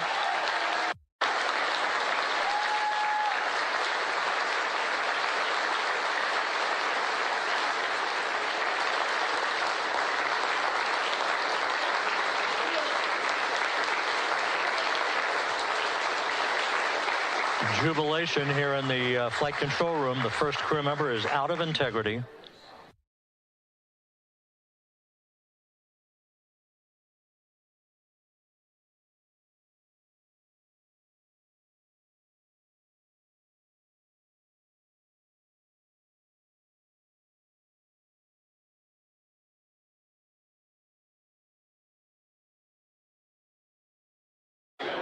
We are expecting the other crew members momentarily to be extracted.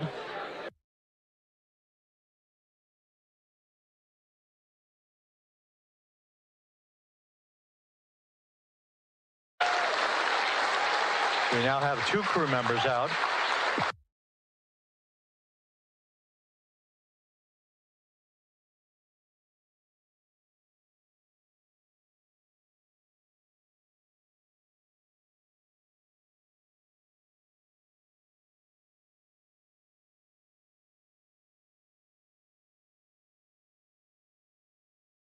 Two crew members out, 2 to go.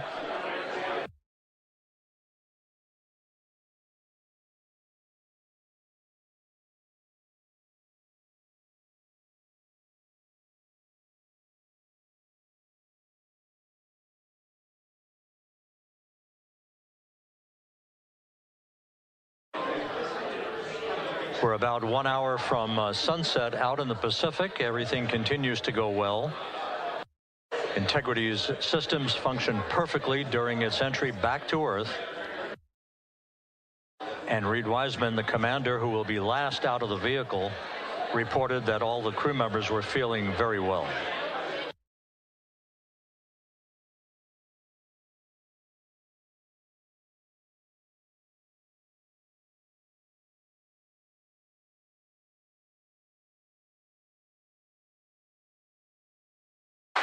Crew member number 3 now out.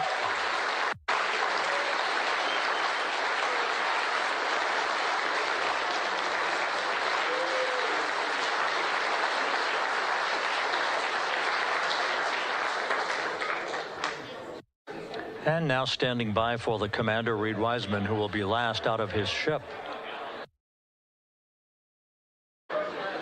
Bobbing in the Pacific under almost ideal conditions, Integrity spanned 694,000 miles during its journey from launch to splashdown.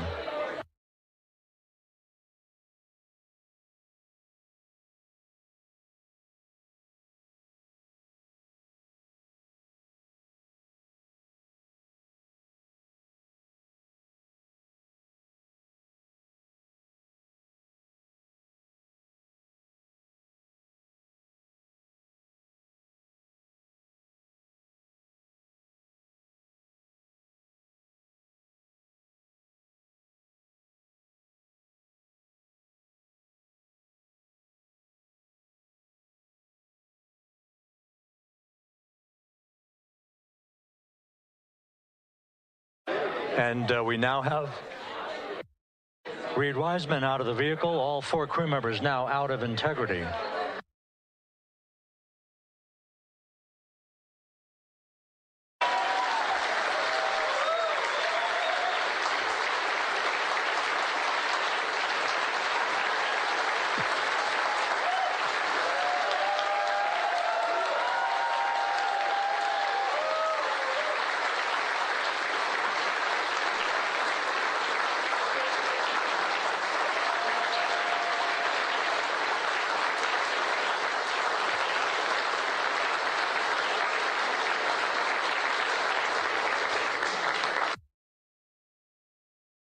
Once again, all 4 crew members now on the front porch, and the procedure to begin hoisting them up to these 2 Navy helicopters hovering overhead will begin shortly.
This is Mission Control Houston.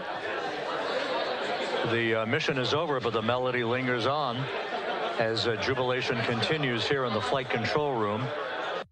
We should be expecting NASA's Associate Administrator, Amit Kshatriya, to be joining us shortly for a short interview while the recovery operations continue out in the Pacific. So we'll stand by for that. And then we'll turn it back over to Megan Cruz aboard the USS John P. Murtha.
This is Mission Control Houston here in the Artemis Flight Control Room.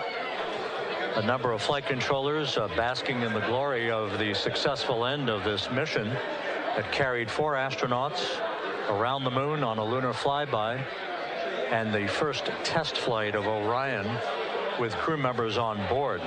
Splashdown occurring an hour and 32 minutes ago after a flawless descent back into the Earth's atmosphere for the vehicle. Its 4 crew members in good shape, simply enjoying their time right now on the front porch, as it were, the inflatable raft alongside of their Integrity spacecraft. We're expecting Amit Kshatriya, the NASA Associate Administrator, to join us here momentarily for a brief interview before we turn it back over to Megan Cruz aboard the USS John P. Murtha, the recovery ship.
This is Mission Control Houston. We're about an hour and 34 minutes since the textbook splashdown of integrity in the Pacific to bring home our astronauts. And with us now is Amit Kshatriya, the NASA Associate Administrator. Amit, a little bit of history made tonight, a little bit of history made over the past few weeks. Your thoughts as this team here basks in the glow of what they just accomplished? Yeah, Rob, we're here in the control center, and it's kind of overrun with jubilant folks in the Mission Control Houston, as well as engineering, and folks that just want to be here, part of it, as we watch our crew get extracted from the vehicle. And, you know, my thought is always, always, always about these teams, the team that's in the water right now, pulling the crew out, the team here in Houston that worked so hard over the last 10 days, no sleep to get this done. You know, we still have some work to do to get the crew to the med bay here on the ship. They all look great coming out, so hopefully that won't be too long. You know, I think we saw the administrator on the boat too, giving his thanks to the Navy team on the Mirtha, which they're just an incredible group of sailors. I was able to visit with them a couple weeks ago. And then if you pull it all the way back to the workers and the folks that joined the rocket at Michoud, that made the heat shield tiles, that held together tonight, that stacked the vehicle in Florida, that integrated the vehicle in Denver, that fired the engines in Stennis, that fired the boosters in Promontory. I mean, this is the entire team, coming together and being tested by the environment that this machine went through. And they did it right. The work was good. They did it right. You've said in a number of briefings, of course, and in other forums that this is just the first step. The cadence has to step up, as the administrator has indicated.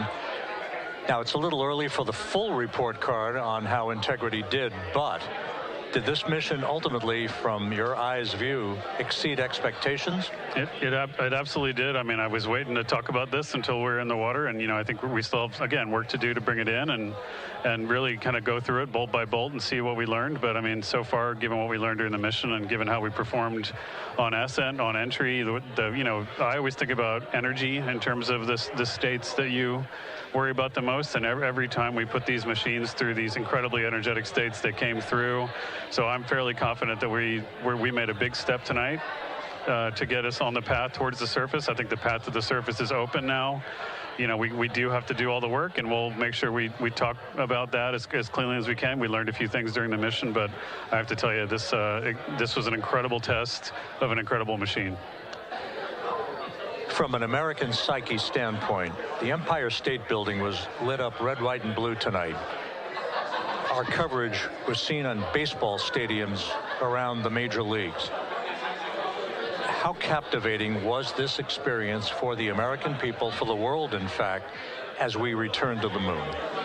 I have not been able to watch a lot of the coverage as we've progressed through the mission. I will tell you, just from my witness in Florida before launch, and then seeing the people's faces here, and then reading where I can about how things are going. I think this has been a gift to the world from NASA. NASA has given the world a gift, proving to folks all over the place, especially young people, and that to me is what this is really about. Young people, when they see what we can do when we work together, when we have teams that collaborate, that it doesn't matter how hard the problems are, we can solve them. I'm hopeful that Artemis 2, as folks witness what we were able to do with this incredible crew, this incredible team that we've birthed into the world, scientists and engineers and artists that have been inspired by this.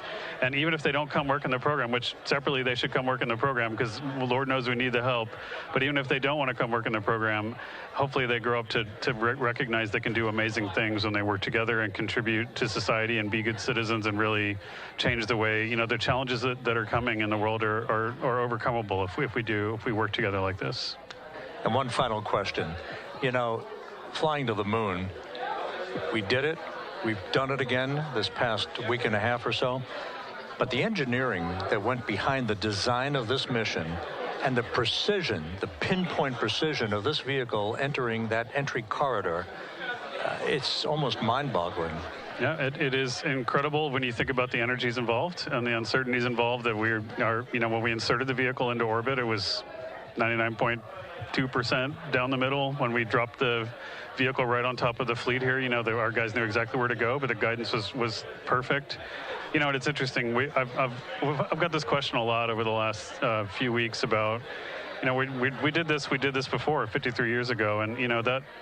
I think, I mean, it is a reasonable thing to contemplate, like what's gone on since then. And what I'd tell you is, you know, when we did Apollo, which again, the more we learn about what they did, the more magical it seems what they were able to accomplish given the technology and the learnings that they had. But when we did Apollo, the architects of Apollo, you know, Gilbert, Seaman, von Braun, Mueller, what they really wanted to do, you know, as they were contemplating what it meant to expand our range of action to the lunar surface, what they wanted to do was learn how to live and work in space for a long time.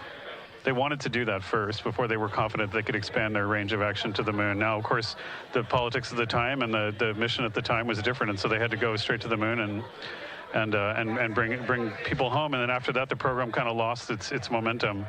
But you know, after that, NASA kept moving along those paths, right? So we recognized during Apollo that reusability was going to be important. We spent a lot of money on those machines, and you know, we spent a lot of money on these machines here, even though, but we recognized that reusability was important, which is why we built a winged space plane called Space Shuttle, and then we used that reusable machine to build a space station.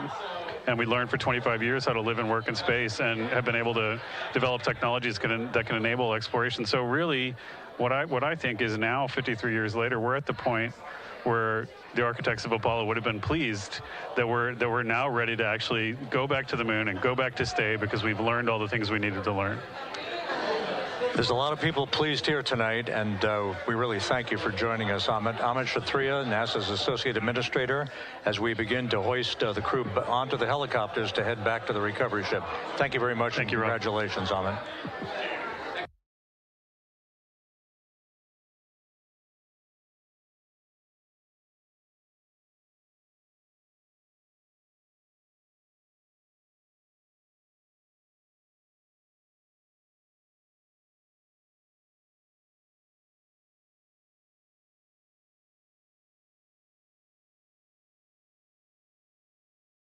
This is Mission Control Houston, with the crew members now beginning to be hoisted aboard the Navy helicopters.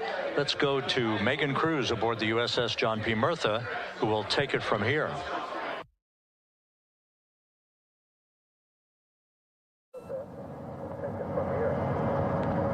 Hey, Rob, yeah, back on the bow of the ship here, we are seeing the helicopters circling Orion, the first one there, having just completed picking up the first astronaut. Helo 2 now, hovering just 40 feet above the front porch, lowering a recovery specialist out of the helicopter. That person will touch down in the front porch just there.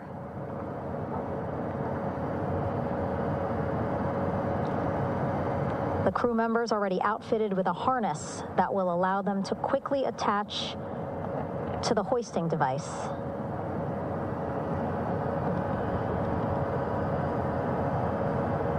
Look at the power of those blades throwing water out at the center there, the front porch, with now 3 astronauts and the recovery specialists. Again, crews already outfitted with a harness vest. And here we go. Second astronaut now off the front porch, getting hoisted into the second helicopter.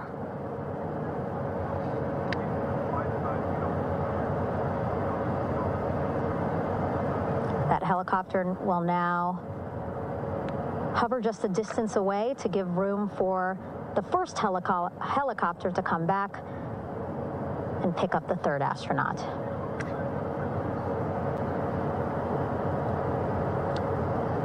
As we wait for that helicopter to come back, make its way back around, just want to mention that the President of the United States called our NASA administrator today while he was on the ship, just minutes after we interviewed him live on our coverage, and congratulated him and NASA on this history-making moment tonight.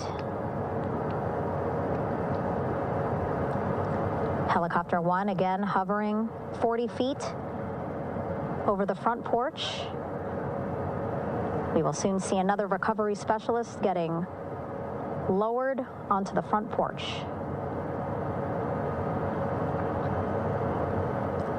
Wow, imagine sitting on that front porch, the wind, the water. But again, the recovery team determined that a helicopter flight back to the ship here would be safer, faster, and more comfortable for our crew who just completed a 10-day mission around the moon. Third astronaut in the air, getting hoisted quickly back into the first helicopter now.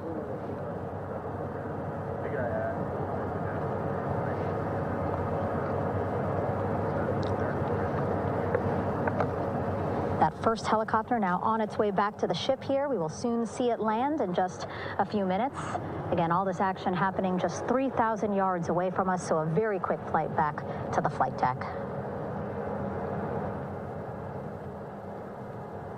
And now the only person left on the front porch, Commander Reed Wiseman. That second helicopter now making its way back over to the front porch. Here it comes.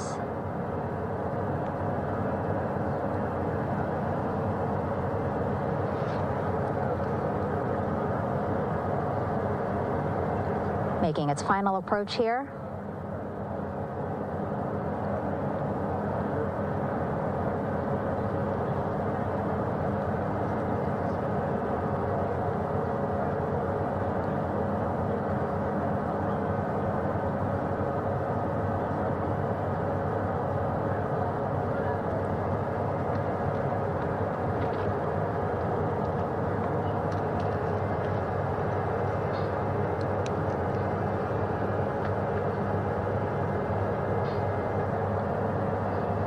The last astronaut, Commander Reed Wiseman,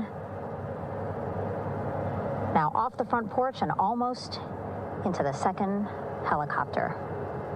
Both now on their way back to the ship where we are, the USS John P. Murtha, just west of San Diego in the Pacific Ocean.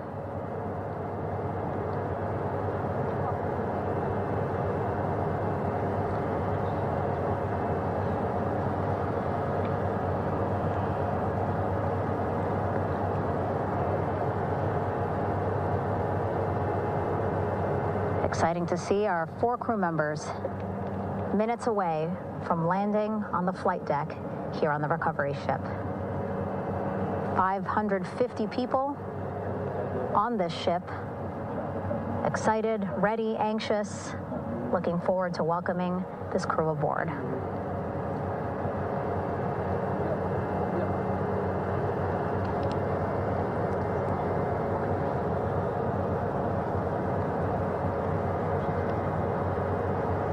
Watching them now with our own eyes. Close to the ship here. Hearing them begin to hover on the flight deck, which is just across from us, here on the bow.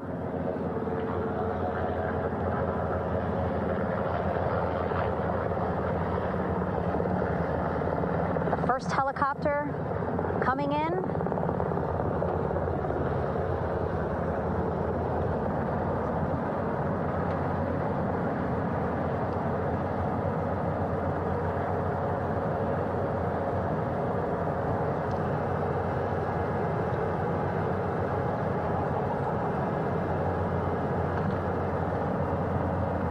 And wheels down. Wheels down of the first helicopter carrying 2 of our Artemis II crew. Pilot Victor Glover and mission specialist Christina Cook.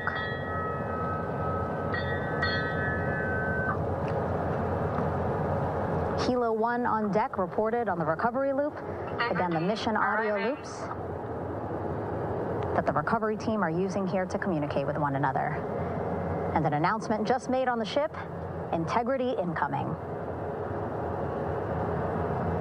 2 more helicopters on their way to the flight deck, one carrying the crew, the other, one of our imagery helicopters Again, kudos to our imagery and aerial teams for giving us these beautiful views of history in the making. Set amid a gorgeous, soon-to-be sunset here in the Pacific Ocean.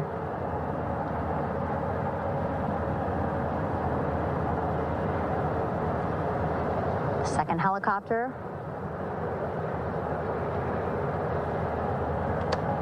making its approach of the flight deck.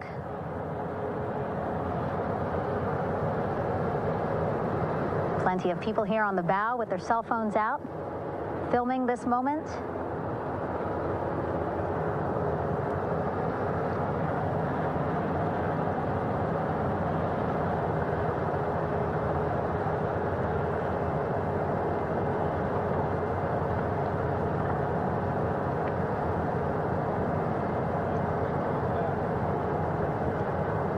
Some impressive flying here by the Navy,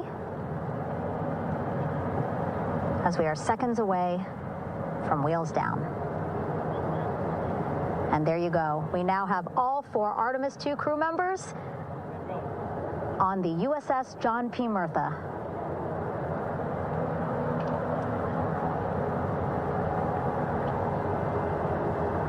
I'm sure they're happy to be out of the water and on this recovery ship with, again, 550 people on board, ready to welcome them home. But first, as we've been saying throughout the broadcast, just making sure the crew feel good.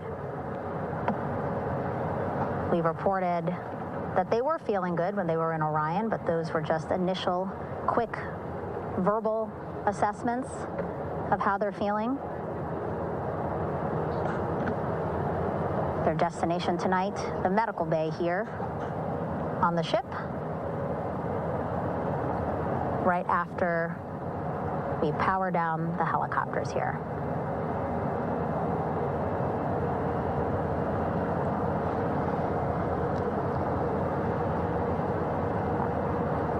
The team on the flight deck working quickly but methodically.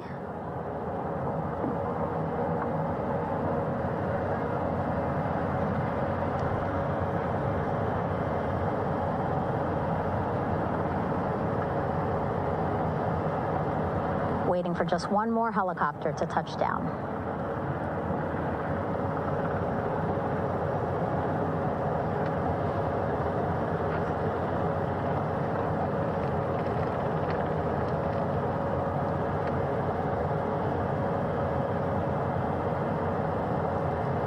Very limited personnel here on the flight deck. Restricted maneuver doctrine is in effect.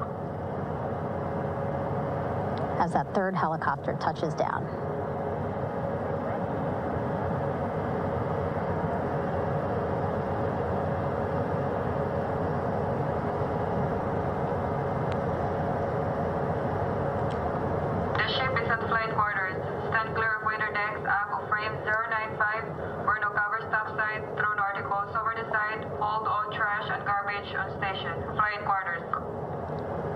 While just a few folks on the flight deck itself, there are plenty more on some upper decks. I see in some of our views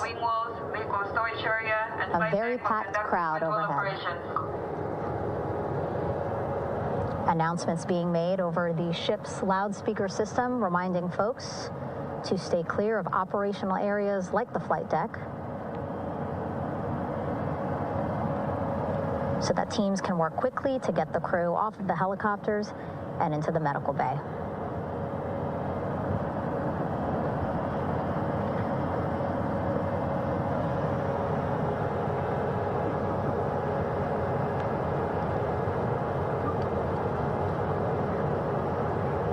Splashdown today, 5:06 p.m.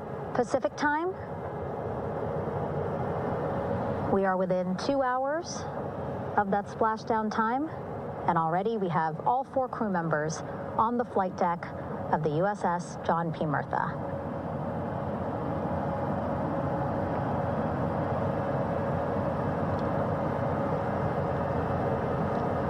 Again, crew waiting before getting out for the helicopters to completely shut down.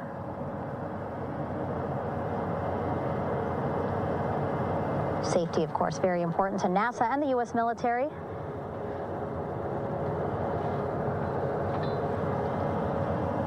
So we'll wait just a couple of minutes here before we start seeing crew members walk off the helicopters one by one.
All right, and now here we see pilot Victor Glover and mission specialist Christina Cook sitting on the edge of one of the helicopters, looking in great spirits. That familiar smile and laugh from Victor, I can see it from here. Christina, I'm sure, feeling the same way, just blocked a little bit by our camera here, but we'll see her here shortly. A photographer taking their pictures. Victor saluting folks on the flight deck. They look like they're in great spirits. Happy to be home, I'm sure.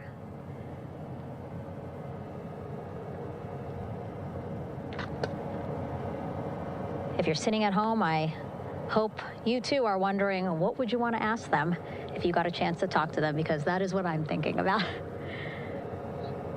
Getting the opportunity to talk to or ask questions of these 4 astronauts who just made history as the first crew to return to the moon since 1972.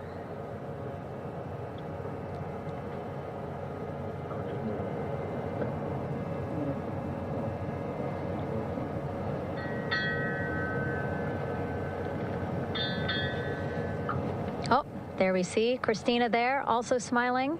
Finally peering out, waving at the cameras. Hello to you too, Christina, yes. Welcome back. Welcome, welcome home. A loudspeaker announcement on the ship saying, "Welcome home, Integrity."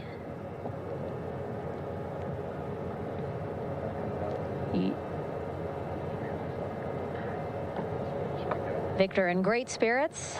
I can't see who he's talking to, but I kind of think that he might be talking to his other 2 crew members. Shouting from across the flight deck, congratulations to one another.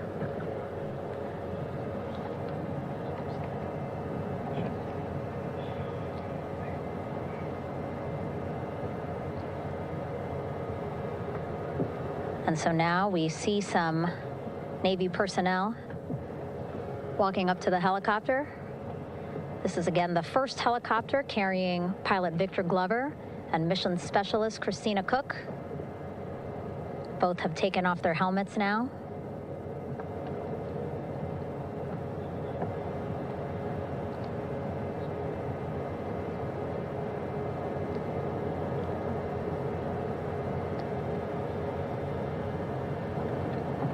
Some pictures, video, to catalog this historic moment. A beautiful sunset just behind them here in the Pacific Ocean. Golden hour. These pictures will be beautiful.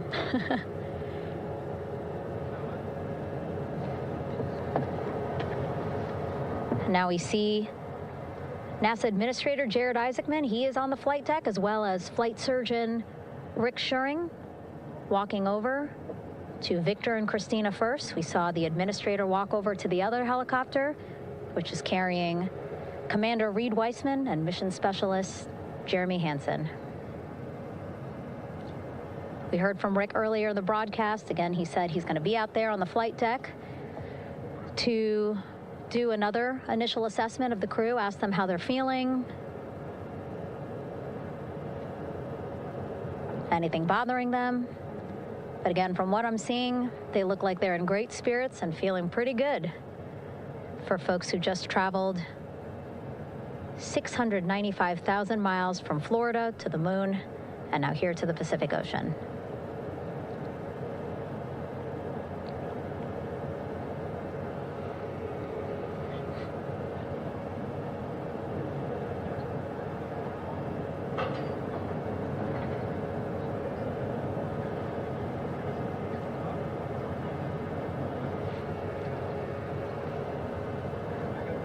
We're now seeing NASA Administrator Jared Isaacman walking across the flight deck. He had been talking to Reed and Jeremy, now approaching Victor and Christina. A hug from Victor, a hug from Christina. What a moment that we're getting to experience together.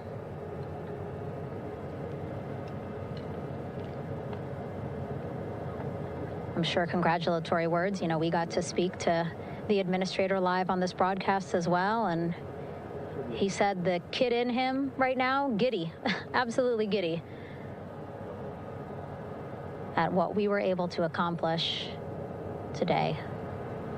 Returning them home safely and in good spirits after a 10-day mission around the moon. And here we go. We're seeing Jeremy walking, waving across the flight deck, now on his way to the medical bay.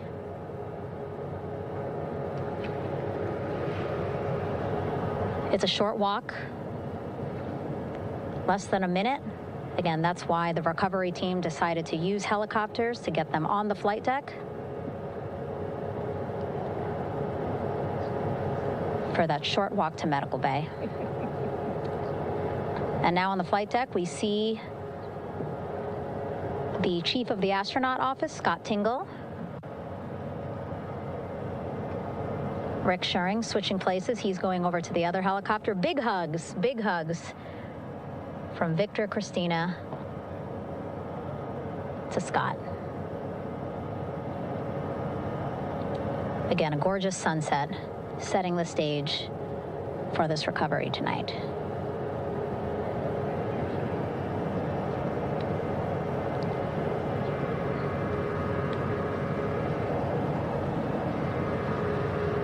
All right, and now here we are, Christina,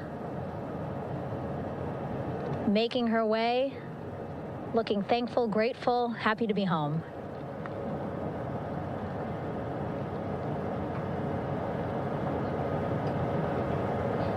You can see she's looking up. Again, lots of people, just a few levels up off the flight deck, welcoming her home.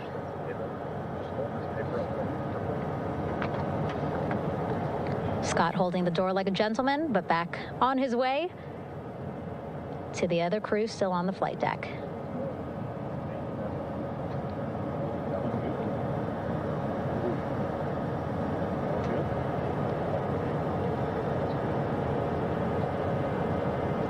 So still on the flight deck, Victor Glover and Reed Weissman. It looks like Victor will be the next one headed to medical bay. More hugs, more hugs. He's a hugger.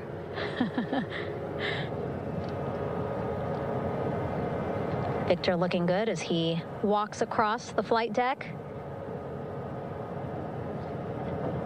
NASA Administrator applauding. Victor applauding. for all the folks on the ship with him who played a role in their safe return today.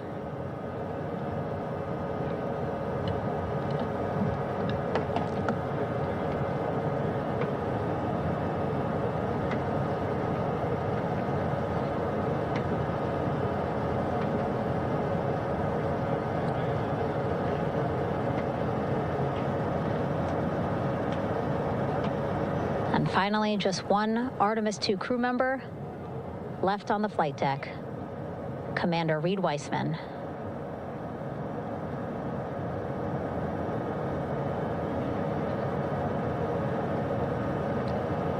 Applause from the group there on the flight deck, I'm sure, as well as on the level just above them, packed with people. Reed looking good as he takes his steps towards the medical bay.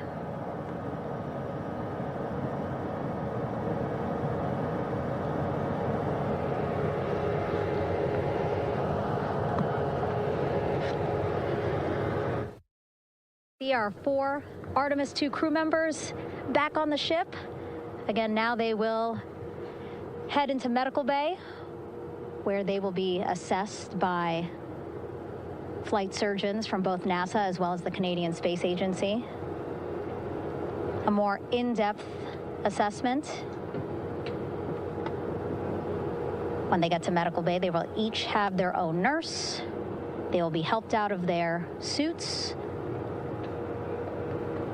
And then again, we'll check to see that they're feeling good. Make sure it's not just adrenaline, but that they are feeling good from their long journey back from the moon. Beautiful shot of that sunset, illuminating our flight deck.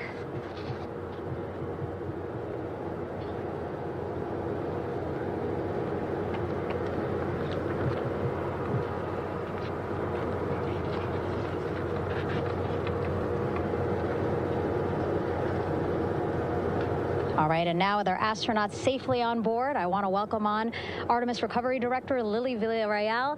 Lily, I don't know how you must be feeling right now. Ecstatic, relieved? So ecstatic, relieved. Of course, we still have to bring the capsule into the well deck of the ship, but this is a major milestone to have the crew here on the ship and in med bay. You know, our team has been preparing and working really hard, and I'm just so proud of them all.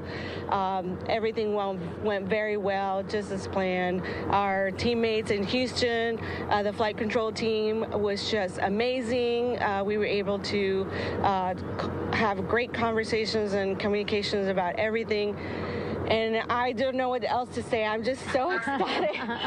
It's such a wonderful feeling to get to this point. Again, we still have to get the capsule, but this is huge for all of us in landing recovery. And I couldn't do this without my team, and of course the full support of the U.S. military. There's going to be lots of high fives when we get the capsule back in, and I'm so happy that the crew's doing well, Ryan's doing well, and thank you for everybody watching. Yeah, it was great to watch the crew come back to the ship with you. How were you feeling when you were seeing them looking so happy to be home and feeling really good? The funny thing is that we had video of them from inside the Orion vehicle. They were like that from the beginning. When we opened the hatch, they were already out of their seats, having a good time, waiting for us to open the hatch. And they opened the hatch, and of course we did the first medical assessment. Everybody was doing very well, and they were just having such a great time with the medical team that was inside the capsule. I think they were all taking selfies with the phones that they have, probably talking about what they saw, and it was just smiles all around. They were having such a great time. And then we put them on the front porch when we were ready to put them on the front porch, and again you could see they were just so ecstatic to be home and talking to everybody. So we were very happy happy to see all of that in the control room of the LFOC. How remarkable is that? Again, if we think about their journey, the 695,000-mile journey around the moon and back, coming back at 30 times faster than the speed of sound. I mean, how remarkable is that they are in such good spirits? I mean, this is an amazing crew. I think you guys have seen it for the past 10 days. They're wonderful people, and we're so happy that they brought us along on that ride. And I can't wait to see all the additional videos and pictures that they have that, you know, we'll get a hold of now that they're back on the ground. And I can't wait to hear how, you know, a little more than what we saw on the press briefings from the crew about what they saw. It's just fantastic. You know, some of my favorite people during this 10 days was a science team and how excited they were. And so this is exactly how we feel in the landing recovery team when the science team went, oh my goodness, when they heard all the discussions about the moon. This is exactly how we feel now in the landing recovery team. We're so ecstatic. Yeah. Again, we have to recover the capsule. I want to make sure we don't forget about Orion. Lily's all about business. She's thinking about what's next. But yeah, speaking of these 10 days, I mean, we have been along for the journey with them, live with them 24/7 for 10 days, and just really seeing the engagement that we've gotten from around the world. What do you hope people take away from this mission?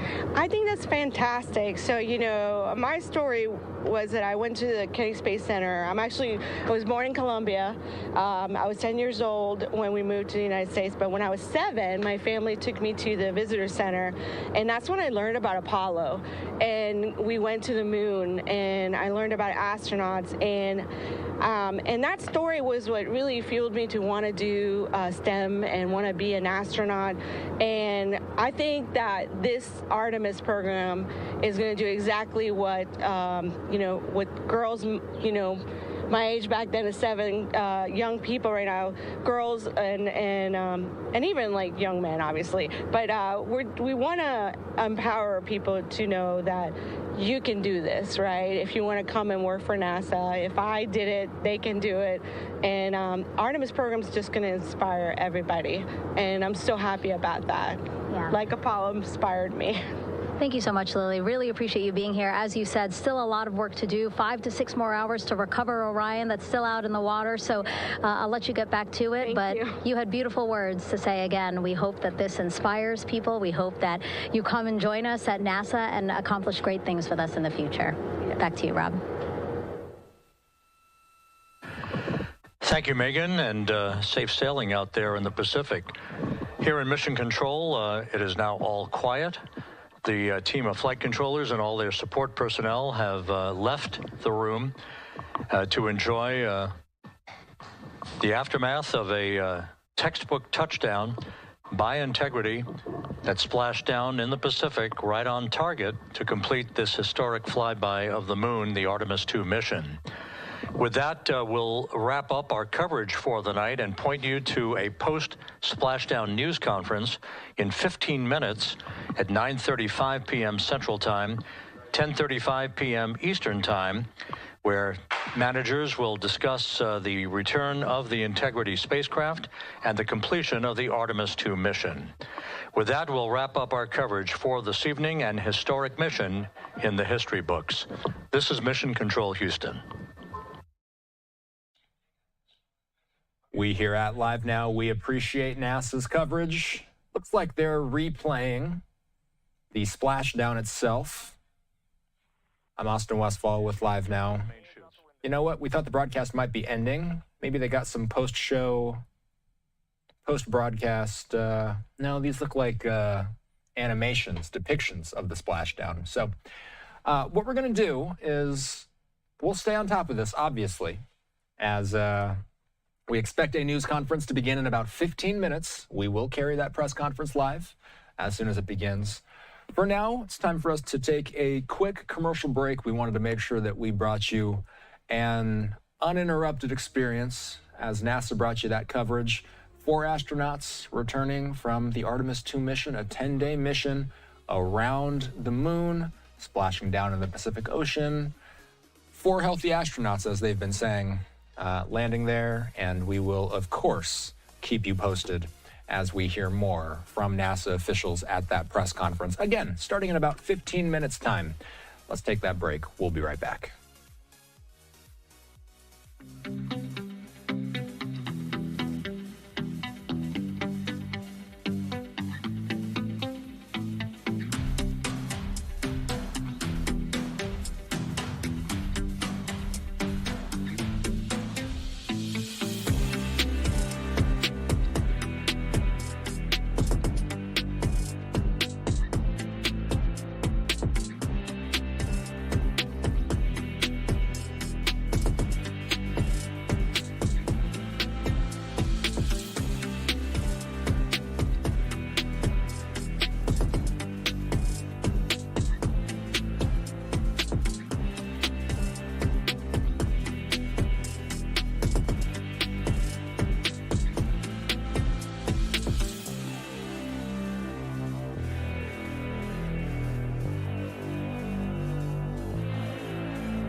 All right, you're watching live now. I'm Austin Westfall, a live look at the exact area where we just saw the 4 astronauts touch down on those military helicopters. A lot of celebrating, a lot of smiling.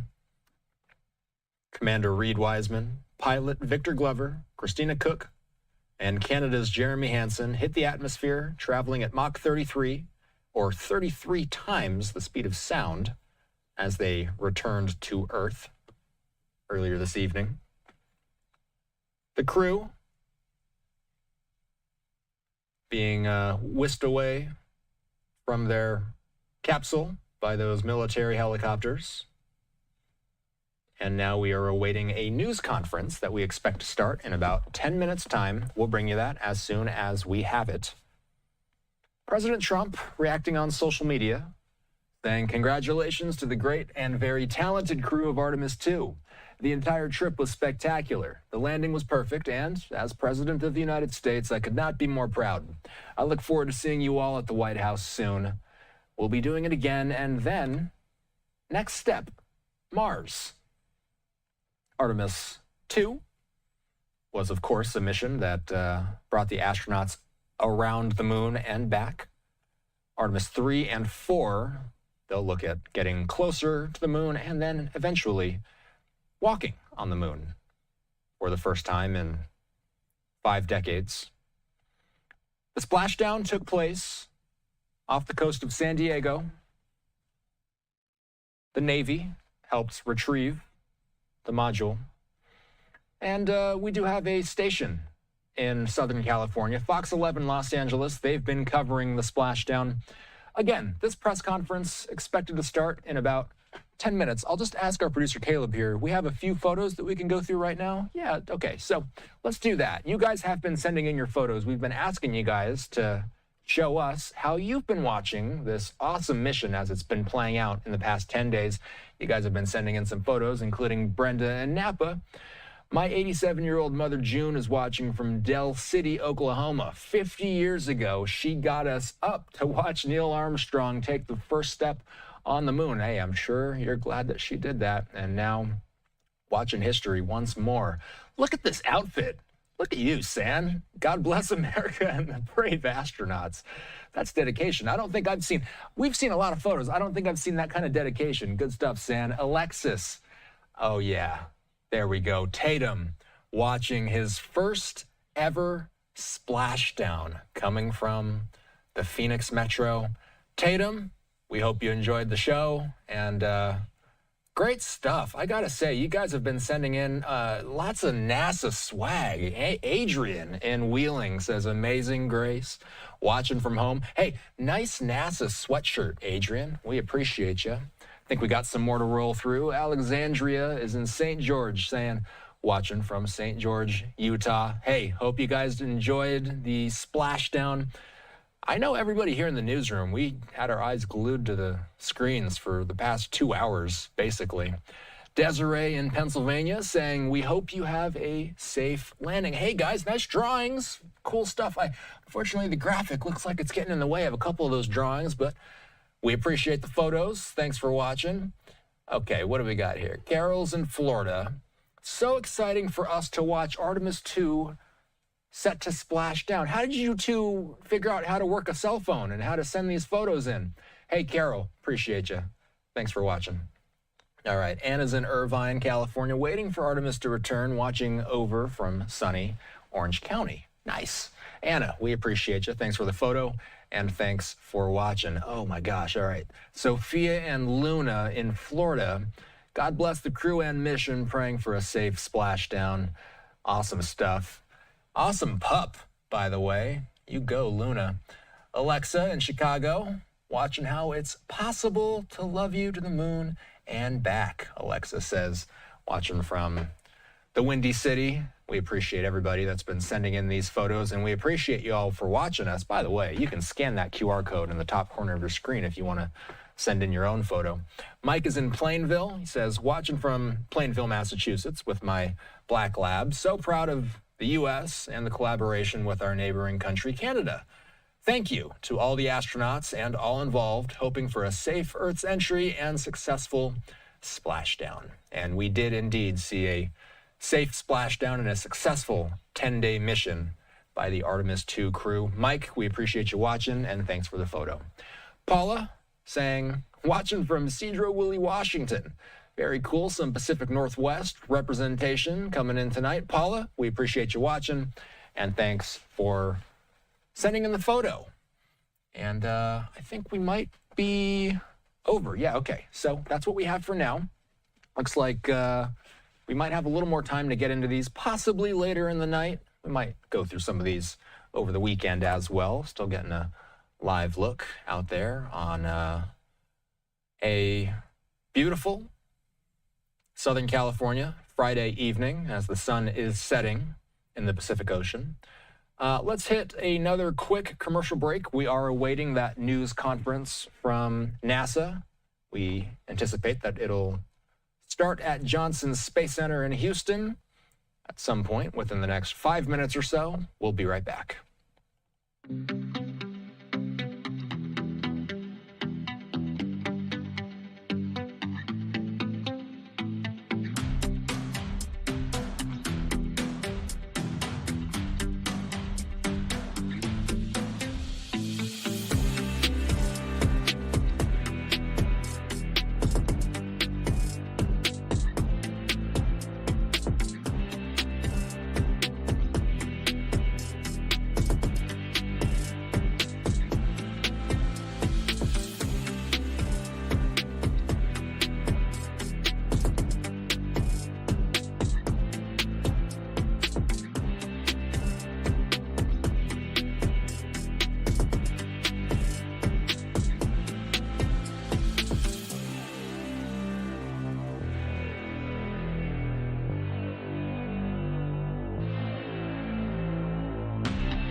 All right, any minute now, we expect that NASA's post-splashdown press conference will begin. Welcome back into Live Now. I'm Austin Westfall. We'll get you out to that press conference as soon as we see that it has begun. In the meantime, let's get out to our friends at Fox 35 in Orlando. They're not too far away from the Space Coast. In fact, they're speaking with one of their reporters out at Kennedy's Space Center right now, the very place where this rocket lifted off from 10 days ago. Let's listen into a bit of their coverage. We're going to break out of it as soon as we see that press conference beginning.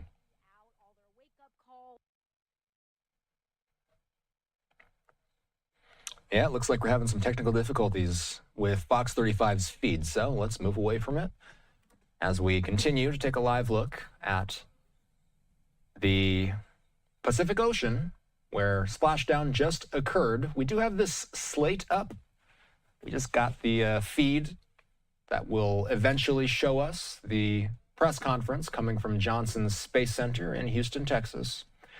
Anybody that's been tracking this mission knows that we've basically been seeing daily press conferences since the liftoff occurred, and they tend to be pretty lengthy. They usually run anywhere between a half hour to an hour long.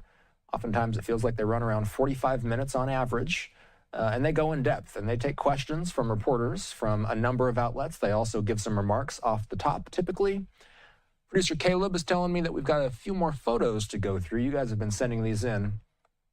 Let's go through some of these. Laura in Monument saying, Ryan and Sammy watching from Monument, Colorado. Hey, Ryan, Sammy, and Laura, we appreciate the photo. Thanks for watching, and thanks for sending in the photo. We appreciate you. Lewis is in Alaska. I've seen a few Alaska photos today, saying watching with prayers and excitement from Willow, Alaska. We appreciate you watching, Luis. Have a good one, and thanks for sending in the photo. We appreciate you. All right, who do we got here? Patrick is in Texas, showing, looks like two good dogs, and also nice setup, by the way. I like the setup with the TVs and the LED lights. By the way, if you want to submit your own photo, you can scan the QR code in the top corner of your screen. You very well may see this. Hey, all right, I know this area. Arabs in Houston, watching Artemis 2 splash down from NASA Space Center in Houston. That's where we're going to see this press conference happening in, any minute now, really. We expect they'll start this thing any moment. So we will stick with the coverage. In fact, if I see it right, it looks like NASA is starting up their live feed right now. I believe this is the beginning of the NASA press briefing. Let's take this live and uninterrupted. Here's the post-splashdown press conference with NASA officials in Houston. We were always going to the moon. Pushing ourselves to explore is just core to who we are. That's a part of being a human. And liftoff. We shall return. Continuing to test out every bit of Orion. Coming back to Earth, 7 miles a second. When humanity sets big goals, we can bring together genius from around the world. You have the best people on planet Earth putting this vehicle together. That's what's up. To innovate for the benefit of humanity and to inspire the world through discovery. And here we go.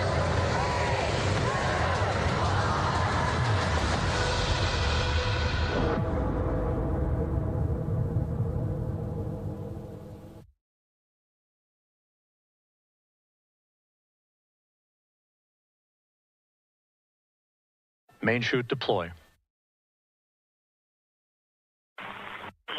And we have 3 good main chutes. Houston Integrity, splashdown, sending post-landing command now. Splashdown confirmed. Copy splashdown, waiting on VLDR. Splashdown confirmed at 7:07 p.m. Central Time, 5:07 p.m. Pacific Time.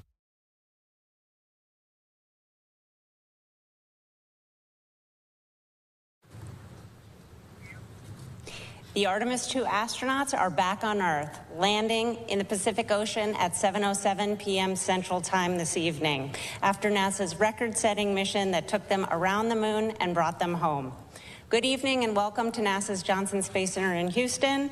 I'm Rachel Kraft with NASA Communications. several leaders to talk about the successful mission.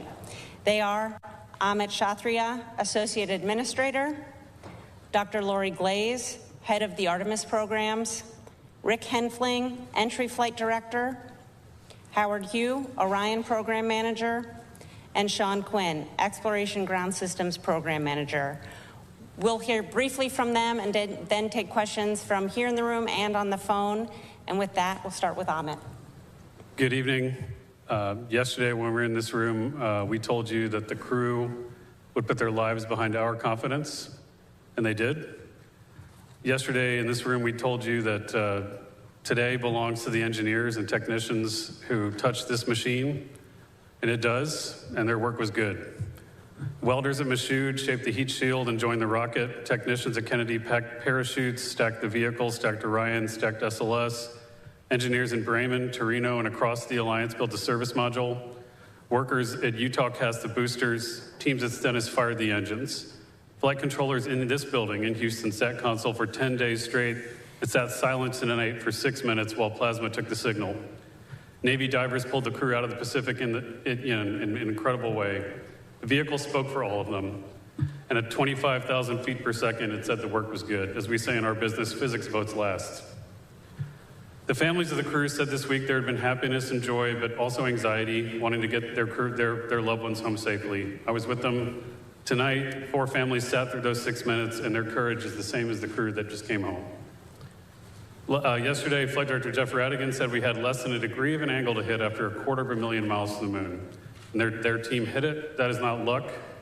That is 1,000 people doing their jobs. You all heard the crew's words during the mission. They were incredibly inspirational. They carried the torch from Apollo through station and around the far side of the moon. Their words belong to them. We'll get to hear from them as soon as they're back here. But tonight belongs to the team that built the machine that they wrote. We talk a lot about what gets in our way. The impediment to action is where we find the way to get to action. What stands in the way becomes the way. This program faced every obstacle an institution could face. The team met each one with work, and tonight is the proof. But that work needs to continue. The path to the lunar surface is open, but the work ahead is greater than the work behind us. It always will be. 53 years ago, humanity left the moon. This time we return to stay. Let us finish what they started. Let us focus on what was left undone. Let us not go to plant flags and leave, but to stay. With firmness in our purpose, with gratitude for the hands who built the machines, and with love for the ones that we carry with us. Welcome home, integrity. I'll hand it over to Dr. Glaze. Thank you so much, Amit. So y'all, we did it.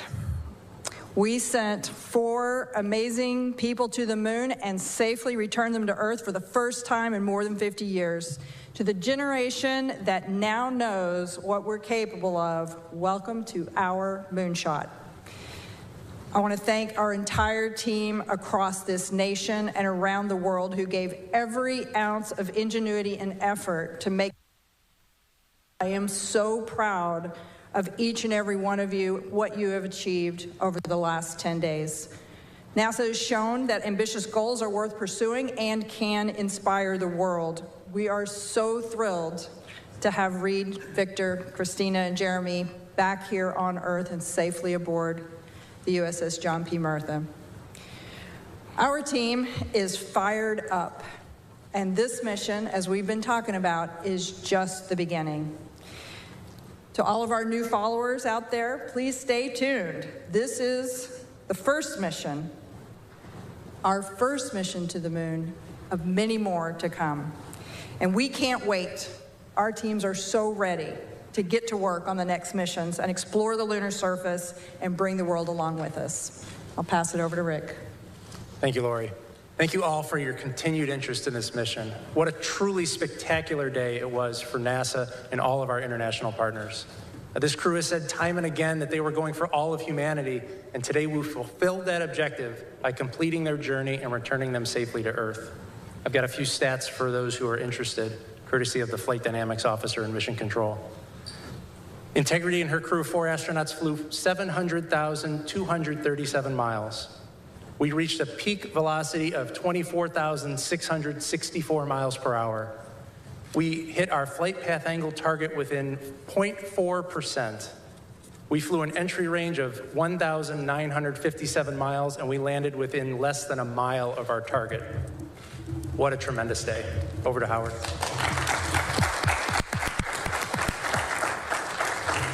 Thank you, Rick, and thank you to the flight control team. What an outstanding job. Wow, what a fantastic day. I mean, we've dreamed as a team of reaching this day, and appreciate Amit's comments. I mean, so many people have worked very hard, tirelessly to get this day. I think this mission has been historic and has demonstrated new capabilities for Orion spacecraft, has taken our crew farther than any crews that have ever gone to the moon and back safely. 252,756 miles. And that is a fantastic feat. We got a lot more to do. And I'm so happy that we get to have this moment, but we're gonna have a lot of these moments coming up. And I want to thank the entire Orion team. They have worked tirelessly. They've dedicated many hours. They've committed to excellence and innovated and attacked challenges that we've come up with for both our NASA team, our industry partners, and our European team as well. We did it together. We brought the crew home safely. They did a reserve round of applause. It was a terrific day for them as well. And I want to thank the crew. They have been a fantastic inspiration to our teams as well. You've heard their messages. We are so happy they're back on the ground. We can't wait to see them as well. And finally, you know, we've learned a lot from this mission. Number one was bringing the crews home safely, but it's also a test flight. And like Amit said, we have a work ahead of us to be done. We're gonna learn from this mission. We're gonna look at the data and we're gonna move forward. This is the start of a new era of human space exploration. Thank you. Well, thank you, Howard. What an incredible end to an incredible mission.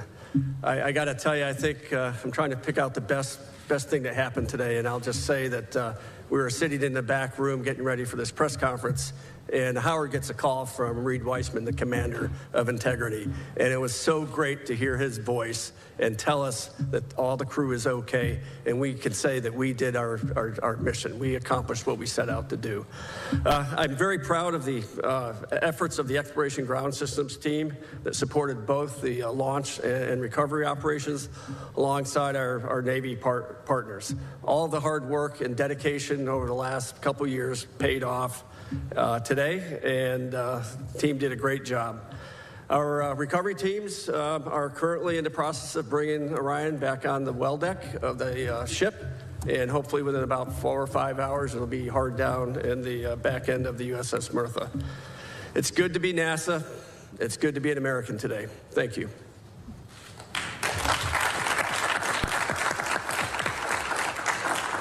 All right, it's time now for questions. We'll start here in the room and take several from the phone.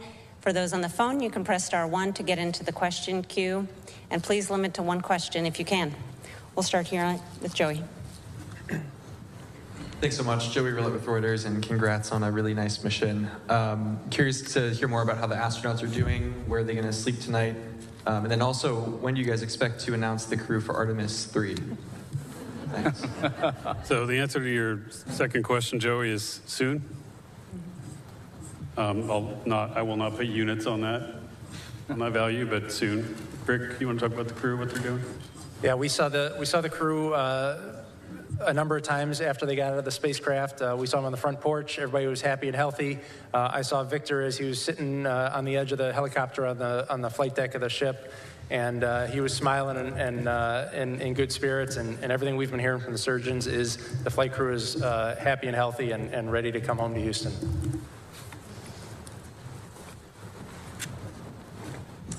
Hi, Lauren Grush with Bloomberg. Congratulations again. You know, obviously, it's been such a great mission to watch from start to finish, but I guess I'm wondering if you had to categorize, you know, this was a test flight. What would you say is the issue that you feel maybe the most grateful arose during this mission so that you could apply that lesson learned to the next? Maybe you. Like me, Howard, why don't you take that one? Yeah, I think, you know, we're taking a lot of lessons learned. Certainly learning about how the crew operates a spaceship has been a really great learning experience, and flying and ability for them to test drive for our spacecraft has been good. I think As we mentioned previously, our pressure control assembly, where we discovered a leakage through the system. I think we learned a lot about that. That is a new finding. Certainly, we're going to go investigate that. We're going to look at that and move forward to make sure that we make some changes if necessary, but we'll get all the data and we'll go forward from there. Marcia. Associated Press, Marcia Dunn. The administrator described the crew as great communicators, almost poets. How is, this is going to be a tough act to follow for the upcoming crews soon to be picked. Talk about this crew in particular and what they brought to this that went beyond the scientific and the research and the engineering, please. I'll just say that this particular crew, they've gotten to know each other so well. So each of them individually are just absolutely amazing individuals. But they, as a group, you could watch them, and what they brought as you watch them in Orion over the last 10 days, operating just seamlessly between the four of them, just the teamwork, the camaraderie, I think they really brought an amazing sense of what we're trying to achieve with this mission. It's the mission for all humanity, a mission for all, and they really did represent that and tried to communicate that. I do know that our entire astronaut corps is spectacular, and so I have no doubt that the next teams will also rise to that level. Jackie. Hi all, Jackie Waddles, CNN. Congratulations. Question for Rick. I'm really anxious to hear what that blackout during reentry was like for you. And also just wanted to ask, that splashdown target being less than a mile off is incredible. Can you walk us through if anything, was outside of ordinary? I know we heard on comms there were some sensor issues just before entry interface. Just curious to hear more about that. Thanks. Sure. So, blackout, there's really no beating around the bush with that. It's a difficult time because the flight control team wants to see data. We want to look at the data. We want to be able to provide input to the flight crew on how to fly their spaceship. And when we don't have data, we're trying to figure out what to do with ourselves. But we knew when blackout was going to start. It started when we expected. We knew when it was going to end. It ended when we expected. And so that gave us the trust that the spaceship was flying itself correctly. As far as some of the cautions and things that came up on the way down, the prop cautions, they were, we think that, again, that was learning of the spacecraft. Some of the limits are set a little bit tighter than we probably should have had them set, and we dispositioned those and moved on. As far as the comms post-landing, we don't quite know what was going on there, but we worked around it. We had comms with the recovery team, and we safely handed over the mission authority at the right time. Okay, Josh. Hi, Josh Denner, space.com. Really excited to hear that the crew is doing well. I'm interested, we saw Victor sitting on the edge of that helicopter once they landed on the ship, and it was great to see them all, walk across the deck. They were set to do an emergency egress test with a ladder, a backpack, I'm wondering if they've performed that yet, how soon they will be performing it, and if they have, how it went.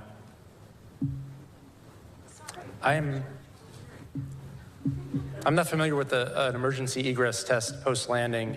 Given that this was a test mission, the number one goal was to get the flight crew out of the spaceship as fast as we could, and we weren't looking at any post-landing objectives. Yeah, we did do, I think, back when we were back on the launch pad, we did, during the CDDT, we did an emergency egress, but yeah, that's the only one I'm aware of that. Yeah, but we'll check on it for you. Eric. Eric Berger, Ars Technica. Congratulations on making what I know is really hard look easy. It was a beautiful mission.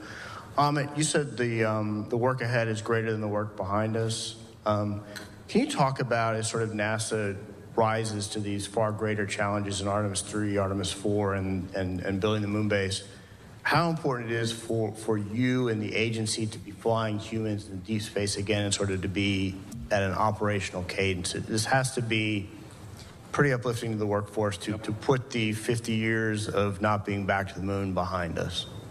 Yeah, it's huge. I mean, flight cadence and iteration is the key to reliability and safety. We were waiting to fly this mission for several years. A lot of that was because of the issues we saw during Artemis 1 and making sure we did that the right way, and we tried to make sure the machine was perfect before we flew it. But the real way to do that is to keep iterating, to keep flying, keep learning, keep getting data in the flight environment. So that piece of how we've changed the architecture and demanding that higher cadence is going to be, I would say, mandatory for us to be successful. We need that muscle memory to exist. We need the data to keep coming in, and we need to be able to quickly iterate and change the machine as we learn from it. Everything we learned from Artemis 2, we're going to get right after, but I would say it's essential. Okay, Irene. Irene Klotz with Aviation Week and Space Technology for Amit.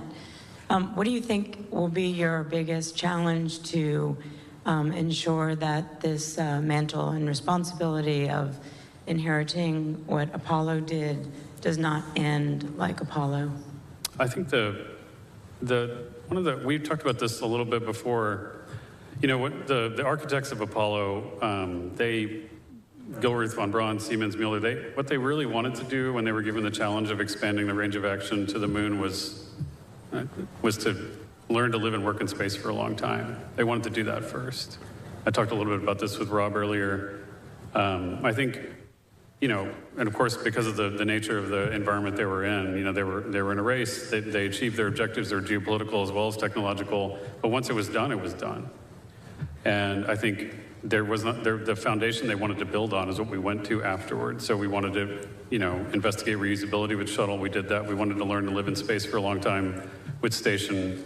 We've got to that point now, 25 years of occupation. And now it's interesting. I think where we are with the program is kind of where they wanted us to be before they decided to go do that, to actually enable a sustainable presence, to learn how to live and work there for a long time. So, it's a weird irony of history that, it took that long for us to do that, but we weren't sitting idle while that happened. We developed the capability to have an enduring presence, in space, and now we're going to take advantage of that now that we've reached back to the moon. Okay, we'll take one more in the room from Ken Chang, and then we'll go take several from the phone. Hi, Ken Chang from New York Times. I guess for Rick and everybody else, could you talk about what the last 13 minutes were like? There had to have been some anxiety, and what was the moment where you could finally relax, and when did you start celebrating in Mission Control? Certainly there's anxiety. If you didn't have anxiety bringing this spacecraft home, you probably didn't have a pulse. I have a lot of trust in my team. We've got all flight controllers in the room on entry day went through a rigorous training process, and they are the system experts on their respective part of the spacecraft. And so while there's anxiety, there's a lot of confidence because the team is there to do a job, and we've trained well, and we executed well. We all breathed a sigh of relief once the side hatch opened up. That's when we brought the team in. We said a few words to the flight controllers, and then we turned around to the families and waved to the families and gave them a thumbs up. And we all watched as a flight control team as each of the 4 astronauts got out of the spaceship and were hoisted up onto the helicopters. It was a great day. Okay, we'll take several questions from the phone now. The first one is from Micah Maidenberg with the Wall Street Journal. Hey, good evening. Question for Lori or Howard. I know it's very, very early here, but any initial thinking about the heat shield performance relative to Artemis 1? And could you walk through how the heat shield will be assessed in the coming weeks and months? Thanks so much. So I'll just start, and then I'll hand it over to Howard. How's that? Initially, we gathered a lot of data already. Certainly, you saw there were aircraft that were positioned in order to do some imagery and collect data. So we've got some of those data that can be analyzed in the coming days and weeks. We also had divers below the surface that took imaging of the heat shield before it was brought onto the Mertha, so that we could understand exactly what state it's in after it landed.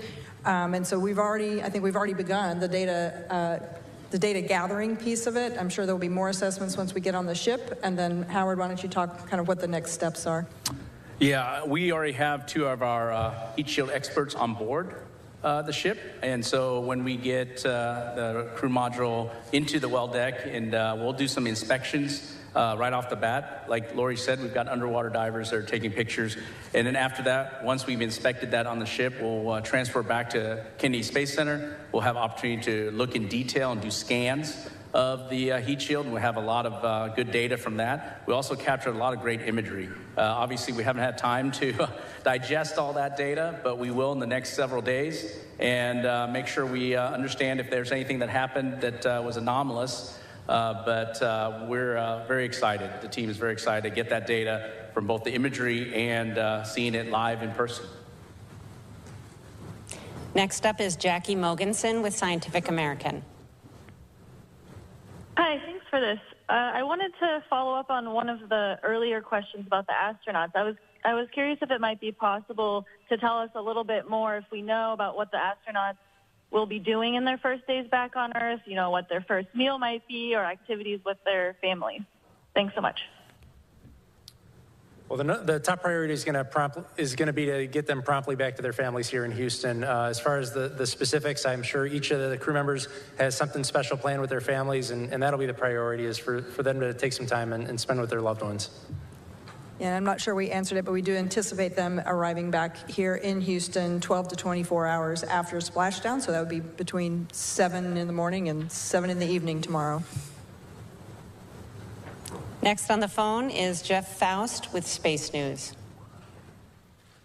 Good evening. I wonder if you can talk through what the processing of the Orion spacecraft is going to be now that it's back. What point do you sort of extract all of the lessons learned from the mission and start applying them to Artemis 3 in order to have that mission ready to go launch in about a year's time? Thanks. Yeah, you know, we will have what we call a quick initial 30-day report that we will put together. Every team will be doing their due diligence and analyzing all the data we have. The crew module will get transported back to Kennedy Space Center.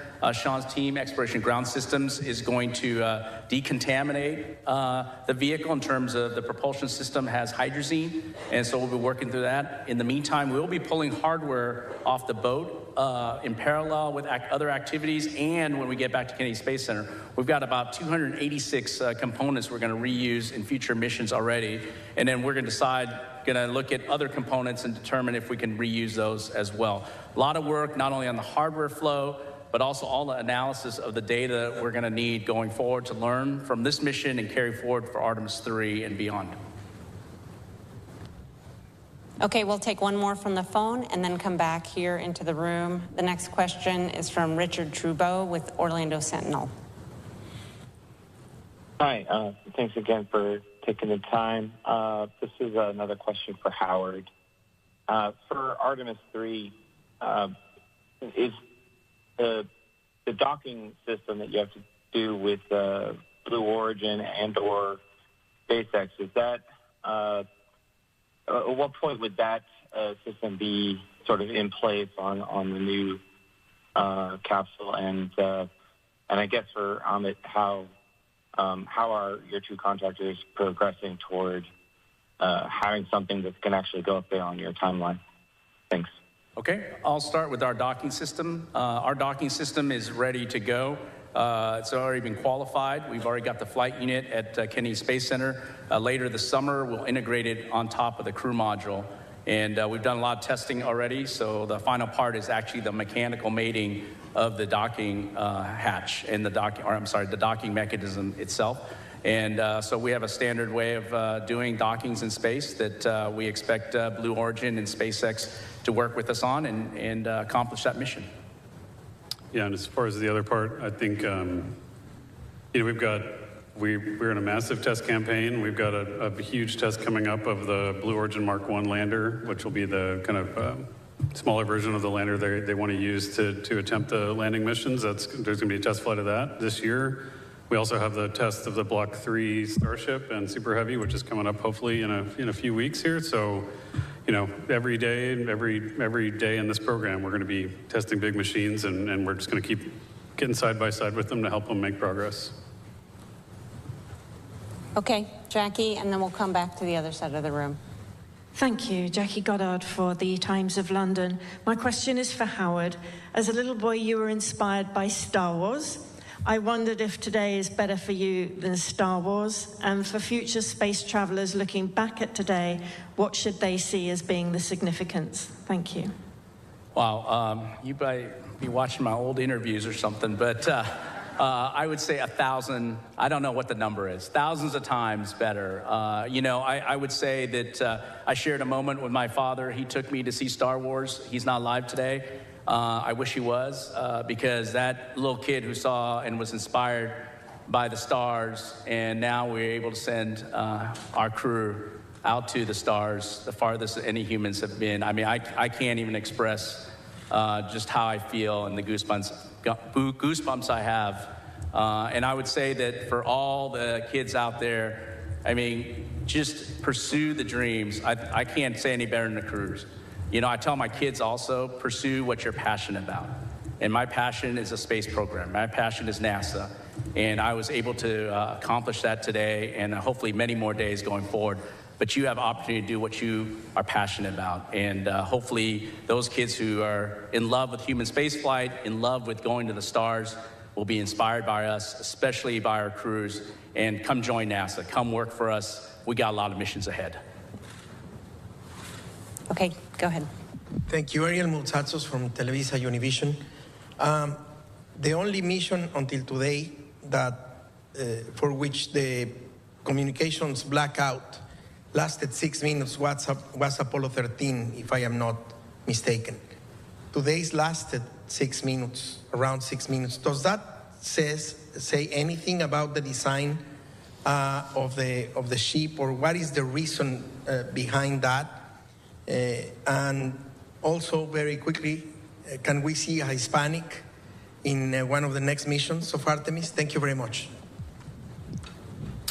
As far as the duration of the blackout, a lot of that, that's just dictated by the physics of the approach trajectory. The Orion spacecraft, when you get enveloped by plasma that's thousands of degrees, the radio frequency of the antennas just can't shoot through that. On the space shuttle, we were lucky we had the tail, and we had an antenna up on the tail, and it took us a while to figure that out, that was a way to keep calm. For Orion, it was 6 minutes, but it was predicted, and it played out exactly as we predicted, so that just gave us confidence that it was flying the way it was supposed to. Will. Hi, thank you. Will Robinson Smith with Spaceflight Now, and congratulations again tonight. A question for Rick. The whole flight operations team has been exceedingly busy throughout the course of this mission, in preparation for this mission. I imagine there will be a little bit of breathing room now that the crew is back safely on Earth, but when do you kind of get the band back together to start prepping for Artemis 3, and will it be the same complement of flight directors that we saw for Artemis 2? Thank you. Well, you're right that the next mission is right around the corner, and we'll take the lessons learned from Artemis 2. We learned a bunch on how to fly people in space, both from a vehicle operations, but also from how to run a control room with a deep space mission.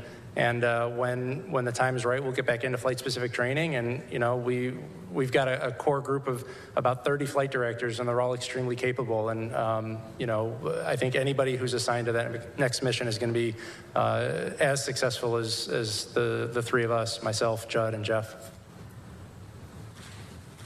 Yes, we'll take you. Tom Clark with Sky News. Congratulations on a very successful mission.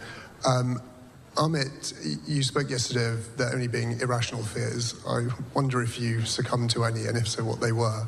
But more after such a successful test flight, how much of a boost is this to NASA's confidence in its wider mission to stay on the moon? For the campaign, this is a huge step, for us to build confidence, not just in our understanding of how this machine performs, but just that this organization can rise to the standard of qualifying a vehicle like this for crewed flight. I think that's huge. It took a lot of discipline and a lot of changes between Artemis 1 and now to get there, and the team really rose to the equation. These folks here, they did a tremendous job of instilling the amount of discipline and rigor and belief in the qualification standards to make sure this is going to work. And so to me, that was almost the biggest objective of this mission, was to prove to ourselves that we could move to crewed flight, but maintain the same level of risk knowledge and understanding, but also really focus on what that looks like. To your point, it is when you fly the crew, when you fly any crew, you can be paralyzed. You know, you can almost be paralyzed by risk because you become so close to them. You understand what's at stake when you with the families. You understand what's at stake. But the crew knows this, and we have to do it too. But organizationally, understand that what we do is we take calculated risks, and that it's going to take risks to explore. But you have to make sure you find the right line between being paralyzed by it and being able to manage it and bound it the right way. Okay, Andrea. And then after that, we'll come to Michael, and then take Cyril on the phone. Andrea Leinfelder of the Houston Chronicle. This question's for Rick. I enjoyed seeing the flight controllers storm into White Flight Control Room, and I was just wondering, were those the controllers from the back room? Were there people who were off duty who just couldn't be away? And why was it important to open the room to them and to let more of the Houston workforce celebrate that moment? Thanks. That was anybody, I made a call out to anybody who had worked the mission, no matter what shift or what room you were sitting in, to come into the room and just soak in the moment with the rest of the operations team. They all deserved it. They worked tremendously hard, both pre-flight and during the mission, and it was a time for us to celebrate together before celebrating outside of that room. Okay, Michael. Hi, Michael Atkinson, Houston Public Media. Congratulations again. My question is also for Rick. I think that we've asked the crew several times if they felt the weight of this moment, and I'm curious if you felt, or if your other flight directors felt the weight of this, that as you were going through all this, you're like, this is what Gene Kranz felt, this is what Chris Kraft felt. Did you ever feel that moment? There were a couple of times where you have a lull in the shift, and you can kind of sit back in your seat and just look out the window. I do that at ISS a lot when I work down the hall working in Ficker 1. You just enjoy the view. As I worked early in the mission on the planning shift, the moon was getting bigger and bigger, and it was fun to just sit and watch the moon get bigger. And then as we worked on the entry -1 day shift yesterday, and then on the entry shift, it was fun to watch the Earth get bigger. And it was fascinating to watch orbital mechanics take over. And in the last day when I took the console, I think we were, earlier this morning, I think we were over 50,000 miles away from Earth. And we made up that last 50,000 miles in the last 8 hours.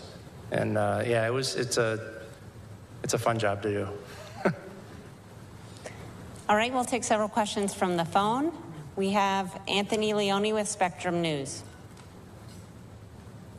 Hello, it's Anthony Leone with Spectrum News. Thank you so much for taking our questions. This is certainly a historic moment. NASA's kicked off the return of humans visiting the moon. How does it feel to write this new chapter in our history book? I have to tell you, my background is in planetary science, and I was an active planetary scientist for a couple of decades, and I had this incredible honor to come over and work with the human spaceflight side of NASA and the team that have put this together. But as someone who has been interested in what we can do in exploring the moon and going beyond low Earth orbit, I think the weight of this mission and just how incredibly impactful it is that we have actually achieved this. During our lifetimes here, we have done this, right? When I was, Apollo was when I was a child, and to be here now and say, we actually did this, we've gone back and we're gonna go build a moon base. We are going to have an enduring presence on the moon. Just incredibly powerful. The next question is from Manuel Masanti with Exploración Espacial. Thank you so much. Congratulations to everyone. Manuel Masanti with Exploración Espacial. NASA showed one more time that space is a unifying force around the world, with a crew that connected so well with people that doesn't matter which country. How important was, for anyone in the panel, how important was this mission for the agency and for the future of the Artemis program?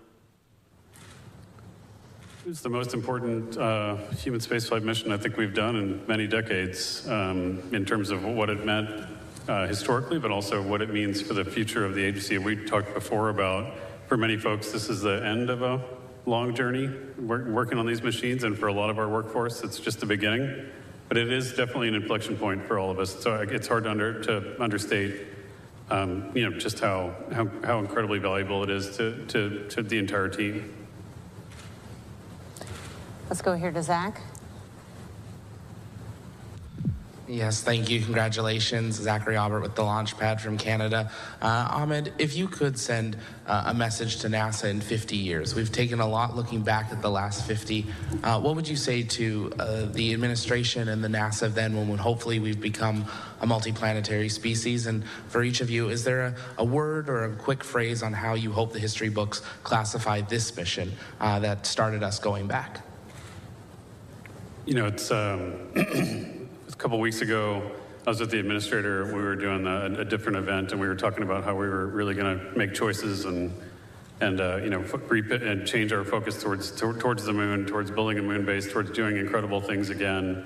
And right before he and I walked up on stage, he turned to me and he said, at some point, people are going to look back at what we were doing, and we're going to be like those guys that were hogging out logs to cross lakes just to see if we could do it.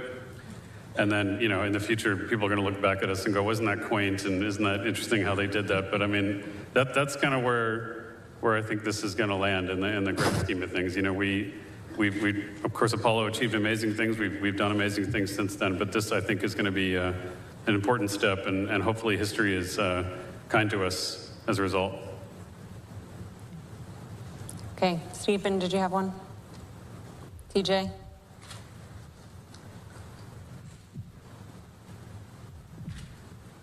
TJ Mosquero with the Epoch Times. Thank you all so much, and congratulations again.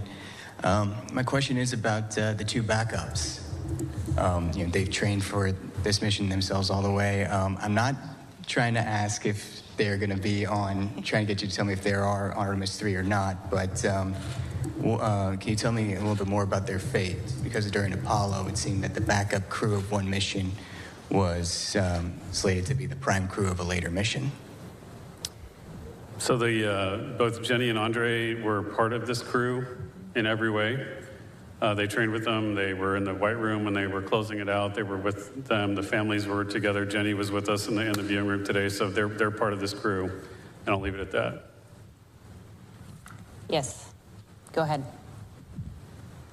Thank you, Dr. Allison McGraw from Mysterious Meteorites. Given the crew's successful demonstration of the 4K video stream with the laser comms, will there be another test of this? And what does this mean for TRL readiness level for, say, a planetary spacecraft mission? Thank you. You got it.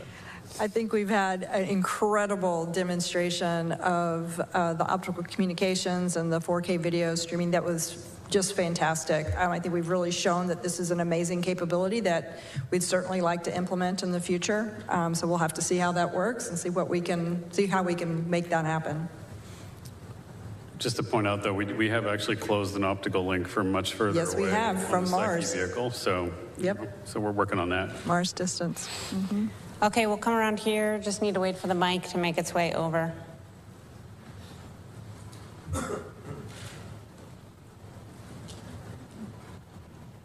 Hi, thank you again for doing this, and again, congrats on just such an amazing mission. Beverly Casillas for Space Scout here. And I just had a quick question. We've seen some really incredible imagery throughout the course of this mission. It's been great, to get that downlinked quickly with the laser comms. And I'm curious how much of that imagery that was taken during the mission on board has been downlinked, and how much of that still remains on the spacecraft to be recovered later. Thank you. I don't happen to know the official stats, but we can certainly follow up with you at a later date. I do know that Reed had made the comment that even though they sent back quite a bit, that the stuff they have with them is pretty amazing. So once we get it off the physical media on the vehicle, hopefully we'll be able to get it to you guys soon. Yeah, we'll get all those SD cards. We'll get them all downloaded. And of course, all of the imaging that was required on Monday, that was the science imaging, all of that will be made available through the planetary data system and archived. Okay, we'll take a few more from the phone. Next is Alejandro Turnbull with Space Scout. Hi, congratulations everyone on a fantastic mission. Question for Rick. As the spacecraft was descending under parachute, we saw on the infrared camera some plumes emanating from the vehicle that looked like either venting or thruster firing. just wondering if you could speak a little to what the spacecraft was doing then, what exactly caused those plumes. Thank you. Yeah, not knowing the video that you're referring to, I would imagine that's probably the spacecraft reorienting itself. When we're on our main parachutes, we do a reorientation to ensure that the most robust structural portion of the spacecraft contacts the water first. And so I suspect the plumes you were seeing were the crew module reaction control system thrusters firing. The next question is from David Denault with About Space Today News. First, I'd like to say just not congratulations, but I think this is just one of the most spectacular missions NASA has ever accomplished. And a lot of people have compared this to Apollo 8. And I can tell you there is no comparison to what has been done with the Orion spacecraft and the technology from our European Space Agency partners. I was there from the beginning of Apollo 8. I'm probably the oldest broadcast journalist today. But my question to each of you, what was your wow moment? Start with Mr. Quinn. You're kind of lonely over there. I didn't hear the question. Just pick an awesome thing. Awesome. Well, being a guy from the Kennedy Space Center, the launch was a pretty special day. You know, to see all those umbilicals clear the vehicle and the vehicle clear the tower and have that rocket rise off the pad was absolutely amazing. Yeah, man. Yeah. All right. I know Victor always says touchdown, getting onto the water. You know, for me, the greatest moment was the parachutes, the main chutes deploying. I think seeing that, I was chanting "Go, go, go" by myself.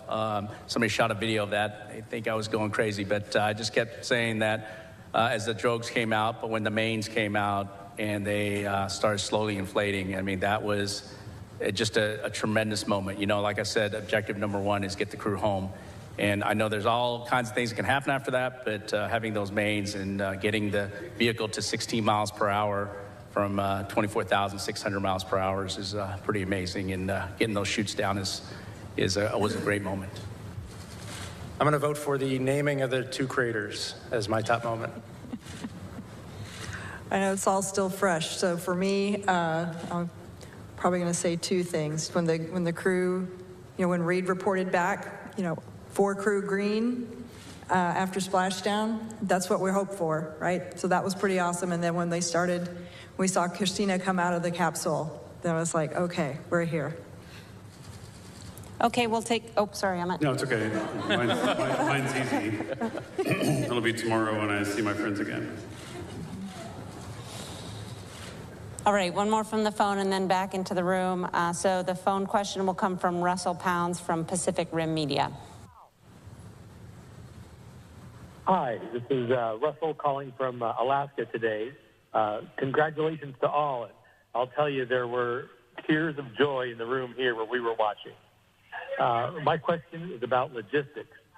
I'm thinking about all of the moving parts it takes to bring food, power, telecom, and so forth on a complicated mission. What were some of the logistics lessons learned that might be useful to organizations back here on Earth? Interesting. Yeah, I think a good start. I mean, it's incredibly challenging to get to, you know, to plan for a mission like this. You know, even though Orion's a pretty big spacecraft, making sure we have everything we need. And we think we count through contingencies. We lose systems sometimes. We worry about that. We want to make sure we have everything ready to go. I will tell you, though, that, you know, just having thought about this for a while, the logistics of flying a 10-day mission, even this far away, pales in comparison to the logistics of keeping crew on space station constantly going. So I would say that a lot of our logistics learnings have been derived from that. You know, that's not just, you know, consumables and water and gas, et cetera, but it's also thinking about the reliability of the systems and when they're going to fail. It's hard to predict sometimes, you know, how to do that, sparing the machine and making sure we have everything pre-positioned in the event that we have failures. That comes from a lot of learning, both pre-flight and in-flight. And so, you know, but in-space logistics is going to be a huge challenge for us going forward as we really contemplate a moon base, but hopefully we'll be able to feed forward, you know, lessons from obviously this mission, but I think from Space Station Together as we build that moon base. Okay, we'll take a few more here in the room. We'll go in the middle there. Hi, Jishni Nair, Houston Business Journal, echoing congratulations on a great mission. While we were following along, we had a lot of voices from the space industry, especially here in Houston, kind of chime in and express their support and as well.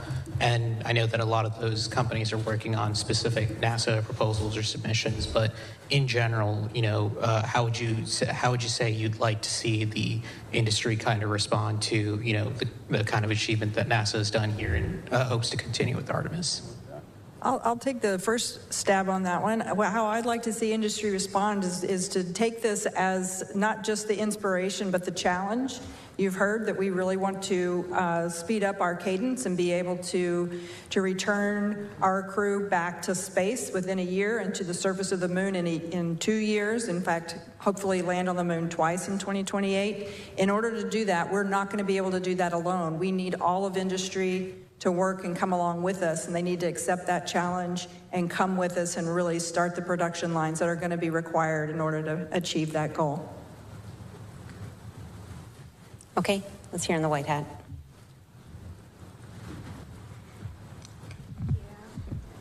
Hi, JJ Love with Tech Talk Media. I just have some words of recognition for you all and the entire Artemis team. What you have done this week is remind the people of Earth that wonder is worth chasing, that curiosity is not a luxury, it is the most human thing we have. You didn't just test a spacecraft, you tested mankind's potential and carried all of us with you in the process. Every kid who looked up at the moon this week did it differently because of you. People who needed something to believe in found it in that splashdown tonight. So thank you, not just for the data, and not just for the mission, but for proving that the pursuit of what's possible is still alive and well. We are so grateful.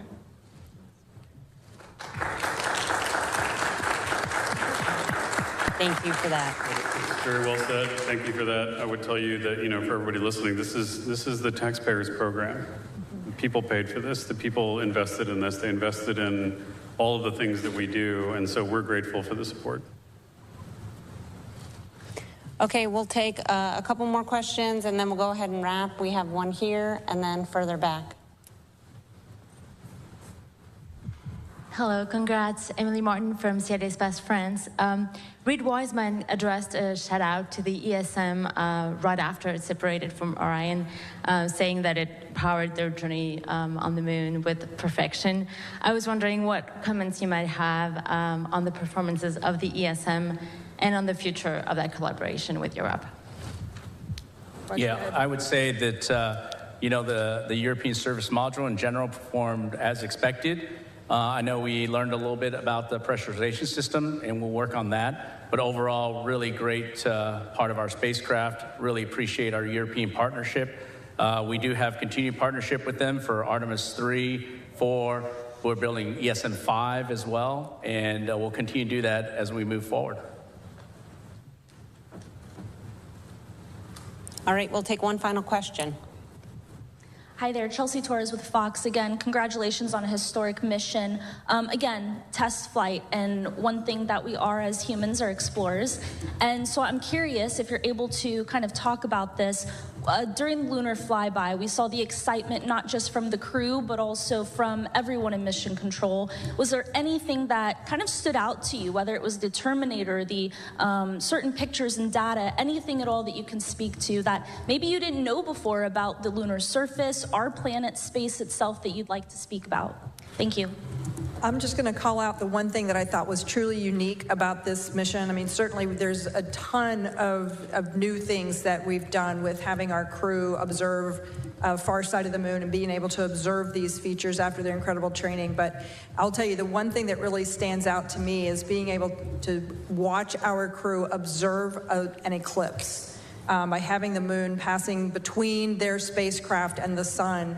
That was a totally unique experience and something that I was so proud that we could all participate and travel along with them and experience that moment. All right, that's all the time we have today. Thank you very much to our participants today and to all of you for following along. You can find the latest information about our missions on nasa.gov and hopefully soon information about the expected arrival time of the crew back in Houston tomorrow. Thank you.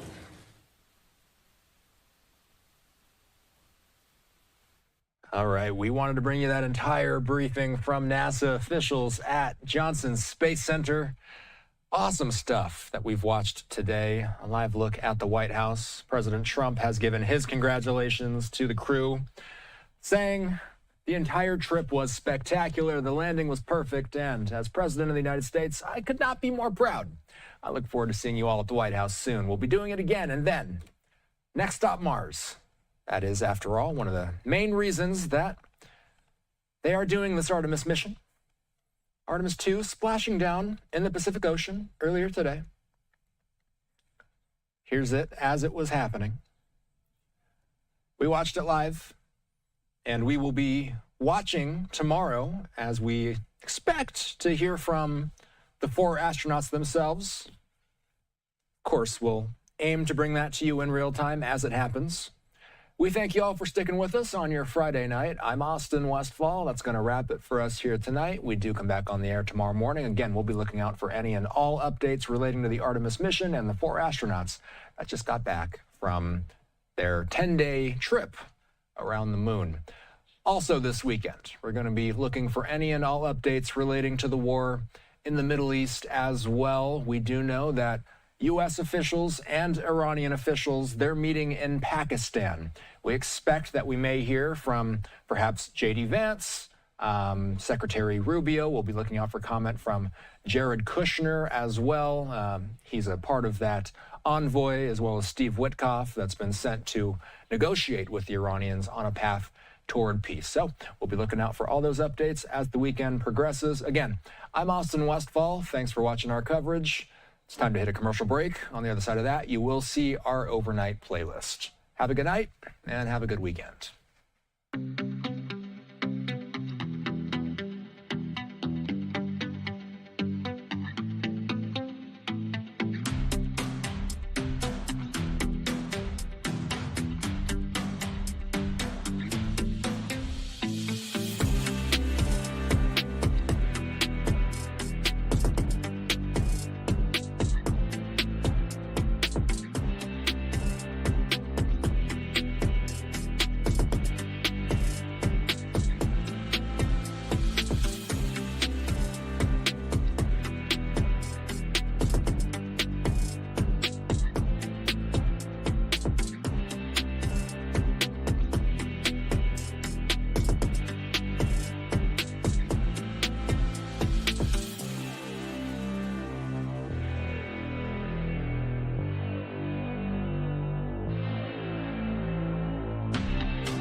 Welcome back into Live Now. I'm Austin Westfall.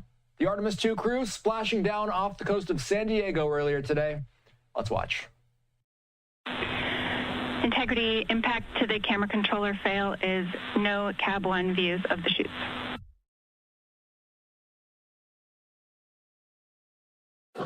Integrity. We're processing good data through the GPS system. A good view of integrity, time to splashdown 4.5 minutes.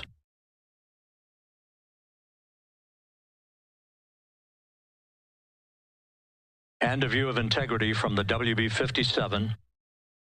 We're at 50,000 feet.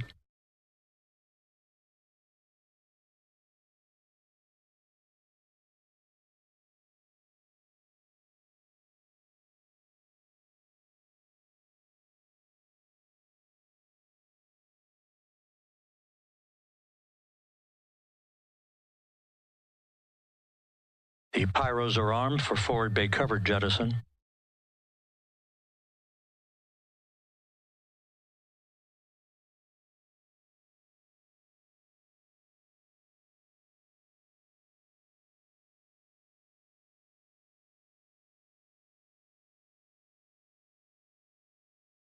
And there go the first series of parachutes. And we're on drogues. And Houston, we're visual 2 drogues out the window. 2 good drogue chutes. Next up. We copy, we see them. Next up, the deployment of pilot parachutes that will pull the main chutes out. Time to splash down 3 minutes and 10 seconds.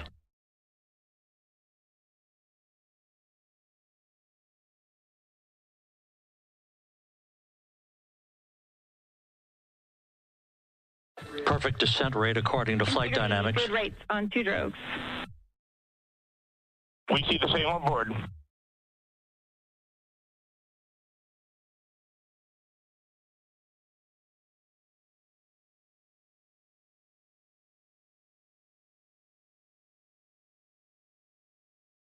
Passing through 10,000 feet, still on drogues.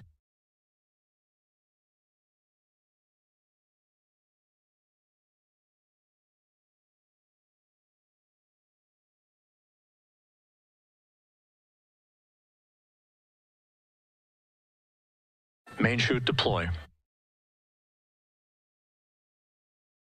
We're at 5,000 feet.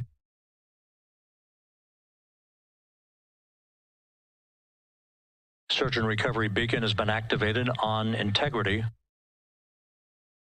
And we have 3 good main chutes. Good 3 main chutes, good reefing, good descent rate. Good rates, and we see 3 good-looking parachutes.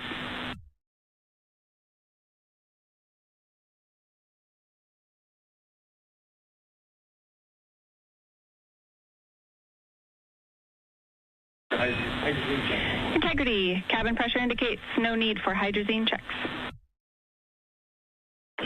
Integrity copies. This is a perfect descent for integrity. Its crew sounding hale and hearty on board. Time to splash down 1 minute, 15 seconds.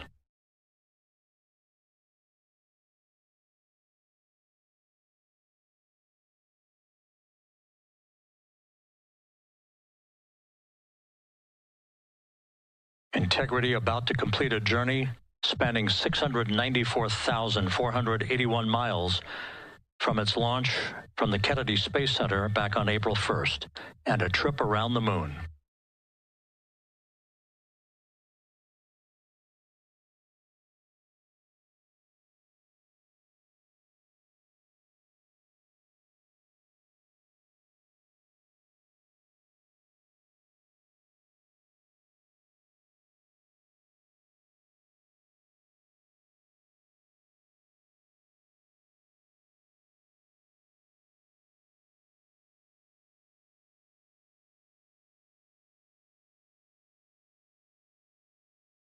Passing through 1,000 feet.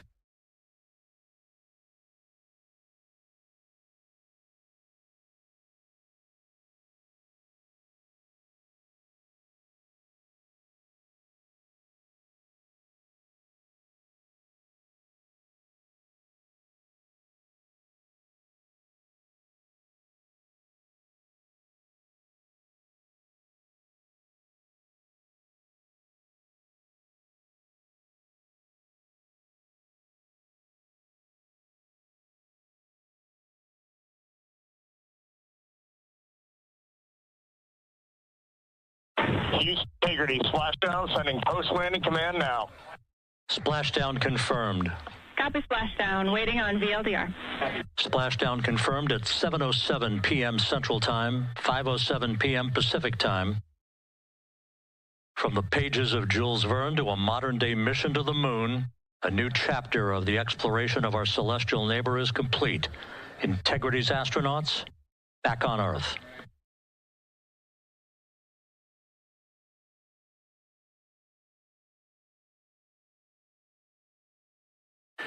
And the landing and support officer reports the vehicle is stable 1. We still will be deploying the crew module uprighting system to maintain that orientation. A perfect bullseye splashdown for Integrity and its 4 astronauts. All right, let's hit a quick commercial break. Back in a moment with the press conference that NASA held post-splashdown.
And welcome back to Live Now from Fox. Let's take you out to the NASA update on the exciting Artemis 2 splashdown.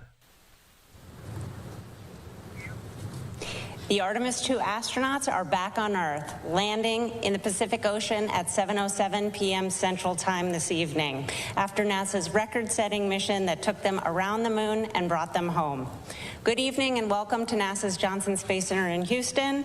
I'm Rachel Kraft with NASA Communications. Several leaders to talk about the successful mission. They are Amit Kshatriya, Associate Administrator, Dr. Lori Glaze, Head of the Artemis Programs, Rick Henfling, Entry Flight Director, Howard Hugh, Orion Program Manager, and Sean Quinn, Exploration Ground Systems Program Manager. We'll hear briefly from them and then take questions from here in the room and on the phone. And with that, we'll start with Amit. Good evening. Yesterday when we were in this room, we told you that the crew would put their lives behind our confidence, and they did. Yesterday in this room, we told you that today belongs to the engineers and technicians who touched this machine, and it does, and their work was good. Welders at Michoud shaped the heat shield and joined the rocket. Technicians at Kennedy packed parachutes, stacked the vehicle, stacked Orion, stacked SLS. Engineers in Bremen, Torino, and across the Alliance built the service module. Workers at Utah cast the boosters. Teams at Stennis fired the engines. Flight controllers in this building in Houston sat console for 10 days straight and sat silent in the night for 6 minutes while plasma took the signal. Navy divers pulled the crew out of the Pacific in an incredible way. The vehicle spoke for all of them. And at 25,000 feet per second, it said the work was good. As we say in our business, physics votes last. The families of the crew said this week there had been happiness and joy, but also anxiety, wanting to get their loved ones home safely. I was with them tonight. 4 families sat through those 6 minutes, and their courage is the same as the crew that just came home. Yesterday, Flight Director Jeff Radigan said we had less than a degree of an angle to hit after 250,000 miles to the moon. And their team hit it. That is not luck. That is 1,000 people doing their jobs. You all heard the crew's words during the mission. They were incredibly inspirational. They carried the torch from Apollo through station and around the far side of the moon. Their words belong to them. We'll get to hear from them as soon as they're back here. But tonight belongs to the team that built the machine that they wrote. We talk a lot about what gets in our way. The impediment to action is where we find the way to get to action. What stands in the way becomes the way. This program faced every obstacle an institution could face. The team met each one with work, and tonight is the proof. But that work needs to continue. The path to the lunar surface is open, but the work ahead is greater than the work behind us. It always will be. 53 years ago, humanity left the moon. This time, we return to stay. Let us finish what they started. Let us focus on what was left undone. Let us not go to plant flags and leave, but to stay. With firmness in our purpose, with gratitude for the hands who built the machines, and with love for the ones that we carry with us. Welcome home, integrity. I'll hand it over to Dr. Glaze. Thank you so much, Amit. So y'all, we did it. We sent 4 amazing people to the moon and safely returned them to Earth for the first time in more than 50 years. To the generation that now knows what we're capable of, welcome to our moonshot. I want to thank our entire team across this nation and around the world who gave every ounce of ingenuity and effort to make. I am so proud of each and every one of you, what you have achieved over the last 10 days. NASA has shown that ambitious goals are worth pursuing and can inspire the world. We are so thrilled to have Reed, Victor, Christina, and Jeremy back here on Earth and safely aboard the USS John P. Murtha. Our team is fired up, and this mission, as we've been talking about, is just the beginning. To all of our new followers out there, please stay tuned. This is the first mission, our first mission to the moon, of many more to come. And we can't wait. Our teams are so ready to get to work on the next missions and explore the lunar surface and bring the world along with us. I'll pass it over to Rick. Thank you, Lori. Thank you all for your continued interest in this mission. What a truly spectacular day it was for NASA and all of our international partners. This crew has said time and again that they were going for all of humanity, and today we fulfilled that objective by completing their journey and returning them safely to Earth. I've got a few stats for those who are interested, courtesy of the Flight Dynamics Officer in Mission Control. Integrity and her crew of 4 astronauts flew 700,237 miles. We reached a peak velocity of 24,664 miles per hour. We hit our flight path angle target within 0.4%. We flew an entry range of 1,957 miles, and we landed within less than a mile of our target. What a tremendous day. Over to Howard.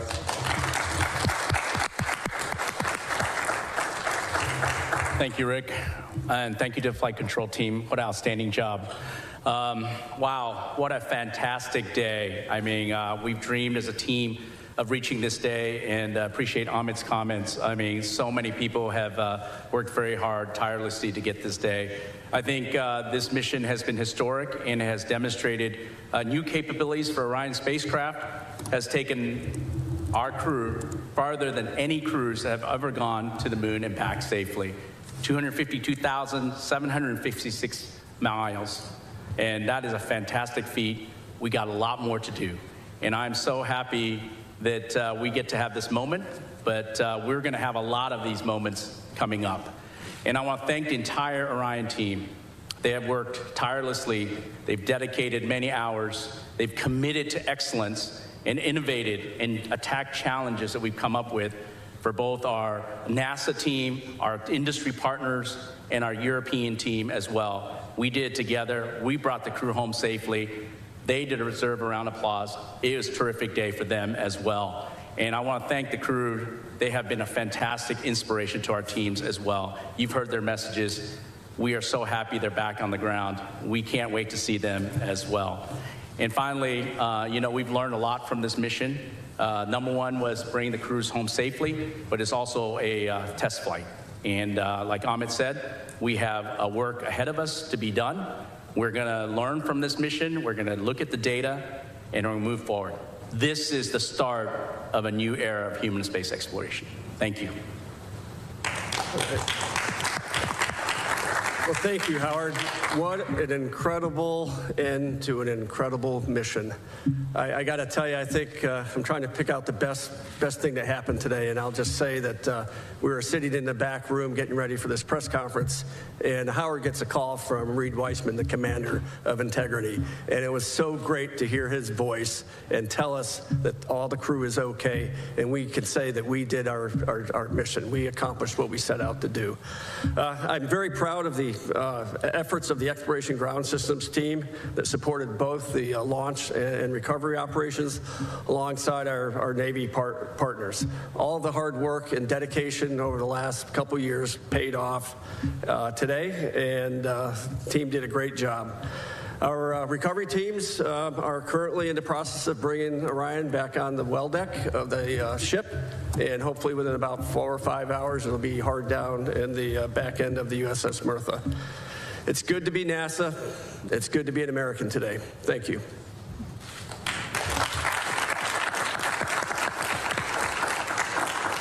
All right, it's time now for questions. We'll start here in the room and take several from the phone.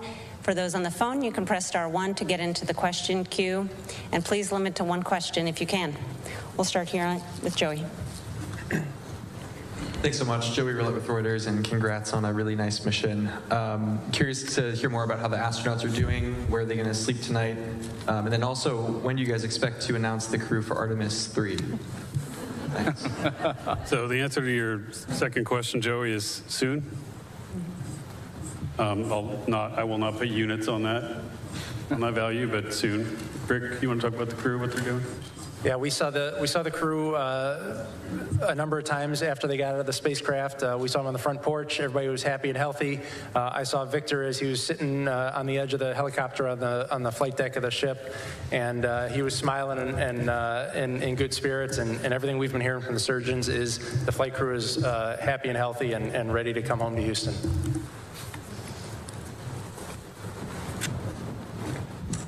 Hi, Lauren Grush with Bloomberg. Congratulations again. Obviously, it's been such a great mission to watch from start to finish, but I guess I'm wondering if you had to categorize, this was a test flight. What would you say is the issue that you feel maybe the most grateful arose during this mission so that you could apply that lesson learned to the next? Maybe like me, Howard, why don't you take that one? Yeah, I think, we're taking a lot of lessons learned. Certainly learning about how the crew operates a spaceship has been a really great learning experience, and flying and ability for them to test drive for our spacecraft has been good. I think, as we mentioned previously, our pressure control assembly, where we discovered a leakage through the system, I think we learned a lot about that. That is a new finding. Certainly, we're going to go investigate that. We're going to look at that and move forward to make sure that we make some changes if necessary, but we'll get to all the data and we'll go forward from there. Marsha. Associated Press, Marcia Dunn. The administrator described the crew as great communicators, almost poets. How is, this is going to be a tough act to follow for the upcoming crews soon to be picked. Talk about this crew in particular and what they brought to this that went beyond the scientific and the research and the engineering, please.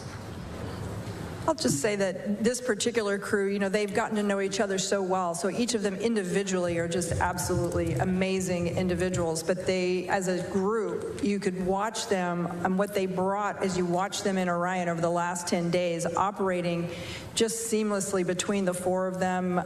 Just the teamwork, the camaraderie, I think they really brought an amazing sense of what we're trying to achieve with this mission.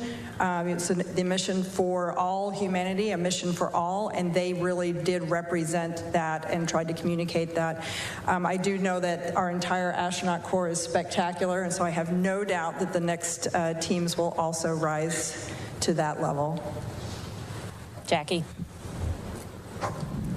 Hi all, Jackie Waddles, CNN. Congratulations. Question for Rick. I'm really anxious to hear what that blackout during reentry was like for you. And also just wanted to ask, that splashdown target being less than a mile off is incredible. Can you walk us through if anything, was outside of ordinary? I know we heard on comms there were some sensor issues just before entry interface. Just curious to hear more about that. Thanks. Sure. So, blackout, there's really no beating around the bush with that. It's a difficult time because the flight control team wants to see data. We want to look at the data. We want to be able to provide input to the flight crew on how to fly their spaceship. And when we don't have data, we're trying to figure out what to do with ourselves. But we knew when blackout was going to start. It started when we expected. We knew when it was going to end. It ended when we expected. And so that gave us the trust that the spaceship was flying itself correctly. As far as some of the cautions and things that came up on the way down, the prop cautions, they were, we think that, again, that was learning of the spacecraft. Some of the limits are set a little bit tighter than we probably should have had them set, and we dispositioned those and moved on. As far as the comms post-landing, we don't quite know what was going on there, but we worked around it. We had comms with the recovery team, and we safely handed over the mission authority at the right time. Okay, Josh. Hi, Josh Denner, space.com. Really excited to hear that the crew is doing well. I'm interested, we saw Victor sitting on the edge of that helicopter once they landed on the ship, and it was great to see them all, walk across the deck. They were set to do an emergency egress test with a ladder, a backpack, I'm wondering if they've performed that yet, how soon they will be performing it, if they have, how it went.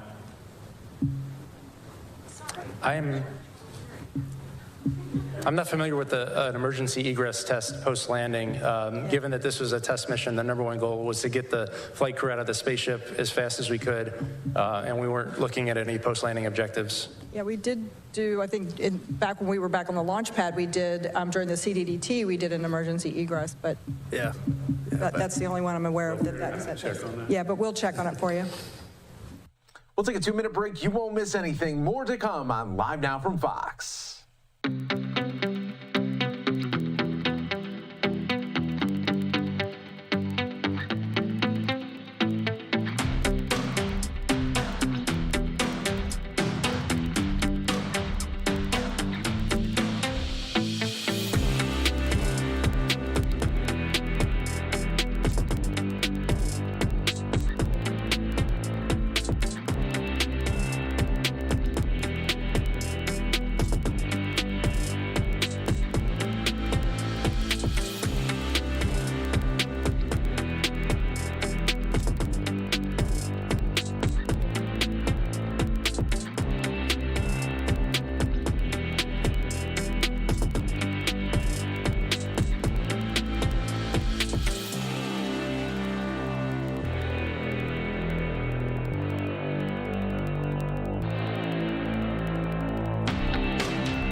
And welcome back to Live Now from Fox. Let's take you out to the NASA update on the exciting Artemis 2 splashdown.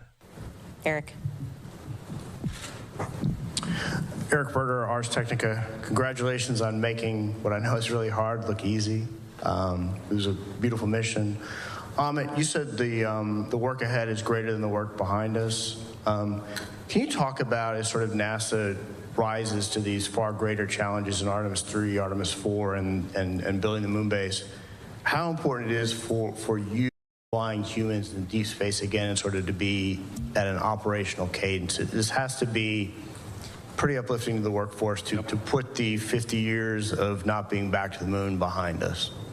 Yeah, it's huge. I mean, flight cadence and iteration is the key to reliability and safety. You know, we were waiting to fly this mission for several years. A lot of that was because of you know, the issues we saw during Artemis 1 and making sure we did that the right way, and we tried to make sure the machine was perfect before we flew it. But the real way to do that is to keep iterating, to keep flying, keep learning, keep getting data in the flight environment. So that piece of how we're changing the architecture and demanding that higher cadence is going to be, I would say, mandatory for us to be successful. We need that muscle memory to exist. We need the data to keep coming in, and we need to be able to quickly iterate and change the machine as we learn from it. Everything we learned from Artemis 2, we're going to get right after. But I would say it's essential.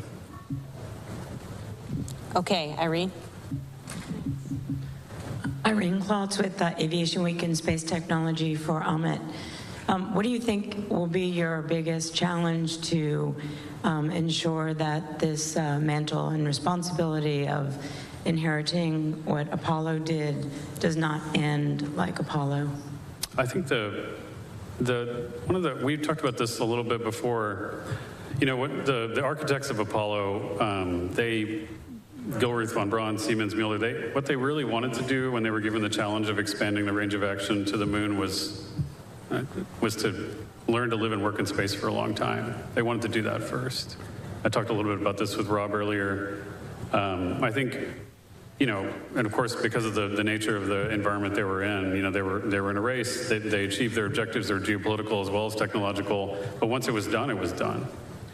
And I think the foundation they wanted to build on is what we went to afterwards. So we wanted to, you know, investigate reusability with shuttle. We did that. We wanted to learn to live in space for a long time with station.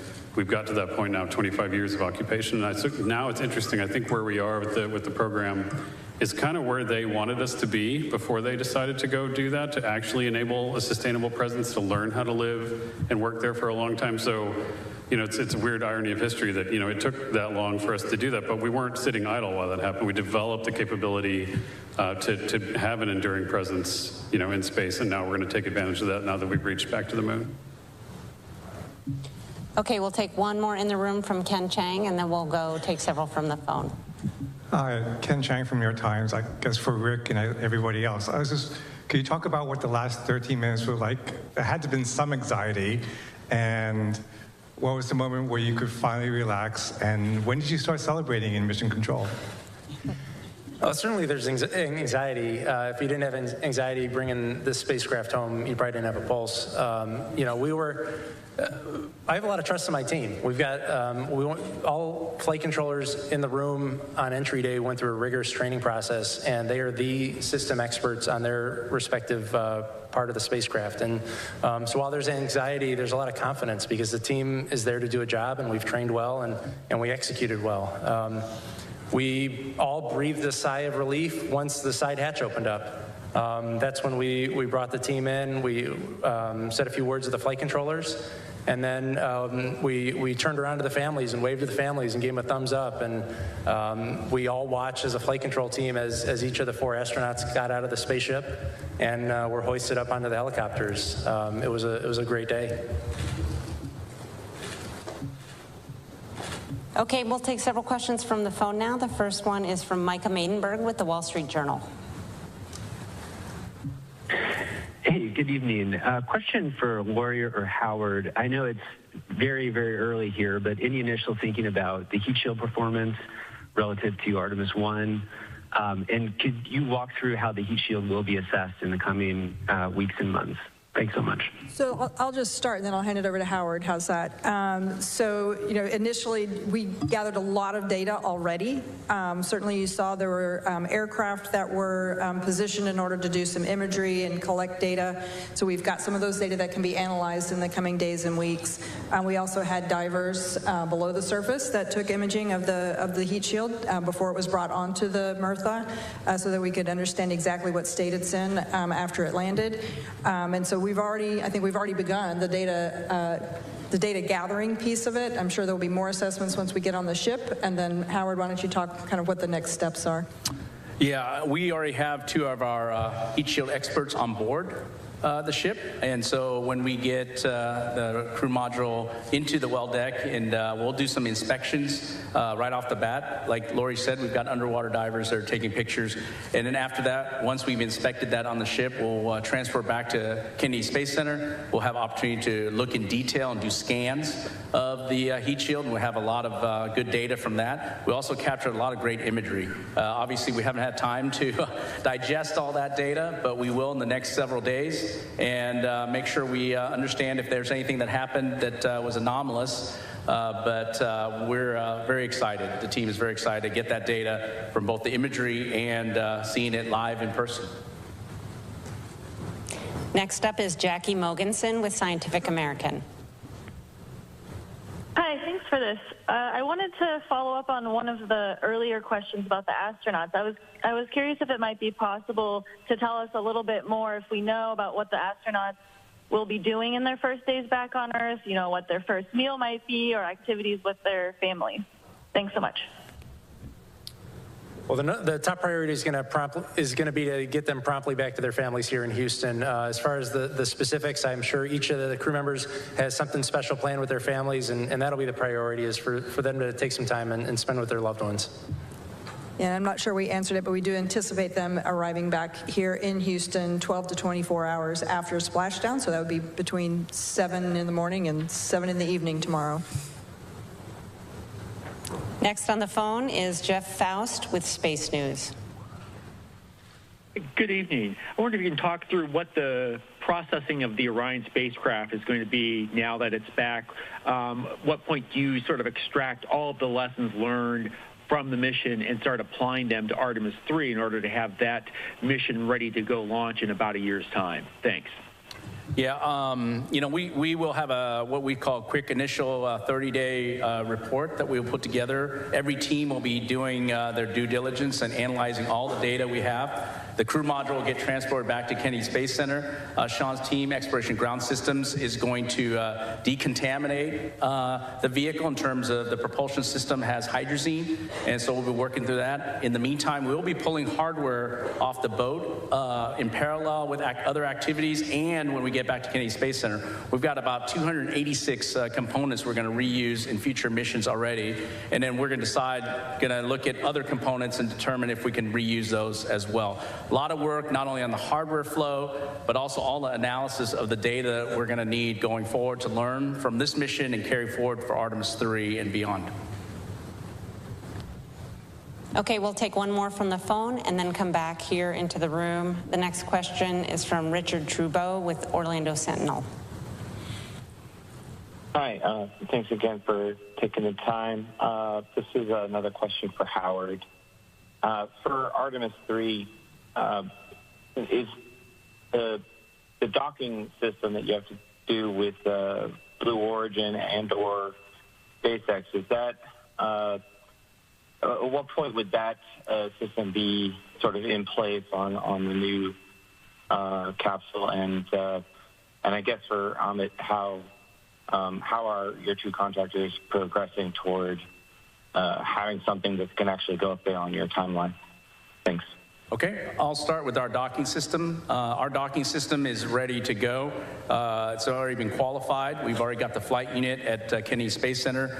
Later this summer, we'll integrate it on top of the crew module. And we've done a lot of testing already, so the final part is actually the mechanical mating of the docking hatch and the docking mechanism itself. And so we have a standard way of doing dockings in space that we expect Blue Origin and SpaceX to work with us on and accomplish that mission. Yeah, and as far as the other part, I think, you know, we're in a massive test campaign. We've got a huge test coming up of the Blue Origin Mark I lander, which will be the kind of smaller version of the lander they want to use to attempt the landing missions. There's going to be a test flight of that this year. We also have the test of the Block 3 Starship and Super Heavy, which is coming up hopefully in a few weeks here. So, you know, every day in this program, we're going to be testing big machines, and we're just going to keep getting side by side with them to help them make progress. Okay, Jackie, and then we'll come back to the other side of the room. Thank you, Jackie Goddard for the Times of London. My question is for Howard. As a little boy, you were inspired by Star Wars. I wondered if today is better for you than Star Wars, and for future space travelers looking back at today, what should they see as being the significance? Thank you. Wow, you might be watching my old interviews or something, but I would say 1,000, I don't know what the number is, thousands of times better. You know, I would say that I shared a moment with my father. He took me to see Star Wars. He's not alive today. I wish he was, because that little kid who saw and was inspired by the stars, and now we're able to send our crew out to the stars, the farthest any humans have been. I mean, I can't even express just how I feel and the goosebumps I have. And I would say that for all the kids out there, I mean, just pursue the dreams. I can't say any better than the crews. You know, I tell my kids also, pursue what you're passionate about. And my passion is a space program. My passion is NASA. And I was able to accomplish that today, and hopefully many more days going forward.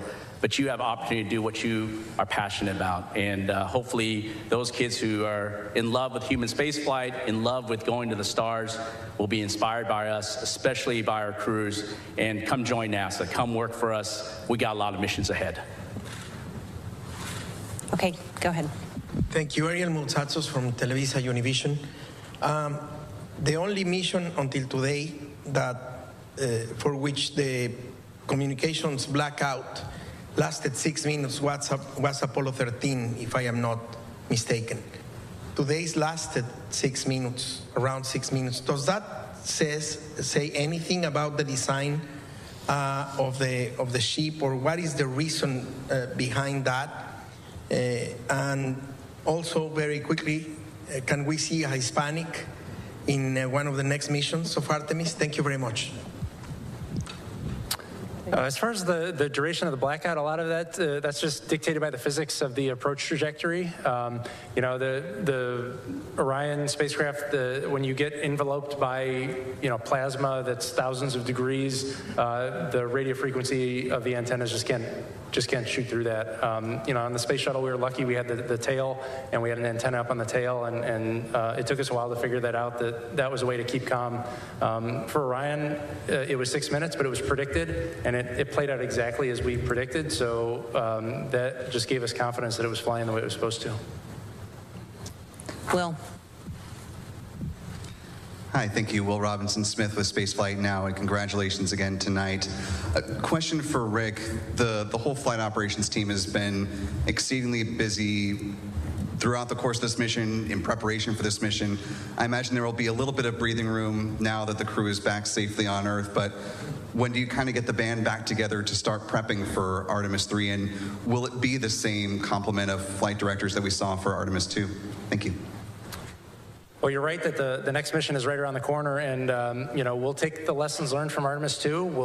We learned a bunch on how to fly people in space, both from a vehicle operations, but also from how to run a control room with a deep space mission. And when the time is right, we'll get back into flight-specific training. And you know, we've got a core group of about 30 flight directors, and they're all extremely capable. And you know, I think anybody who's assigned to that next mission is going to be as successful as the three of us, myself, Judd, and Jeff. Yes, we'll take you. Tom Clark with Sky News. Congratulations on a very successful mission. Amit, you spoke yesterday of there only being irrational fears. I wonder if you succumbed to any, and if so, what they were. But more after such a successful test flight, how much of a boost is this to NASA's confidence in its wider mission to stay on the moon? For the campaign, this is a huge step, for us to build confidence, not just in our understanding of how this machine performs, but just that this organization can rise to the standard of qualifying a vehicle like this for crewed flight. I think that's huge. It took a lot of discipline and a lot of changes between Artemis 1 and now to get there, and the team really rose to the equation. These folks here, they did a tremendous job of instilling the amount of discipline and rigor and belief in the qualification standards to make sure this is going to work. And so to me, that was almost the biggest objective of this mission, was to prove to ourselves that we could move to crewed flight, but maintain the same level of knowledge and understand your point. It is when you fly the crew, when you fly any crew, you can be paralyzed. You can almost be paralyzed by risk, because you become so close to them. You understand what's at stake when you with the families. You understand what's at stake. But the crew knows this, and we have to do it too. But organizationally, understand that what we do is we take calculated risks, and that it's going to take risks to explore. But you have to make sure you find the right line between being paralyzed by it and being able to manage it and bound it the right way. Okay, Andrea. And then after that, we'll come to Michael, and then take Cyril on the phone. Andrea Leinfelder of the Houston Chronicle. This question's for Rick. I enjoyed seeing the flight controllers storm into White Flight Control Room, and I was just wondering, were those the controllers from the back room? Were there people who were off duty who just couldn't be away? And why was it important to open the room to them and to let more of the Houston workforce celebrate that moment? Thanks. That was anybody. I made a call out to anybody who had worked the mission, no matter what shift or what room you were sitting in, to come into the room and just soak in the moment with the rest of the operations team. They all deserved it. They worked tremendously hard, both pre-flight and during the mission, and it was a time for us to celebrate together before celebrating outside of that room. Okay, Michael. Hi, Michael Atkinson, Houston Public Media. Congratulations again. My question is also for Rick. I think that we've asked the crew several times if they've felt the weight of this moment, and I'm curious if you felt, or if your other flight directors felt the weight of this, that as you were going through all this, you're like, this is what Gene Kranz felt, this is what Chris Kraft felt. Did you ever feel that moment? There were a couple of times where you have a lull in the shift, and you can kind of sit back in your seat and just look out the window. I do that at ISS a lot when I work down the hall working in Ficker 1. You just enjoy the view. As I worked early in the mission on the planning shift, the moon was getting bigger and bigger, and it was fun to just sit and watch the moon get bigger. And then as we worked on the entry minus 1 day shift yesterday, and then on the entry shift, it was fun to watch the Earth get bigger. And it was fascinating to watch orbital mechanics take over. And in the last day when I took the console, I think we were earlier this morning, I think we were over 50,000 miles away from Earth, and we made up that last 50,000 miles in the last 8 hours. And it's a fun job to do. All right, we'll take several questions from the phone. We have Anthony Leone with Spectrum News. It's Anthony Leone with Spectrum News. Thank you so much for taking our questions. This is certainly a historic moment. NASA's kicked off the return of humans visiting the moon. How does it feel to write this new chapter in our history book? I have to tell you, my background is in planetary science, and I was an active planetary scientist for a couple of decades, and I had this incredible honor to come over and work with the human spaceflight side of NASA and the team that have put this together.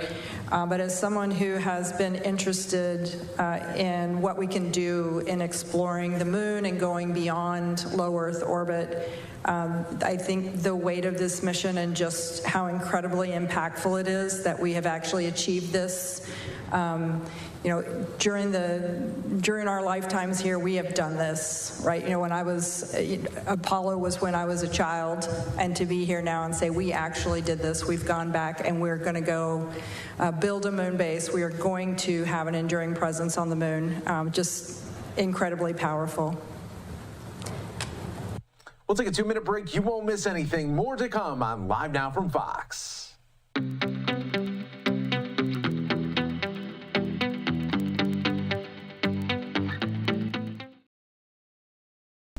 I'm actually going to wrap up the stream tonight. Hope everybody has an excellent night, and I will see you all back again here tomorrow. Don't forget to like, comment, and subscribe like the winners that you are. Thanks for stopping by. Good night.